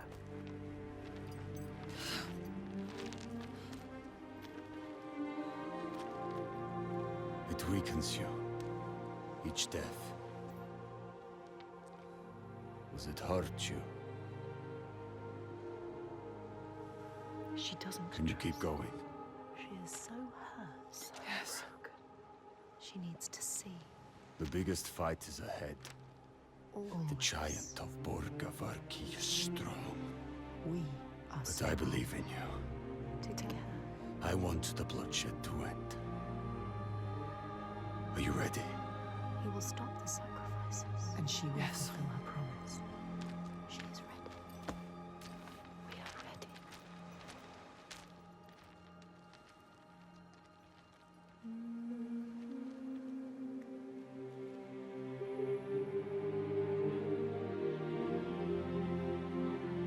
Each life lost hangs over her. She feels them on her skin. Their voice is calling, and the ones who live, their voices too. Their pain and guilt infect her, but she can't let them lead. She has to see the path herself, clean and clear, and find the strength to follow it, even as dead hands pull her back. She has to find the light within and hang it in the sky to guide the others.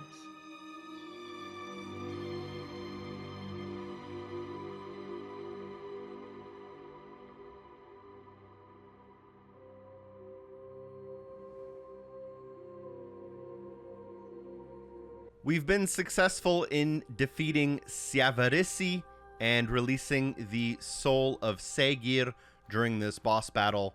And after this cutscene concludes, we will more or less move on to Chapter 6. There will also be an achievement that unlocks to let you know you've made some story progress, and there is about an hour left in the game. Alright, so we have made it to the final chapter of the game, Chapter 6. This will end with the conclusion of Hellblade II. This chapter is about 1 hour long. It is very focused on story building and narrative. There are a lot of walk and talk sections and a lot of cutscenes. For what it does have in some combat sections, it does lack in puzzles and other things like that. It's a pretty straightforward chapter. We're going to be playing it for the next little bit here, and I will interject with commentary when it is useful. But for the most part, during this chapter, we're going to be following the main path, paying attention to the cinematics, and just making more and more progress towards the culmination of the game. We couldn't see any way to be different. Show him. Show all of them. Show them how to fight the giants. But now... It's different. It's different. No, she can't trust him. Don't trust him. Don't. Wait, is this Jarnvidir? What? They're scared. We shouldn't go through here. No. Why not? What is this place? Why? Those who enter here don't always come back. What does he mean? Well, we could go around it, or we would need to backtrack. And it would add a day or two to the journey. No. More than a day or two if we're dead.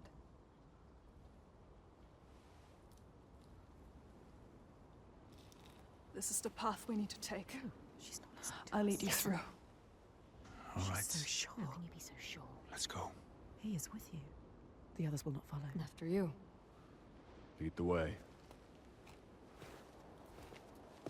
She doesn't know what she's leading them into. You don't know what you're doing. We will be leading the way here for a little bit during this part of the chapter. There is a cool kind of gameplay mechanic that will be coming up quite shortly. I'll explain it when we get there. It's cool in idea and principle, but actually has very little change or effect on what happens in the game. Come back. Changed. Changed how? What does that mean? Changed how? Fearful. Scattered. Like they left something behind. They left their souls behind. Don't lose your soul, Senua.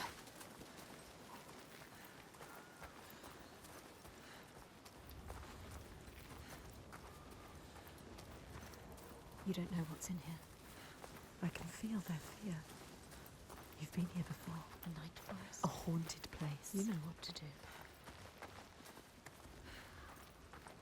There is no way through. We have to go back. Wait. You can find a path where they cannot. Look for it. Look. I can feel something watching us. What is it? Where? Here. I don't like the sound of this. You can't feel it. Why? I feel it too. Every weapon to hand. Weapons will not help you here. Your sword is no good. Keep steady. Try not to jump at shadows. What do you know of shadows? We know.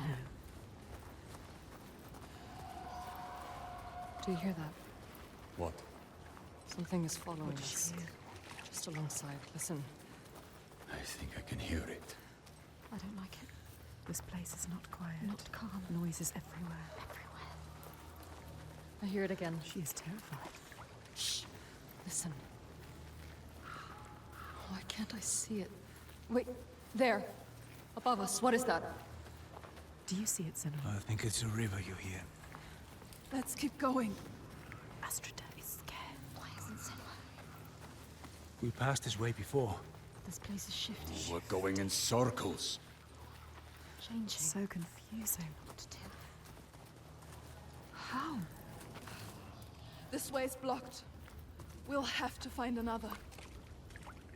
You will reach this part where it becomes blocked, but when you turn around and leave behind yourself, the world will shift and you'll now have a new path to go down. Where are you? They trusted you. You brought them here, and now you let them get taken? How could you? It's your fault. Austria. She didn't want to come here with you. You made her. Now you have to find her. I can't find you. She's gone. Gone forever. She's dead because of you. Dead. Did they turn back, or Augusta. he's gone too? They're all gone. Where are you? Brought them here. Now they are lost, You brought them here to die. Don't listen to him. They followed you. doomed to die alone in darkness. Stay strong. Or crawl out, coward, witless shadows. Here's the shadow. You'll bring death with you, Senua. He will follow you. You brought them here to die. Once you reach this puddle, by the way, you do want to go straight instead of turning left.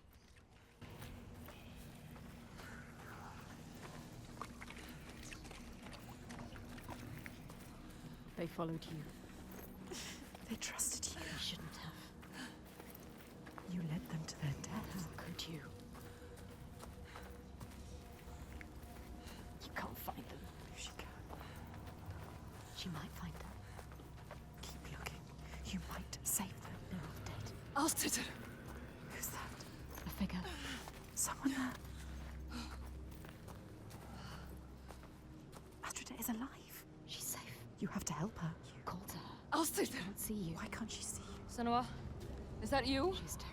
So lost. I thought I lost you. Lost in the I'm dark. here. Where are the others? I don't know. I turned around and you were all gone. She's What is terrified. happening? There are voices at the edge of hearing and movement all around. You understand this? Figures in the shadows. You know what that's like. You know it. I think I see them in the trees, but when I look again, there's nothing there. You can help her. Her fear. It makes her see what isn't there. None of this will hurt you. Don't let it rule your mind. That's it. I can fight things I can see. Yes. Things that bleed when struck with a spear. I'm lost here. She's changed. I know how you feel. We know. Believe me. We understand. But we have to keep going. Understand. Stay strong, Astrida. I will get you through this. She can help her. You Yes. can help her. Yes. You Get can her get her out of here.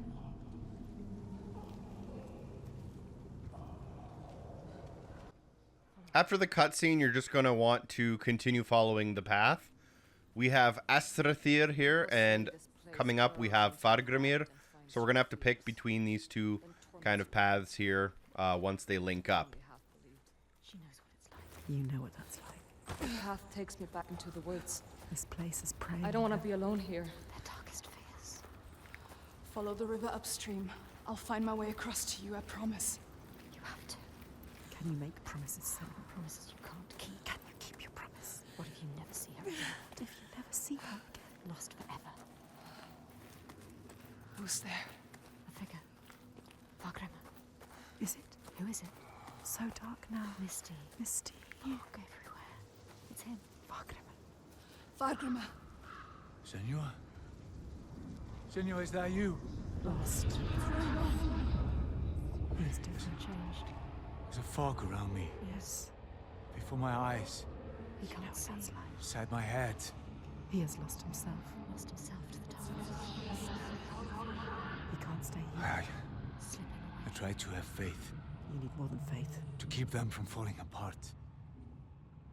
But there's something dark in this place. Darkness. He sees it. Moving through it. Rotten and tainted. His own darkness. Help him. Help him. You are Fargrimir. Wondrous mask. Yes, tell Who him. can find his way anywhere. Can see the light in anything. He saw the light in you. He saw it. And it grows dark now. And I cannot see the way. Help him. He helped you. I'm lost here. You were lost and he helped you. Follow the sound of the river. I will find you. He is fading. You have to get him out of here. He is not strong enough. He doesn't have long. He always knows what to do. And now he's lost. Lost forever. Doubting Blinded. in this place. She did this to him. This place did this to him. Don't run away. You want to keep them safe. Don't listen to him. See how they mill around. Lost lambs, so afraid, blind, You could still save them. alone. You'd do anything to keep them safe, wouldn't you? This is your darkness speaking.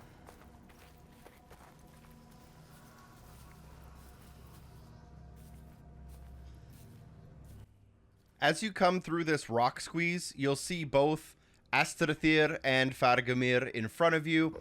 One will be on the left and one will be on the right. It's pretty obvious here that you'll have to make a decision between which one you want to save out of the forest, as they are both lost. But after experimenting, it really makes no difference, unfortunately. They will both end up joining you after the forest, from what I've experimented with. We'll go up the right-hand side path here and continue on with the chapter. Senua. Gods, I thought I'd lost you again. We'll stay together now. She is a fighter. She can fight alongside you. We need to find Fargrimir. He can't be far. Left Come on. to wander alone in his own darkness.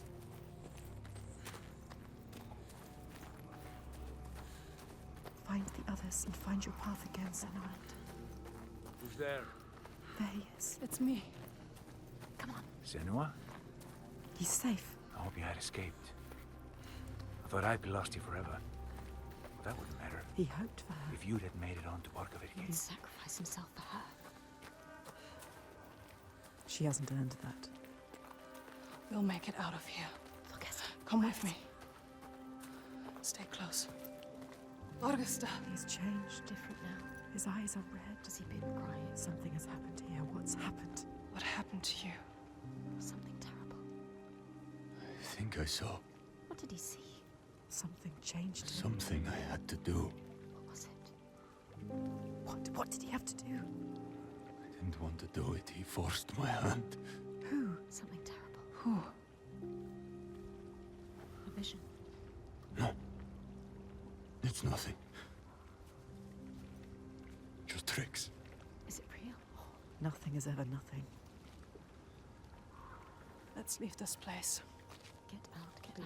His past haunts him. Get them out of here. Yes, get them out of here. Up here.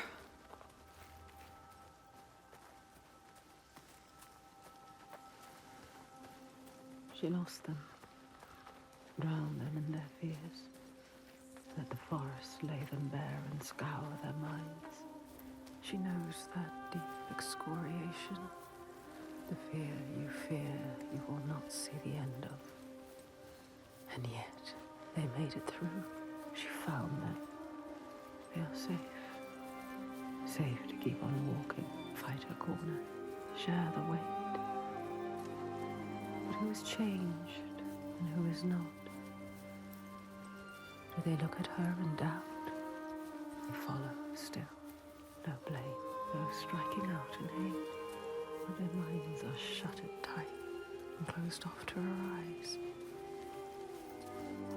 What did Thorgestur see, so dark he cannot speak? And Astrida, her primal pain. Feel like that will shake you. The wanderer, always so sure, has a certainty been lost. There's no time now to question or look back. Choice is made.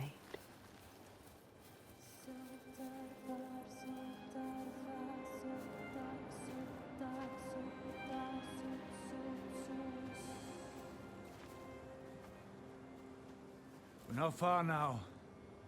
We can see it from here. There. Borgarverki.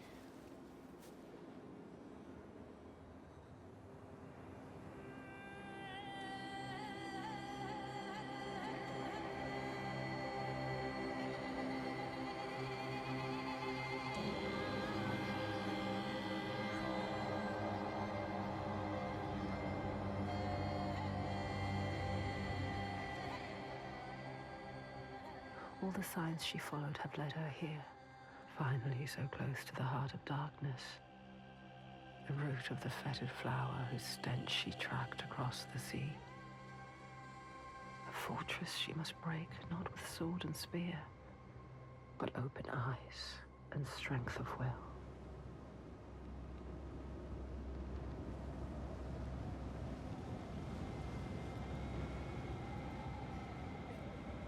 Bodies.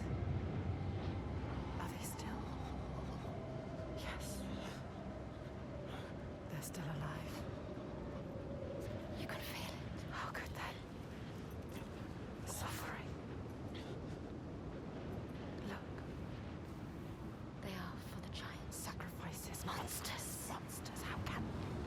What is that? Make it stop, Senua. That is You have to. where we sacrifice the offerings. Monster. People. Þorgestur. Yes. People. It's where you sacrifice people. People. It's where you tie them up and watch them die. Slowly release them. We have to rescue them. I'll go inside. I'll tell my father, and he will cut them down. Light is fading fast. Just leave them. They're suffering. Can't. I'll stay there. Fagrima, can you please cut them down? So much suffering. Who's going in? The Ark know you. An Austrider. And I don't like you. I don't want to start anything before I've spoken to my father. You don't know yet, Senua. Okay. Just me and Thorgestur then. Tell him. They will help them. Rescue the people and keep them safe. We will. Yes. Yeah. We'll come back. But wait until we are inside. Are you really going to just... So as you've seen in the cutscene, we've now reached Borgarvirki, and we are here with Þorgestur. This is his kind of home settlement. There will be an achievement that unlocks here for story progression, although we do remain in Chapter 6. This is where Þorgestur brings the slaves in order to make sacrifices to the giants to keep his settlement safe. His dad is the leader of the settlement, and we're going to go up the hill in order to talk to him. You can try to sprint up the hill here, although your speed is limited by the game quite a bit here. Vanishes. And yet it is a pale and quiet place. Hush. Can this be the place she fought so hard to find?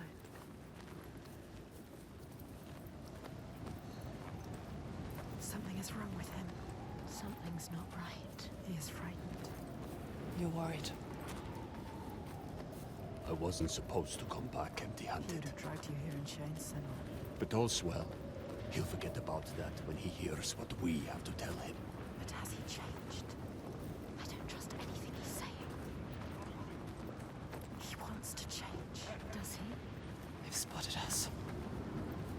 Will they want to chain me up again? I won't let that happen. Who are you? Maybe the It's Biard me! will tell on him. Thorgestor! And then what will you do? Trust me. However it might seem, There's no turning back now. I'm with you. It's what he wants to believe that is it the truth. It's up to you, Senua. Thorgestor! Is he strong enough? Gods, Are you strong enough? I thought you were dead. Me. Dead. I would see you dead first, often. He plays their game. He talks their talk. It is good to see you, my friend. She's with me. The others. You are safe with him. He is welcomed here. We're returning from ill. Stay close. 3 days of clear skies. Maybe you trust him. Do you trust the others? Approaching of a new cure. Devastation everywhere. Who knows if they will listen to him? Spy All she has lost, and all she has to lose. I have ever seen. They hear. All the names she carries on her heart. She remembers. This is the last son. His father's influence is strong. Your father's influence was strong, but he is not his father. You are not your father. You know what it's like to have a father like his. You can show him the way. There is nothing you can do. Even if he wants to have changed, is it possible? You can help him. But can he help himself? You have to stay with the plan now. There's nothing you can do. There is no turning back now. But are you really ready to meet this kind of evil? This kind of monster? Are you ready, Senua? No. She has to be. She does not look like a slave. They have not returned. The others are The lost. last sign. She wants to join Circled us. round in red, I bring a bloody news. barrier against the night, all to shield you from the savagery. But the true darkness is inside, not out. Always is. You know what's coming. His father. The one who clouds her mind is here, just as she knew he would be. Some things don't change. There's always one who will seize the reins, see a field of pain and reap it. Ripe blood and bitter tears. Her father, his father. Look at him, Sitting there on his throne. worshipping himself. Thorgestor, my boy! You've returned. The goatee makes my skin crawl. This isn't going to work. When we did not hear from you, I fear the worst. He does not care for his How was your raid? Where are the slaves you brought? dead. All the lost We hit a ones storm dead. coming into land. I'm sorry. Don't apologize. But Father, we found something more important. Let's see if this man can listen. I doubt it. Something important, you say? A souvenir from your travels. Calls us a Father, souvenir. listen. The giants, they can be killed. I can kill them. We can kill them. This woman Senua, she knows how. He won't believe you.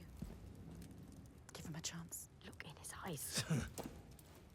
Show him who you are. A souvenir that kills giants. He doubts. The giants cannot be killed. No more than gods can. I've seen it with my own eyes. Seen 2 giants turned to stone. He doesn't believe.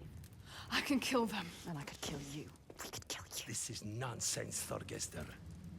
And dangerously close to Gothgau. You should kill him. You cannot defy the giants. I alone know how to keep them at bay. Do not turn your back on me. You must. He must. He has caused You so are much a simpleton. He needs the giants to give him power. He uses the giants to control people. Thorgestor. Make Thorgestor understand. He needs to understand. There will be no swaying him. I have known men like him. Listen to her. Theirs must be the only voice. This is his chance to change. I will convince him. No, he is weak. He wants to fight. He just needs to believe it is possible. He loves his father. She is a liar. Never have trusted him. And you an idiot. Senua. This is some trick to overthrow us and destroy all we have built. No. You will watch beside me tonight as the giant takes his tribute. How will you get out? See how indomitable, how terrifying it is. There will be no tribute. See how there is no chance in hell you could defeat it. We have defeated them. And see how I turn it aside. How I control it through my sacrifice. She has nothing now. How it leaves us in peace. Peace for who? He will kill her, destroy her. See how I have saved my people. Never have come here. There are no people waiting down there. What will happen It's when he nearly finds out? time. Follow me! Thorgester, stop him. Stop. Why doesn't he do something? He is weak. You should never He said he was with us. The sacrifices are gone! Free! There's no one there. No! The giant. It's come. Take her down to the gate.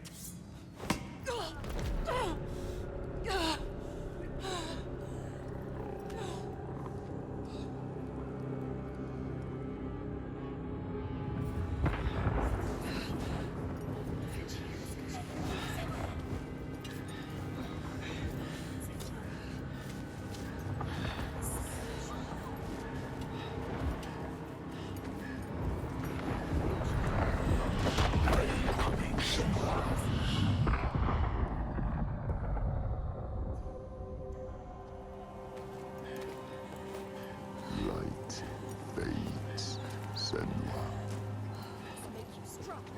You will die here, Rage.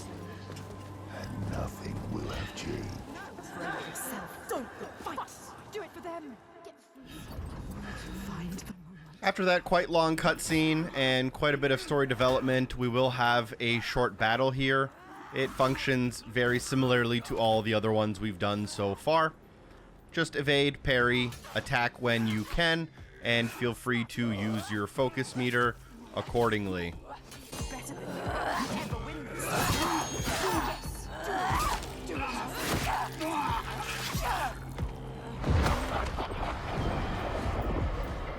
Be ready. They are fast. You know what they are going to do.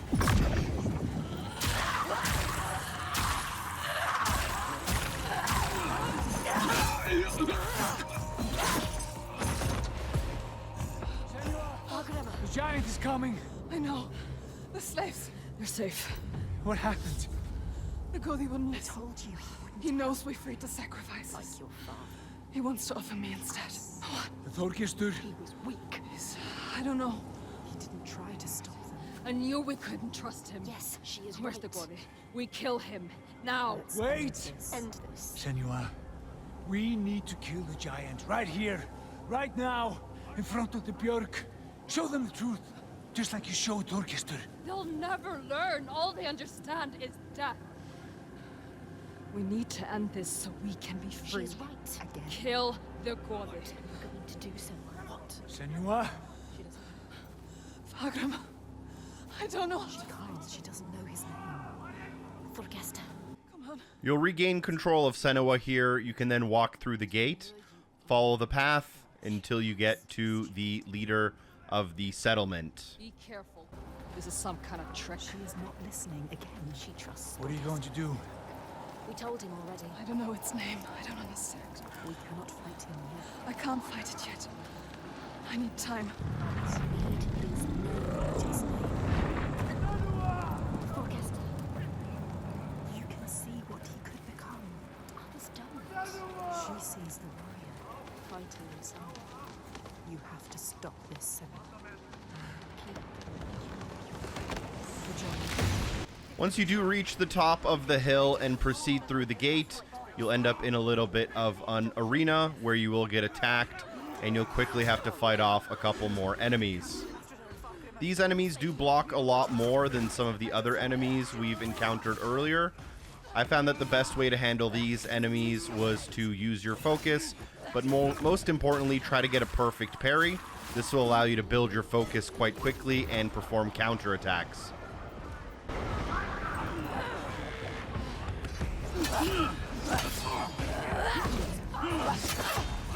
Too slow for you.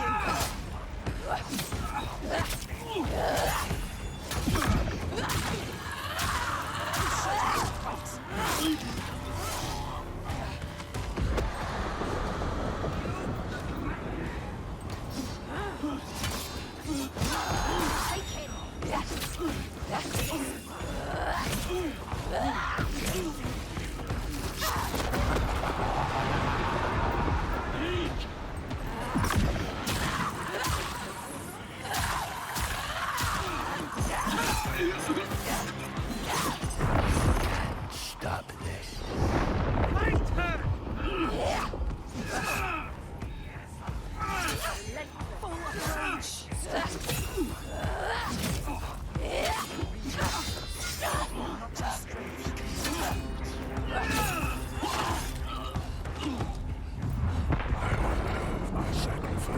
Take him down!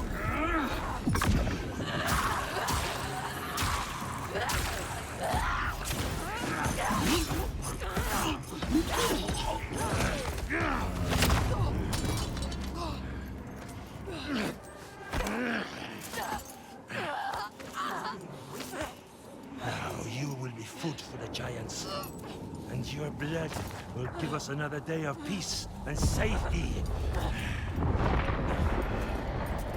You hear that, woman? Hear him coming? The most glorious of them all. The tyrant. The king. We have an understanding here. An unspoken connection. I give him blood, and he gives me power.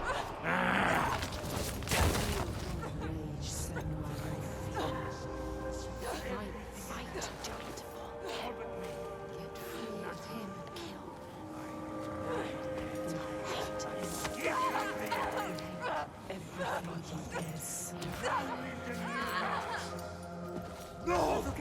You question me? You have lived through this with me, seen all I have seen, and you question me? I am the only one who knows what to do in this new world. The only one. Do you hear me? This ends now. You fall into life like the others, or you will die.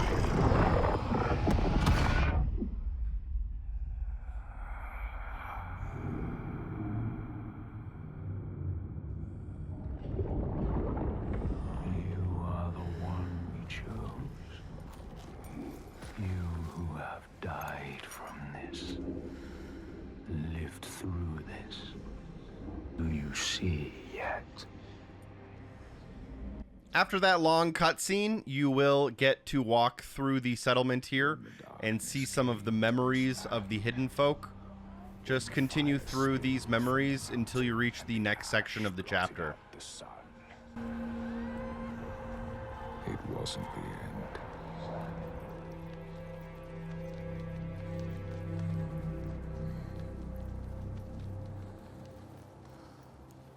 People starved and suffered. Homes were destroyed and leaders fell.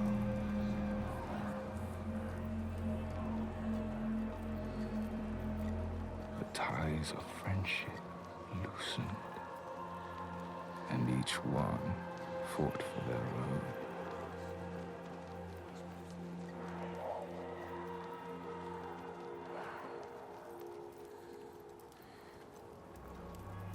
But in this sea of chaos, one rock stood firm.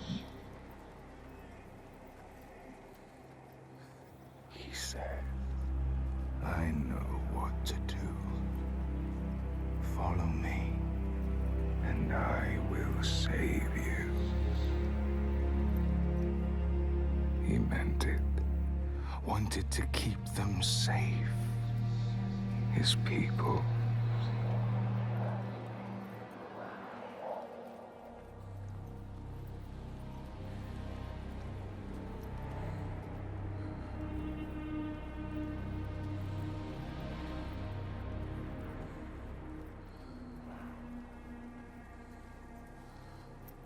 Then he saw that fear made the people turn to him.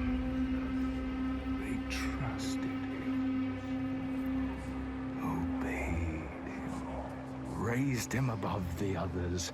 Their fear made him strong.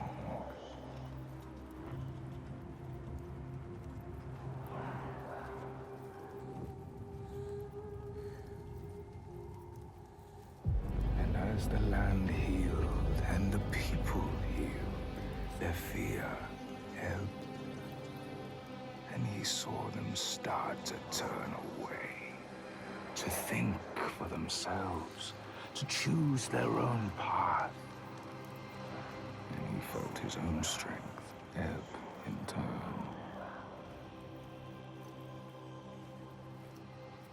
And he wanted to hold on to that strength, to hold his place in their hearts, their wills.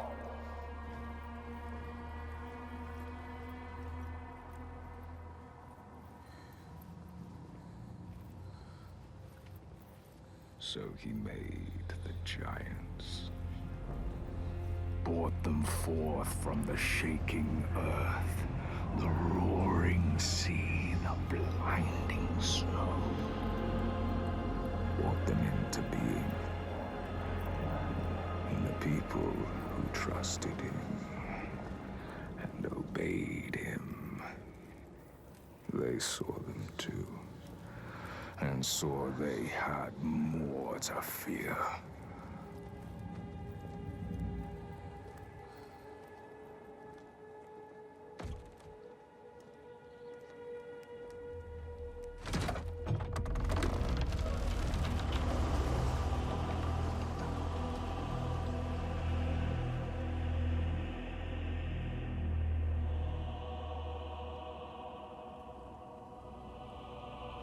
He knew he held the key. Make them fear.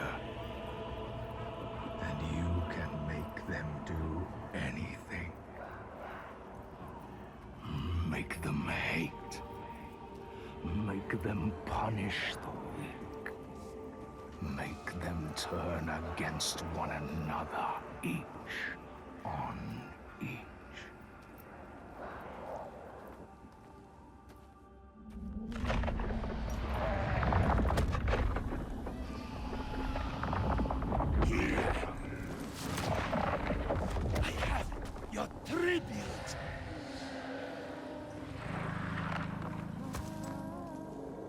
My boy, why did you have to turn your back on me?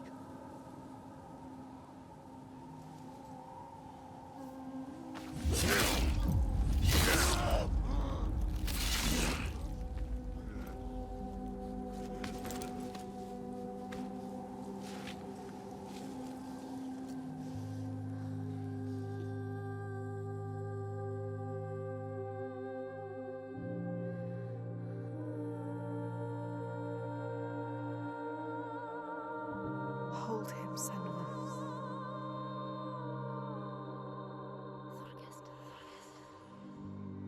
He chose you, Senua. Hold him. So brave. I am going to kill him. We will kill him. There's always someone ready to take his place. You told me that yourself. Might have been me, if I had never met you. You have to show them a different way. You have to redeem them.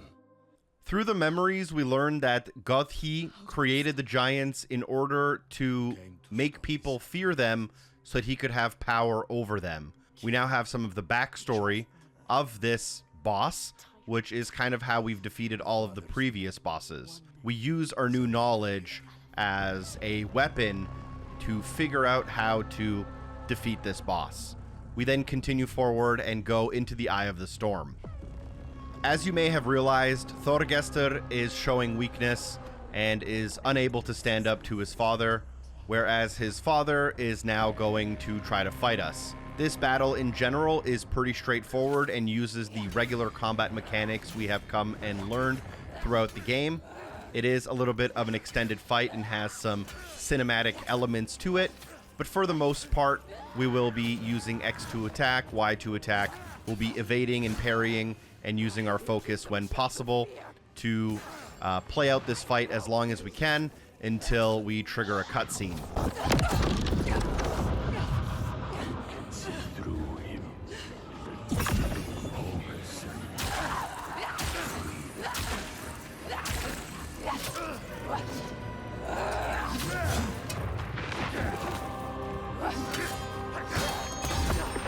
You're nothing. They won't hear you.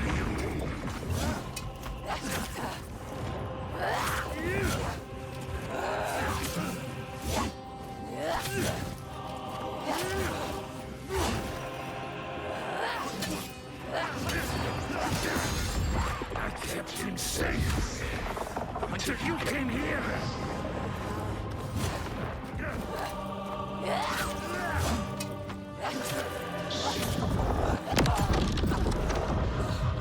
You can see the truth.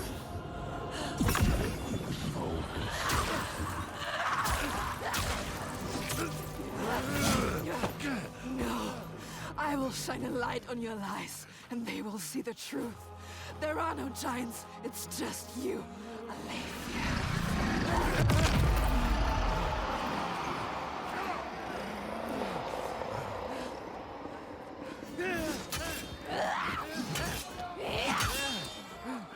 Enough! They keep taking a slave to kill. Something it's changing. Can you feel it? All he has created. All of those. All the shadows. Breaking into pieces. You can see it. You can hear it. You know what to do. Do you really want the truth? Each person who follows you, you bear their weight on your back. Soon you will do anything to protect them, no matter what pain you inflict on others. And then you will find their belief makes you strong. And you will want to hold on to that strength no matter what. You will become. You are your father's daughter.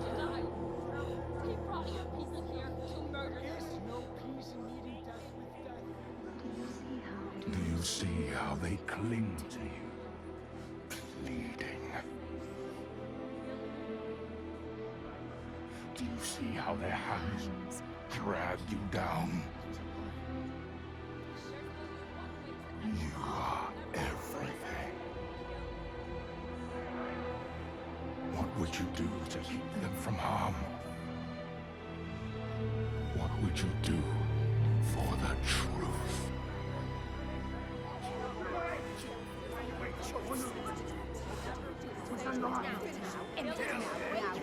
She has to say what she has to say. Do it!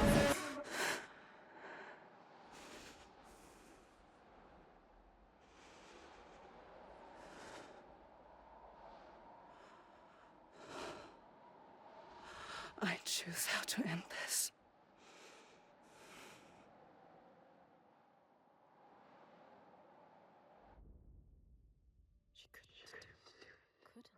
She chose it.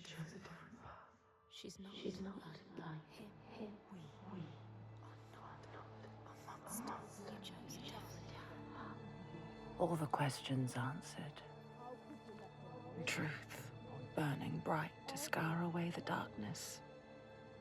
Shadows of horror and hate writ large on the sky. Phantoms made from fear. Darkness outside makes darkness inside. She sees it. But the darkness is inside her too. Because she loves, even after everything. She loves. And if she loves, what will she do to save that love, to keep that promise? All the lost ones, when they find her, what will she do to protect them? All those names, all those lives. What will she do to hold them? Wisdom has a price. She is her mother's child. But she is also her father's.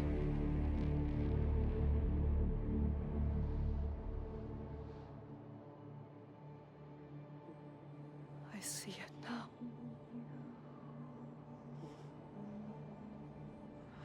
The darkness is inside me. But not the way I thought.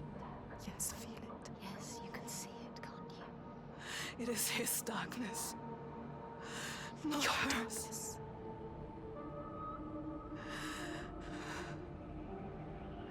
And it carves a path for me. Your blood in your bones. But I can't see where it leads. Haunting you forever. Part of me wants to let go of the fear. Let go of my shadows. And be free.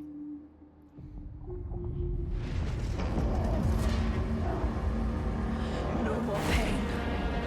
No more doubt. Honored. Loved. Feared. Always true. Always right. Because they tell me so. Keeping them safe. Keeping their belief alive. No matter the cost.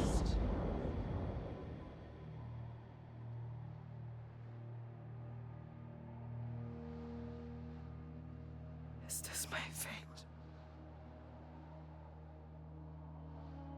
Can I choose my way?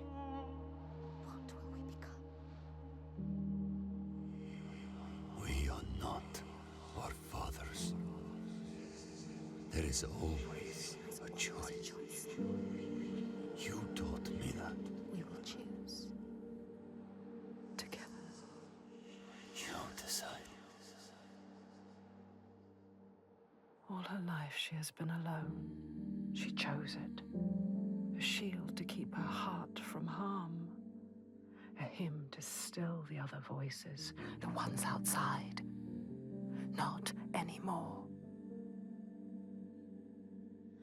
The ones she saved, the names she found, they lift her up. Their hands reach out to hers. And now, she reaches back to them. Her story is not written. There is always a choice. And just like that, we have concluded Chapter 6 with a little bit of an ambiguous ending. Once that happens, we do reach the credits, and we can exit back to the main menu. Doing so will unlock a new narrator, unlock an achievement worth 150 gamerscore, and we are missing one more achievement worth 25. Go into your settings, go into audio, go to narrator, choose the others, and now if you go to chapter select and load up any chapter you wish, we'll load up chapter 1, checkpoint 1. The achievement will unlock for starting the game with a new narrator. If you've made it this far, thank you so much for spending all this time with me. Drop a like on the video if you found it helpful. I have enabled super thanks on the channel for those willing to take the extra step to support it, and link for the Patreon down below. Hopefully I see you again. Peace.